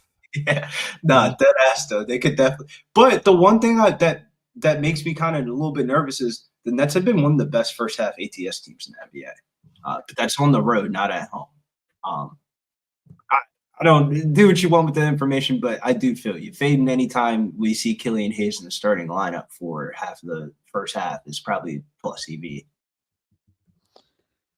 Wow. There's a lot that interests me. Let's hear what One Time has to say. Thunder, Brooklyn. Yeah, this is a straight pass for me, guys, in this spot. I didn't take anything on this one. I'm staying away from Thunder games. It was crazy. We're actually live on Medicaid Monday on Monday night, and I told the guys, I was like, on the live, and I was like, damn, OKC just blew a 22-point fourth quarter lead. Like, that's unheard of. And, you know, him and Ant and Shea going back and forth, it's fun to watch. This Thunder team is a really good team, and the Nets, going nowhere fast now, and they don't have D'Angelo Russell in the lineup. It's really Cam Johnson out there, Keon Johnson out there. Claxton. I mean, I got nothing in this game. This a backward. This is a straight pass for me. So let me ask you this one time, and not to push you in any direction, but you back the Thunder. You backed them on big spreads. You've cashed with them on big spreads. They've taken care of business. Here they're coming off of a loss. What is it? Why is that not appealing to you? It's just it's hard. I'm pretty much asking them to beat them by 20 points, and if they're up by 30 plus going into halftime, as you kind of touched on it, it will definitely worry me if the starters stop playing and the Nets kind of backdoor cover this game, I guess you could say. But yeah, it's just like I don't know who's really going to score here for the Nets. I mean, if the Thunder shut down Cam Johnson, I mean, this team's not going to be able to hit 100 points. I like where Billy was going as well with the team total under for the Nets. Honestly, I don't see the Nets scoring 100 points in this game. It makes you like when you look at the cap and you look at the number, you think you're about to bet the Nets, and then you really look into it and you're like, yo, they're not cracking 100 points in this game, man. Yeah, so, I don't know how, unless Cam Johnson and Keon Johnson combine for 50 plus. You know what I mean? And you're still asking, I mean, what, Claxton to give you 10 plus? Trey Wofford, Deron Sharp. Wofford, yeah. Bro, those guys look defeated after that game, though, against, you know what? Yeah, this could be a Thunder spot, guys. They looked defeated the other day when they lost the Wizards because, I mean, they were talking a lot of shit to the Wizards, and the Wizards came back and beat them. And at the end of the game, they got some technical fouls and stuff. This Nets team might be defeated, honestly, at this point. What's the market? What's the market in this right here? Pre-game road trip here for the Thunder as well. On Friday, they play in Atlanta. That's going to be a crazy fucking over game. And then on Sunday, it's an ESPN night game against San Antonio Spurs. So I think they're going to want to get this road trip started off nice. This might. Yeah, the more I'm talking about this, I kind of want to take the Thunder because this is the highest spread of the day here. It's almost freaking 20 points. Like who's going to score for the Nets here? I don't know, man. They look defeated. This could be an OKC Thunder spot. I'm interested, very interested in moving on it. BJ, I'll go over that at the end here. Let's get through NBA with our guys in it, but I'll go over that Texas Arkansas. I wouldn't mind doing that as well. BJ, that Texas Arkansas game, that total's moving. It opened up at 147.5. Some markets are sitting at under 145.5. That number you can get it at under 146.5 at FanDuel.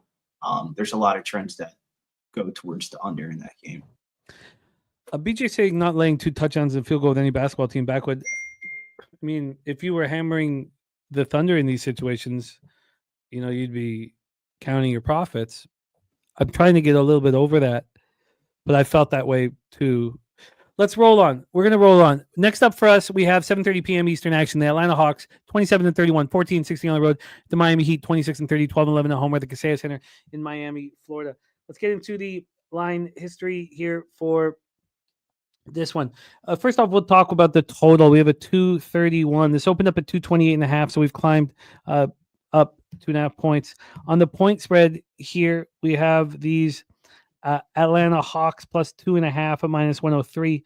They opened up plus 1.5, so we've had a 1 point move there. This was a 3 for a while, but we're back at 2.5. Had a 1 point move towards the angry Miami Heat. I bet this guy got the Thunder -16.5, -112. Wager Detective says OKC just wants to get in and out of this game.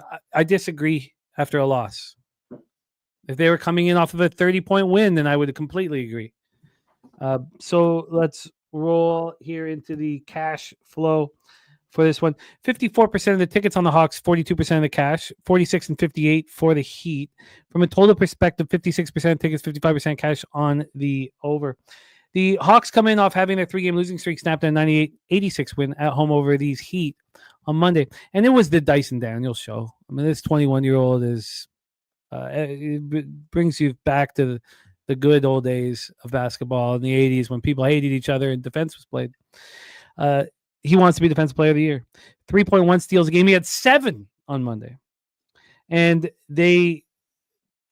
Tyler Hero went 4-19 shooting, 0 of 9 for 3, 4 turnovers. He scored 40 points in the previous game, and then he goes for 11. This is the Hawks' 3rd game in 4 nights. Overall, Heat have lost 6 of their past 7. Their only win was an overtime victory over Toronto. That's crazy. They're not gelling. Wiggins, David Mitchell, Bam, Khalil Ware. It's just not. They're 1-4 with Wiggins in the lineup, and now Jovic is gone. Hurt his hand in that Sunday game against the Bucks. So very quickly, Ware is a game time decisions. Bam game time decisions. Wiggins a game time decision. Bam questionable with the right calf contusion. We have Wiggins here is probable. When Wiggins is already listed as probable and Bam is still questionable, it's a bad sign for Bam. And I say that because Khalil Ware is probable too. So I don't think Bam plays. On the other side, Krejci out, and then Trae Young is probable. So I don't think Bam plays in this one, honestly. And if that's the case, then we should probably wait. So sorry, let me get this going again in our order. So we went Brizzy, Wine Time, Brizzy, Wine Time, Brizzy. So Wine Time, get us started. Hawks Heat. Yeah, this is a play I gave out on Twitter. This is one of my favorite plays today, guys. I'm on the Miami Heat -2.5, -110 here. I didn't wait. I wish I got it at the -2, honestly, but I'll still take the 2.5 here. I was on the Hawks on Monday. Give it out on Twitter. It was one of my 2 plays that day. Really liked him in that spot, and I told myself this is a spot that I'm going to take the Heat, and this is a perfect line to take it. I think Tyler Hero is going to have a better game today as well. I like Wiggins as well. I see his point props is like 20.5. He's been playing well since being going to Miami. He's been able to put the ball in the bucket. So I'm on the Miami Heat here -2.5. I think they're going to take care of business. I said it on the show, though. It's funny. Like Miami Heat's a team I've been fading like constantly these last week or two. And post All-Star break, that's a team I wanted to fade. I didn't really like their team. And this is a game where I'm going to actually back them in this spot. This is a spot I like the Miami Heat. They're going to be desperate for a win here. Spoelstra, I think, is going to have these guys ready to go at home here, especially losing last game. They only scored, 80, I think it was 84 points. Yeah, 86 points. You know what I mean? Like, they're going to get it done here. This is a Miami Heat spot. It's a get-right spot for them. So Miami Heat -2.5, -110. Did you have any interest in Hero bouncing back offensively? Yeah, I was looking at his point props as well. I believe it's at I want to take a 26.5. Yeah, I like it, honestly. I'm going to end up tweeting that out later on. I've already looked at that as well. Let me see. I kind of like the rebounds and assist line for Tyler Hero because I think some of the shooting problems he's having is the ball being in his hand a lot more of like he has to play point guard for this team. And the Hawks are allowing the 5th most rebounds and assists to opposing point guards. And after that type of shooting performance, instead of shooting the ball a couple of times, you might want to pass it off. And if Bam's going to be out, it might be a couple of lobs to the basket here to Kellen Ware. The Hawks front court is consistent of Cheke Okongwu, who's still a fucking kid, and fucking Georges Niang and Mohamed Gaye. So the Heat could definitely get some points down in the paint. Saturated backing the Hawks again. Brizzy, I want you to continue, but I want to ask, one time you you have no concern about Bam at this point. Is that true? Yeah, I mean, Jim, I didn't even know he was on the injury report, if I'm being completely honest. What is his injury for today? Left leg contusion. The only reason why I'm nervous about it is because we've already heard right calf contusion. It's a new injury. But the only reason why I say it is because we've already heard that Ware, Trey, and Wiggins are probable. So you would think that he would have been probable as well. So yeah, that's the only reason why I didn't move on to Miami Heat is I have no idea. I don't think Bam's going to play. If he doesn't play, I'll definitely be a little worried because I'm going to lose some value on the line. But if he doesn't play last minute, I mean, maybe it'll help out, but I do think, I mean, the Heat need this win. I mean, going forward, I mean, there's not too many, this is a winnable game for both these teams, both teams that are fighting to get into the play-in tournament, you know what I mean? But it's an opportunity to get into the playoffs, and I do think Miami Heat are going to bounce back here at home no matter what. Even if Bam doesn't play, I think they're going to take care of business. Spoelstra, I believe, is going to have a good game plan for this game. He needs to. If not, then this team's going to be continuously going nowhere fast because they haven't been able to put together solid wins consistently since losing Jimmy Butler, since the trade. They were kind of hovering around 500 when all the drama was going on, and winning one of the last 5 games. It's hard to back a team like that being a favorite against the team they just lost to and couldn't even score 90 points against. But I just think it's going to be it's got to be a get right spot for Miami here, regardless if Bam plays or not. It might go to a 1.5 and you can get better value on Miami, but even if he doesn't play, I would still take Miami.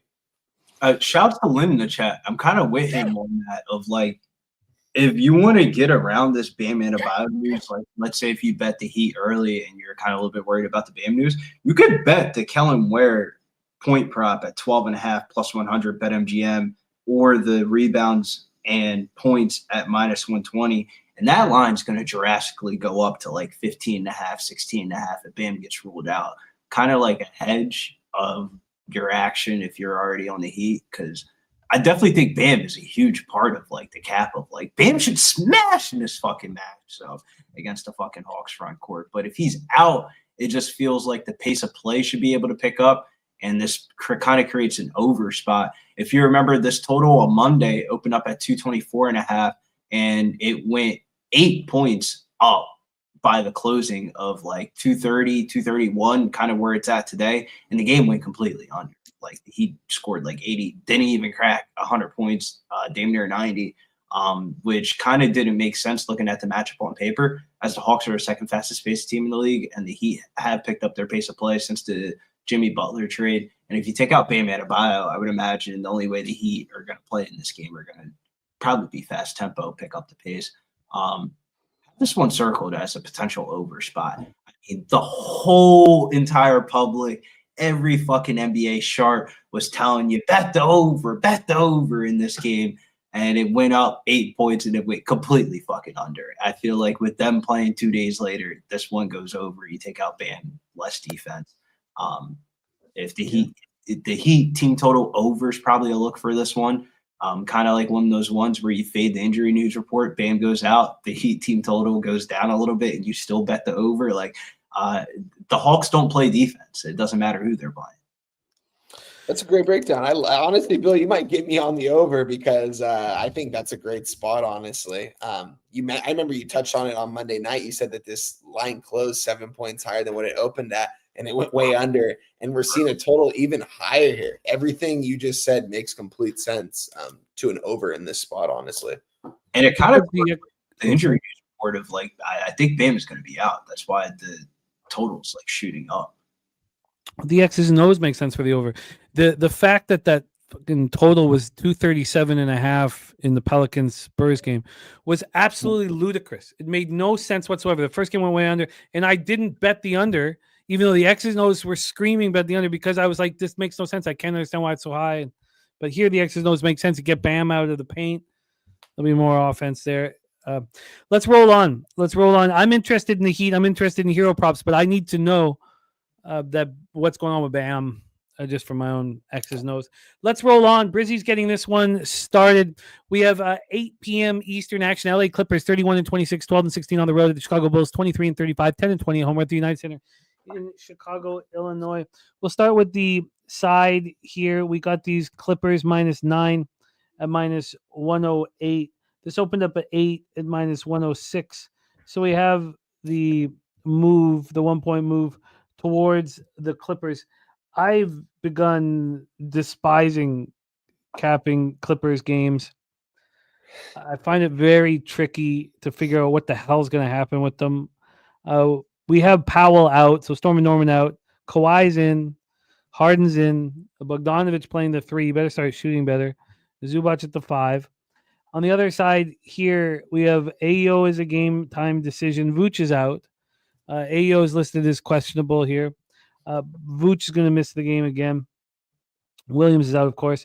Then Herter is a game time decision, but he's probable. Okay, so Herter's going to be in. Then the issue is Collins, who looked pretty good last game. Zach is probable. Okay, so you got Collins and Herter in. Okay, we have the 1-point move towards the Clippers from 8 to 9. You know, sometimes there's certain teams that sort of confound you. When the Clippers were playing the Bucks and the line moved towards the Clippers, and I finally was like, look, I'm having trouble putting this team together and figuring this team out. The Bucks covered that one. So I'm not going to force Clippers action. This total at 228. It's gone up to 229.5. And then cash-wise here, we've seen it go towards the over and towards the Clippers. Only 29% of the tickets, 40% of the cash on the Clippers, which does make the Clippers appealing. You know, we'll go over this. Clippers coming off their third straight loss, 106-97, the Pistons on Monday. They played without Kawhi. They played without Storm and Norman. They played without Ben Simmons. They lost 3 in a row. They've lost 6 of 9. Bogdanovic is gone 2 for 20 from 3-point range in the last 2 games. The Bulls snapped their 6-game losing streak with a demolishing the Sixers 142-110 in Philadelphia on Monday. Giddey, 3 straight double-doubles. He went for 25, 16, and 16 boards, 6 assists. And Vooch was the late scratch. He's not going to be there. Lonzo Ball with the head laceration. I don't know what the hell's going on. He's in the lineup tonight, though. I'll give Lonzo credit. He's suiting up the shoes. Fucking Dutch had me fucking dying. He showed a picture of LeVar Ball on Monday, and he asked, "Was it the shoes?" Saying about his foot amputation. That shoe. I was like, "You're going to hell for that." That is funny. That is funny. Well, take it away, Brizzy. Clippers, Bulls. Is this the spot to fade the Bulls with some comfort in the demolishing of the weak Sixers? Man, I love the spot here for the Clippers. The Bulls set, not only did they demolish the Sixers, they set season high for first half points and points for a game this year. And that was without Lonzo and Vucevic in the lineup, who was a late scratch. But this is the most must-win spot of win spots for the Clippers here to end out this road trip. Their upcoming schedule after this game, or I wouldn't even say this road trip because they're going back to LA. They have the Lakers on Friday and Sunday, Phoenix, Detroit, and the Clippers. Like that's a brutal schedule coming up. This is like must-win spot for the Clippers. It was supposed to be against Detroit. They lost. It was supposed to be against the Pacers. They lost. It was supposed to be against the Bucks. They lost. I think that they get right here, man. This has been a pretty bad Midwest trip for them, and I think they're going to end out this road trip nice and get the offense going. Chicago 28th in defensive efficiency. In their first meeting, Levine had a homecoming party in Los Angeles, and a 35-point win over the Clippers. I like the revenge spot here for them. The Bulls have given up 120-plus points in each of their last 5 games, 1-3 during this road trip here for the Clippers. So I think they're going to end up this trip with a W here. I'm on the Clippers in multiple ways. I have them in a parlay, and the same game parlay that we're going to give out here is the Clippers money line, Ivica Zubac 10 rebounds, and Josh Giddey over rebounds and assists 14.5. Was that 10 boards for Zubac? Zubac, you could put double in there. It doesn't matter. And Giddey over rebounds and assists, and it was plus 244. I really like the spot for Zubac. Historically, it's been a very bad spot for Zubac going against Vucevic. He's going under 10 of his last 10 meetings versus Vucevic. And then if you take him out of the lineup, he should absolutely smash in this game. I expect him to have a solid night against Zach Collins. Where is the stat here? The Bulls have given up the second most points in the paint, or second most rebounds per game without Vucevic in the lineup. Third fastest pace in the league. Seems like a smash spot here. Yeah, it's been an ugly trip for them, but it does feel like a smash spot here. Wine Time, your thoughts on this one, Clippers Bulls? Yeah, I'm on the Clippers. This is another part of the parlay, guys. Clippers money line here in this spot. I think they're going to smash these guys up. Keep an eye out for an added play later. I might end up adding the Clippers on the spread as well. I think they're going to take care of business. Bulls coming off a big win here. This is a mismatch everywhere you look at it. If you ask me, Clippers need this win here. I think they're going to beat these guys by double digits, but I'm going to take the money line. This is going to be the third leg. We have one more coming up for a plus money parlay. So Clippers money line here in this spot. I think they're going to take care of business here. Now they come back home after this. Is there any concern that home though? They're not going back home. They're going back into LA. I think. Just going home. I mean, like traveling home. Yeah, the biggest thing for me is like, look at their next upcoming week. You play the Lakers on Friday and Sunday. You play Phoenix. Granted, whatever you want to say about Phoenix, that's still a tough game. You're going to have to score enough points to beat them. And then you play Detroit and New York. I mean, like, this is a brutal fucking schedule for the Clippers after this game. Like, they would hope I always try to cap what are the coaches saying to the players in the locker room. And Tyronn Lue has to be looking at his calendar and saying to these guys tonight, we have to win this fucking game. I feel like after watching the Clippers so much this year that I would prefer just to have them full game. Yeah, no, I'm so with you. You saw out of both spots that I really like the Pacers and the Clippers today. They're big favorites, but I didn't want to go first quarter, first half full game. I kind of just think by the end of the fourth quarter, when the fucking buzzer goes off, they'll be up by double digits. I don't know what happens in the first half of these. Of like, would I be shocked if the Bulls are going to come back down to expectation? They scored the most points that they ever had in a game this year in their last game without two of their best playmakers. I think that they won't play as good as they did, but I think they're going to flame out by the end of the game. This seems like a Clipper smash spot here, especially after losing towards the Bulls not too long ago. They played in Los Angeles, and that was the Zach LaVine. Like, that's the game that got him traded. He scored 34 points, went off, and the Bulls beat the Clippers, and that like upped his trade value. I think that I'm going to join you guys on the Clippers. I think that makes a lot of sense here. But I want to sit with it a little longer, but I think it does make sense here.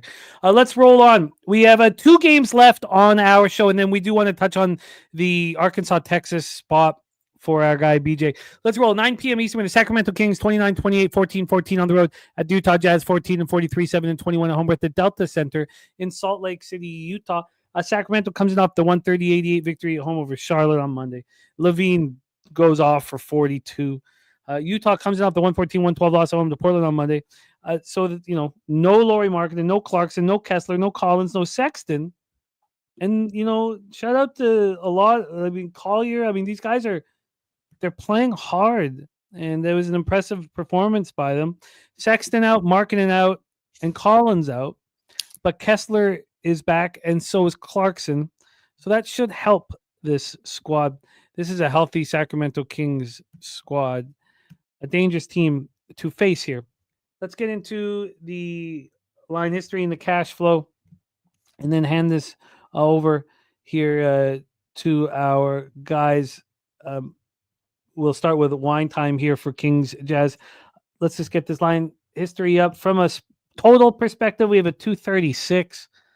This opened up at 235, now 236. I've noticed. Well, we'll see if they're sharp. Let's just take a look at the spread before I say this anything. We have Utah plus 9.5 at -108. They opened up at 9, so there's been a half-point move towards Sacramento. But you can get that 9.5 at -102. This was a 10 though. It was a 10 for a while. Then it had been a full-point move. I've noticed that. Now I'm not sure. We'll see if Utah is sharp here. But I've noticed that when they are sharp, that it's early that they take care of business. They can be the sharp side and be up and then, lose the game by 20. But first quarters, first halves, they seem to be good when they are the sharp side. Here we have the Kings with 58% of the tickets and 64% of the cash. So 42% of the tickets are more than I expected to see, on the Utah Jazz. 70 and 74 on the over. Take it away for us. Wine time. Kings Jazz at Delta Center. Yeah, this is going to conclude the parlay, guys. It's going to be the Sacramento Kings money line. So those 4 teams are going to get you plus 125. It's a 4-team parlay. Kind of crazy. I've never really given that out or anything, but it's just a spot I feel like I really like today with these 4 teams. Sacramento, this is a game that they absolutely have to win. The last game they absolutely had to win against these are weak teams that they have to beat if they want to get into the play-in or the playoffs. They made the trade for Zach LaVine. He was struggling early on from 3. Last game, on Monday, I gave out the Zach LaVine over points props he hit in the first half. It was nice to see. I'm going to give it out again, over 22.5 points, -120 for Zach LaVine. I think he's going to have himself a night, especially against a team like Utah. These are the teams that he's going to absolutely torch against, and I'm also giving out the Kings money line in that parlay. So I think Kings take care of business. I think LaVine's going to go off for 25+ points in this one as well. Kings got to get some wins here. They're 1 game over 500 in a very competitive Western Conference. This is a very winnable game. Utah, looking at their starting 5 right now, Larry Markkanen and John Collins out for this one. They're going to have JC out there. Might look at some JC props, man. I love backing JC, but haven't looked at anything quite yet for him. But that's what I'm on for this game. What was the juice on the 22.5? -120. A little juicy, guys. We're asking him to get 23 points here, though. And I think he was struggling early on, but, he lives like an hour away from this place. He wanted to come to Sacramento. It seems like he's settling in the right way here. And he knows that they made the trade for him to try to get themselves into playoff contention. They've got guys that can put the ball in the hoop. They got Sabonis over there. They've got a lot. This Kings, they're good. They're a good, talented team. So, I think they can very easily win this game. They probably even cover the spread. They probably beat these guys by double digits. I kind of hope they don't, though, so LaVine plays a full amount of minutes in this game. That's the only thing that has me a little worrisome of his point props. But if he can get me 13 to 15 in the first half, I'll be feeling pretty good. We have Rick J moving on. DeRozan over 1.5 threes. He cashed that in the first quarter last game. He says he's going to keep hammering the 1.5s. One time, Pacers, Knicks, Clippers, Kings is the 4-team money line parlay. What did that come out at? Plus 125. Plus 125. Brizzy, take it away. Our second to last game on the board here. Your thoughts on Kings Jazz? Yeah, we began the episode with the Prop Edge IO thing, and I still got to test the shit out a little bit in certain spots because they're telling me Isaiah, somebody in the chat saying it as well, Jermaine, Isaiah Collier over 12.5 rebounds and assists. Without Sexton, he's going 12+ rebounds and assists in 10 out of 11 games, and the only miss was versus Portland, which is the best rebounds and assists team. And the Kings have allowed the 3rd most assists in the last 15 games versus point guard. They're telling me to bet the Isaiah Collier shit. I don't really want to bet the Isaiah Collier shit. That's the last thing I want to be doing is sweating a fucking ticket, watching a college basketball game at 10:30, thinking, damn, I forgot I had an Isaiah Collier ticket in. But something tells me, man, I really do like the Jazz here in this spot, man. Utah's been winless in 7 straight meetings versus Sacramento, and they're 1-5 in their last 6 meetings versus Sacramento. But I don't know, man. It feels like Sacramento's won 3 straight games versus Utah this season. This kind of hits the model play of like bet the Jazz plus the points. It just feels like a lot of points. Utah hasn't been that home ATS darling like they've been in past seasons, though. But they have looked better at home. They've scored 119.5 points per game in their last 4 games at home. So Utah or pass for me. I'm just going to pass. Let's talk about the final spot on the board here, Brizzy. I think we had one. Oh, shit. I never moved it over to Sacramento, Utah. I apologize for that. But we just capped it. So let's get into our final spot on the board here on today's show. We are going to talk about the line movement in the Arkansas-Texas game, but our capper has been rocking with us here for a long time. So let's hammer this one out before we do that. San Antonio Spurs 24-31, 9-17 on the road. The Houston Rockets 35-22, 18-9 home at Toyota Center, Houston, Texas. So I told you guys that watching the Spurs, pointing and laughing at Bismack Biyombo. Look, I wouldn't do that to him in person, but pointing and laughing at him on screen. Now he got paid because of what he did with the Raptors 7 years ago, 8 years ago, whatever it was. Magic gave him that ludicrous contract because of a half season in Toronto. He owes us up here, but he didn't look bad, but he can only play 23 minutes, not because of foul trouble. But I wanted this Sengun props. So I looked at 38.5 at a pick'em. I go over to a sharp offshore, and it's minus 142 to the under. So I'm okay, well, that doesn't make sense. I look back now. I just looked. It's now 37.5, so it's dropped a point. That's not the type of situation I want to get in on. And then if I try to explain why would this be happening, the only thing I can think of is it's happening because he's not going to play much of the fourth quarter because the Rockets are going to win this basketball game easily. Now, Sengun's going to be in them. If Kelly Olynyk is giving the Spurs problems at the 5, what's Sengun going to do? We have the Rockets at 9. They opened up at 9. They got up to 10 in the morning, and now we're back at 9. Not only that, but this 9 is plus 101. It's juiced to the Spurs, which is, I don't know what the hell just happened there. I don't know if I did that. I couldn't have done that. I don't think. Maybe I don't know. I'm trying. No, I think that's me. I'm trying to see if we can pull up this Alfred Sengun player prop stuff to help you out here.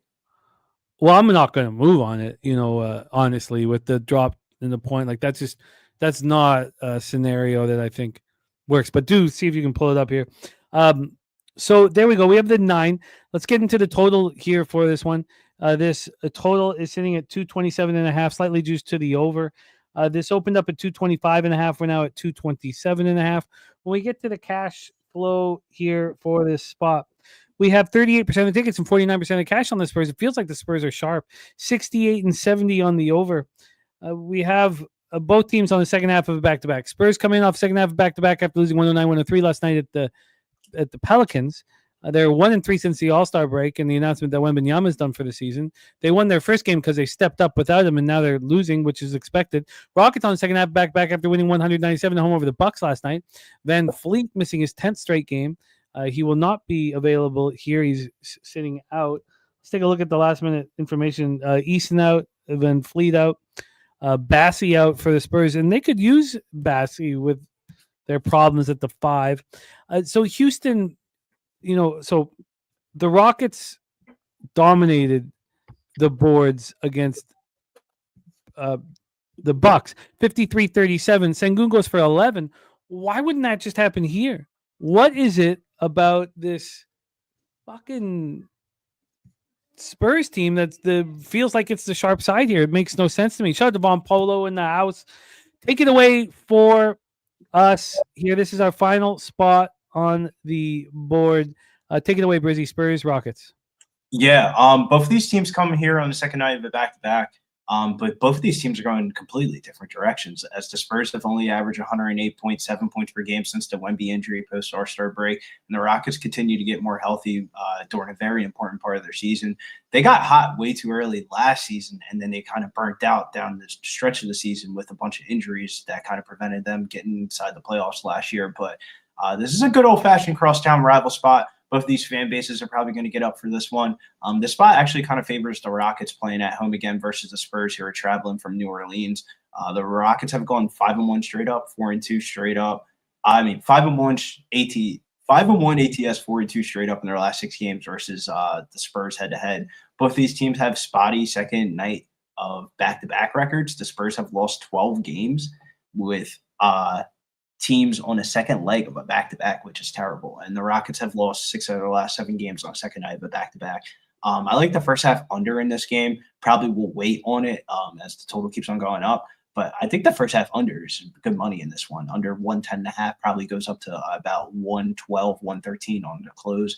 I'm going to fade the market move here in this game. I like Houston first half minus the 5.5.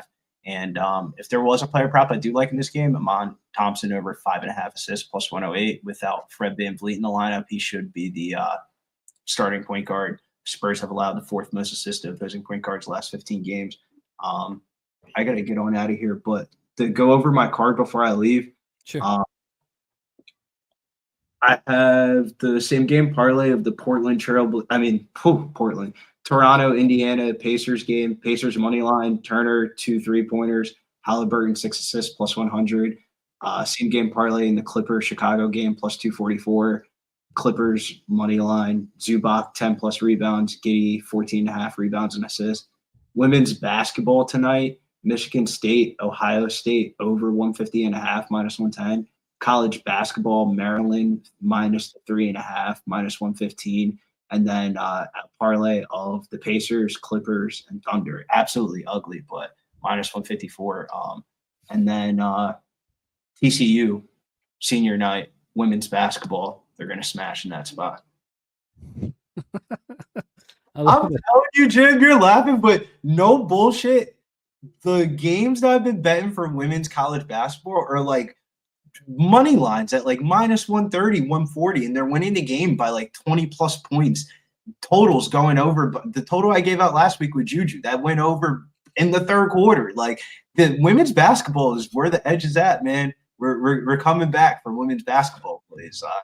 By the end of Pubapalooza, you guys will be tailing you that Monday when we come along. You guys see that women's tournament, you're gonna be like, all right, what's this women's basketball shit you've been talking about? I love it, Brizzy. I'll go over your action as well. There he is, Billy Brisbane in the house. Wine Time and I going to shut this one down. Wine Time, your thoughts on Spurs Rockets? Brizzy looking at Houston first half. I mean, isn't Sengun just going to run game on Bismack in that first quarter? I mean, should we just take Rockets first quarter? But the Rockets aren't coming off a loss. They're not an angry group. Are they going to be a little flaccid here? Take it away. I don't know. This is a tough game, Jim. I mean, you look at the Spurs. I mean, they haven't even been this much of dogs. I mean, they were +8 against the Celtics. I think Wemby was in the lineup at that point. But, I mean, still, Houston haven't been able to even cover this point spread against anyone in their last 5 games, it seems like. I mean, the most they've won by was 9. But yet they're laying 9.5 against a Spurs team that absolutely needs a win. The market tells me the Spurs look sharp, but looking at the line and everything, it tells me the Rockets might be the sharper play here in this spot, that they beat these guys by double digits. I can't pull the trigger on it because I originally wanted the Spurs here in this spot. Haven't been back in the Spurs the second half of the season, thankfully, like I was the first half, and especially with like the Wemby out and all that. But I just think this is a weird spot here that the Rockets are almost laying double digits against a Spurs team that isn't out of it. They traded for a guy in Fox that they want to make the playoffs with. Wemby's out, I get it, but they still have guys like Vassell, CP3. I mean, I don't know how much he helps out there, but we'll see here in this spot. I'm not going to move anything on this game. I wanted to take the Spurs originally, but the more I look at this, maybe makes me think that the Rockets just blow these guys out of the water. I can't take it though. The only thing I could take is the Spurs, but seeing this line at almost double digit, I would think this should be about 7.5. I would think seeing it 9.5 is just like, wow. Rockets are probably going to blow these guys out, but I'm going to stay away from this game. Wish they were coming off of a loss. Let's review action in NBA. We got our guy. Let's get off of this here. That concludes our breakdowns today. We got Vipe on Boston -4.5 and the Heat -2.5. Sharon Pulliam, the drop you nuts play today. Detroit first quarter, Wizards first quarter, both money line parlay +372. Then we have our guy BJ's best bet on the Pacers. Irish King back in business with us, man. We have wine time on the Pistons money line plus 160. I moved on the Pistons +5 at -105. And truly thinking and hoping and praying that this would be well, God, I don't pray. I shouldn't say that. But hoping that this would be a 4.5 or 4, or go down. Right now, it's still a 5. It's moved 2 cents towards the Pistons since I bet it, so I guess that's okay. Wine Time took the money line with his big balls dangling in the toilet water. Wine Time's money line parlay: Pacers, Knicks, Clippers, Kings at +125. That's the Pacers spot. I got to look closer at. It may be just a Pacers smash and grab. Maybe you should get it in before Scotty Barnes is ruled out, if he's going to be ruled out. I'm going to sit with all this as soon as the show ends. Brizzy's on the Pacers -9.5. His SGP, Pacers, Turner over 1.5 threes, Halliburton 6 or more assists. And MMA Locker Room, Millsy is on RJ Barrett over 20.5 points. I have some interest in the Knicks. I don't know if I get there. Wine Time's on Middleton over 13.5 points. Wizards money line over 232.5. I've got some interest in the Wizards first quarter. I don't know if we're going to get that here. Yes, Nasty, we will do that. We will. But I mean, come on. Do I see anybody else dropping these big money line spots? Wine Time? But no, you're right. Maybe there's too much sack talk. Note taken. Here, Brooklyn first half team total under. We heard Brizzy talking about Brooklyn full game under. But I'm thinking about the first half team total under. And then what do I want to do with the Thunder? I don't want first quarter. Even though they could be angry and smash, I want as much time as possible, I think. So I've got to sit with that. Maybe it's just the first half spot. Maybe it's first half full game. I got to sit with that. Wine Time on the Heat -2.5. I'm interested in the Heat in hero props. I want to know what's going on with Bam. Brizzy on the Clippers. His SGP, Clippers money line, Zubac double-double, Giddey over 14.5 rebounds and assists. I'm interested in the Clippers. And then Wine Time moving on Levine over 22.5 points, which makes me nervous just because he just went for 42. But he's rolling. That's the idea. Brizzy liking Houston first half -5.5. I'm not sure if I'm going to get there. Anything you want to add to the NBA before we just touch on the Arkansas-Texas line movement? And you don't need to stick around till you've been fighting the good fight. Do you want to stick around? It's totally up to you, man. So, yeah, I can stick around for that game. Okay. Is there anything you want to add to NBA coverage? No, that's it for me for NBA. Got kind of loaded card today, so yeah. All right, let's roll into this spot for our guy BJ, always giving us his best bets, making sure while he's working he gives us his best bets. So we'll do whatever we can to help out BJ. Of course, he had a monster casher last night with Georgia. Thank God I was on them first half. Wish I had doubled down on it, but so I wish we had capped this game in totality. We're not going to do it now. We're just going to touch on the market. I'm going to do this afterwards, but there's been this huge move towards Texas. A lot of talk about how Texas needs this win badly. And look at this move from 5.5 to 2.5. Good God. A monstrous move towards the Longhorns. Wow. And then from a total standpoint with Texas and the Pigs, we have a 146.5. It is it went up to 148 and then back to 146.5. And then when we get to the cash flow, this will just take me a very quick second. Let me move over to NCAA and move over to the spot here.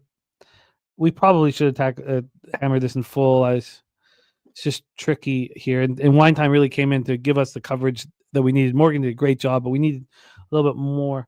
We have 40% of the tickets and 23% of the cash on Texas, and it's moved from 5.5 to 2.5. Now, look, clearly it was the sharp side. Clearly I should be on it already. But I screwed this up with Cincinnati in a game Cincinnati won by, 3 points. Forget who it was against. No, it was a game they lost by 3 points against West Virginia, 62-59. It was the Stacks play today. Everybody was on it, 3.5. I moved on it at 2.5, and it cost me money. I'm not going to do that here, even though it certainly seems like the play. I'm not going to move on first half either at this point. 65 and 75 on the under. Did you cap this game at all? Yeah, the more I'm looking at this game, the more I want to take Texas. Trey Johnson definitely going to be the best player on the court in this game. I've made some good money back in Texas this year, man. I don't know if I can do it here. If I'm going to do it, I'm only going to take them on the money line because I've lost kind of the value. I don't even need the 2.5 points. I think they're probably going to win this game outright. Is Texas, because they've had some decent wins this year. They make a decent run in their conference tournament. Let's say they win their conference tournament. They go to March Madness. This team might be decent. I don't know. We'll see. I backed Texas in the right spots this year. And the more I look at this, like seeing this at a 2.5 is just like, wow, crazy. And there goes Mike Trout getting caught stealing at second base. Damn. Sorry, look at the spring training game. But yeah, I would only look towards Texas on the money line here. Maybe even Trey Johnson props. Maybe he goes off in this one. His point props is 20.5. I mean, he's averaging over 20 points a game, so it makes sense. But at the same time, that's a lot to put a point prop at in a big game like this. 20.5 is a lot to get. So I think he's most likely going to get it. I'm not going to give that out right now because I don't have a play on it. And I don't even have a play on Texas yet. I might end up tweeting out Texas later, though. And I might have a small play on the player prop I won't tweet out, but just a little something extra. But Texas is the only way I can go in this one, especially Arkansas coming off that big comeback win. I was on them on Saturday. They got the job done. It was back and forth. They blew the lead, ended up taking the lead back by like 10 points, and it was like a one-possession game. So we'll see. I would only take Texas in this spot. Wow. And Spooner coming in with some late gold here from our guy, Spooner. That is our show for today. I'm going to break down the stuff that you guys may have missed in NHL and college basketball here. Shout out to Joey B in the house. Been on 5 conference calls. Just check back in. Still in business. Joey B, respect, man. Joey B, I'm running hot in NHL, man. I'm running hot in NHL. 9-1 plus 10.88 units post 4 Nations. It was fun capping with the 4 Nations with you, man. Wine Time, you're a class act, a great friend, buddy. I cannot wait to rock. Oh, I said buddy. I got to get those out of the system before we get to Texas. I can't wait to rock in San Antonio with you. Thank you for all that you do for the channel, my man. Please support Wine Time and everything he does. Support him on X. I'm going to pop his X handle here in the chat. We'll go over all the rest of the action here with you guys here. But let's please support our guy, Wine Time. Wine Time, any last words for the Capper supporting the show? Yeah, Jimmy, it was a blast doing the show with you, man. Look forward to doing this, man. The days I don't work, I love doing this because it fulfills me, man. It makes me happy doing this show with you guys and sharing everything with the chat, hearing everyone's thoughts on everything. And it makes me see things a little bit clearer. And I'm stoked, man. 3 weeks from today, it's going to be 2:30. We're probably going to be watching the game. Everyone's going to be arriving to Southtown 101. We're going to be drinking, capping the games for the next day. Partying, having a good time, playing cornhole in the back parking lot. That's a fucking blast, man. Drinking. Today's looking like it's going to be a day drinking kind of day because I've already started. So we got games popping off. I'm watching this Angels spring training game right now. Starting to cap baseball this week as well. So I'm going to be doing a lot of research here these next couple of weeks before San Antonio because we get San Antonio. After that, it's going to be, I think, a week later and season starts. So got to be prepared before then. So I'm putting in the work now for MLB, going over all the rosters, all that good stuff. But yeah, give me a follow on Twitter, guys. One Time Sports. Appreciate you guys, man. As always a good time doing this with you, Jim. I'll be talking to you, my friend. Get that cash, my man. I'll be in touch. There he is. Wine Time Sports. Let's review action here. Oh, he seems to start falling apart around the 4.5 hour mark. Let's review all action. 9-1 plus 10.88 units in NHL here. And Gogster on the Senators, team total under 2.5, Jets in regulation. I got the Jets -1. And I got it right when the news was coming out that none of the guys were returning. So look at that's -155 now. So I've got great. Look, I'm going to make money in NHL today. I don't see how it's possible that I don't, honestly. I think this is a pretty set card. And I also talked to you guys about NHL is what you see is what you get. There's way less hijinks in the sport than there is in other sports. So I have in NHL here, I got Avalanche -1 at +130. I got that money line at -128. Right now, it's just -140. I bet during the show, the Jets -135 and +190. It's now -155 +180. And I have the Kings -1 at -106. I got that money line -165. Now -180. Sometimes it's cut and dry. I think today's cut and dry. I'm going to get paid in the NHL today. Gogster on the Senators, team total under 2.5 even money. That was a great bet. Jets regulation of plus 120. Gogster on the first period, both teams to score. New Jersey, Colorado at plus 180, and both teams to score 3 at plus 200. Makes me very, very nervous. There's so much talent on the ice. How the hell is this 5.5? We heard Mel already on the under 60. We heard Mel already on the under 6. Then Gogster on Kings in regulation. For college basketball, we just did NBA. We don't need to do that again. But college basketball, Stacks played today. Number 1, Missouri State plus 1.5. Number 2, Texas plus 4. Then Respect play today. American first half -2, -115. I've got a lot of work to do on my card. I'm going to get off Lehigh, I expect. The Terps interest me, but I really want to sit with that U-shaped line movement. The Blue Hose, I wanted to bet. Line movement got me off. Spooners play today. LaSalle plus 2.5 -106. Then UConn first half. Am I going to move on that? I'm not sure. Spooners on Ole Miss plus 13.5 -106. The Radford Gardner Webb, I want to sit with that market a little longer. I do have a little bit of interest in Notre Dame. I don't know if I get there. I wanted to see line movement towards the Aggies. I didn't see it. I'm going to stay off that spot. We have Morgan also on North Florida -1.5 -110. I'd like to join him on that one.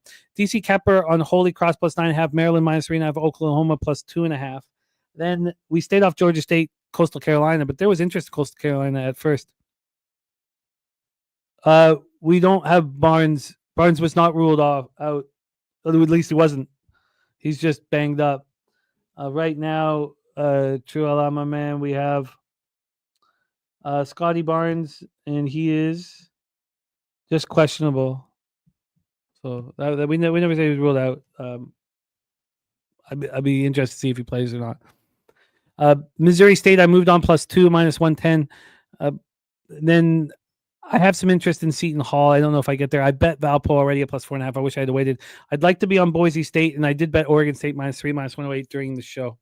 That is our show for today. Thank you guys so much for rocking with us. Shout out to all the cappers in the chat. Dom Play in the house says, did Spoon like the money line or the +2?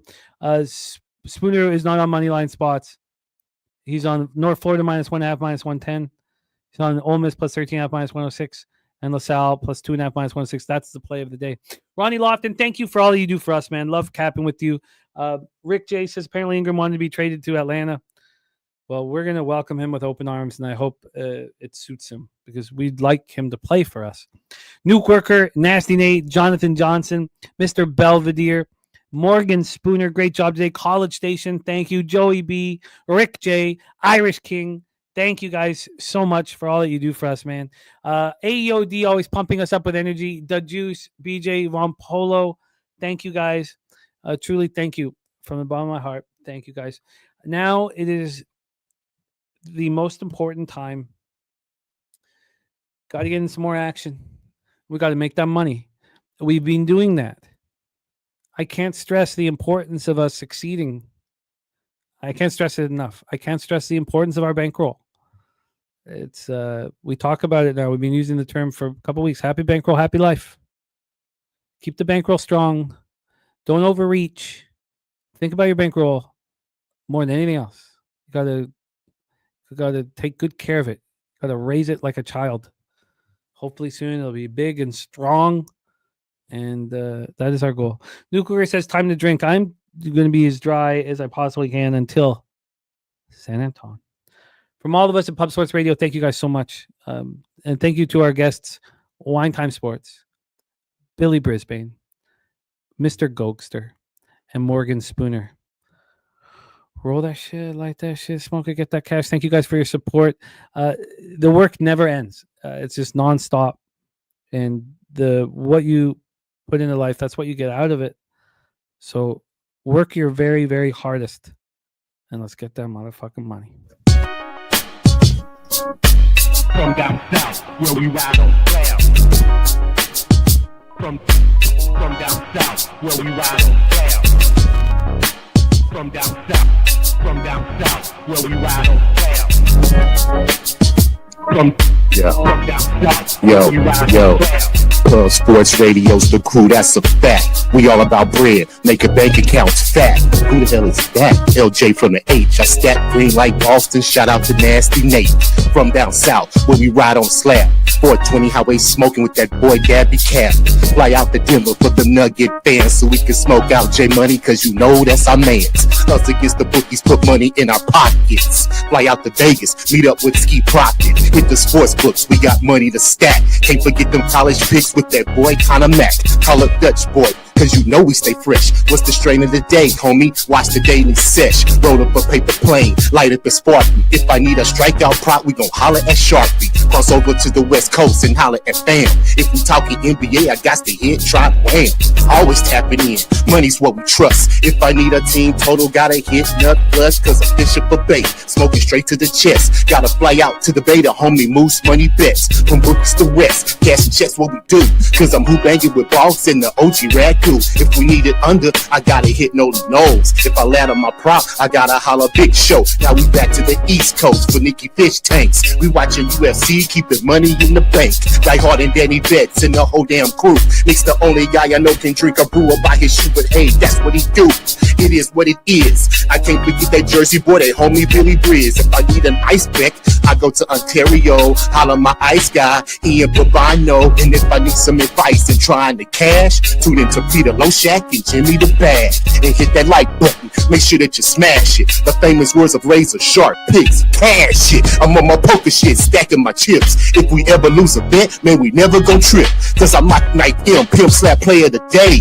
Ron Crawford spreadsheet, what more can you say? It's how we stay paid each and every day. Can't forget about the producer, say hey Jose. Tell your mother, your father, your son, and your daughter, cause nothing's going down without the Don Jeff Slaughter. All you low baggers, hold it down in the chat. If you missed all that, the remix will be back. Yeah.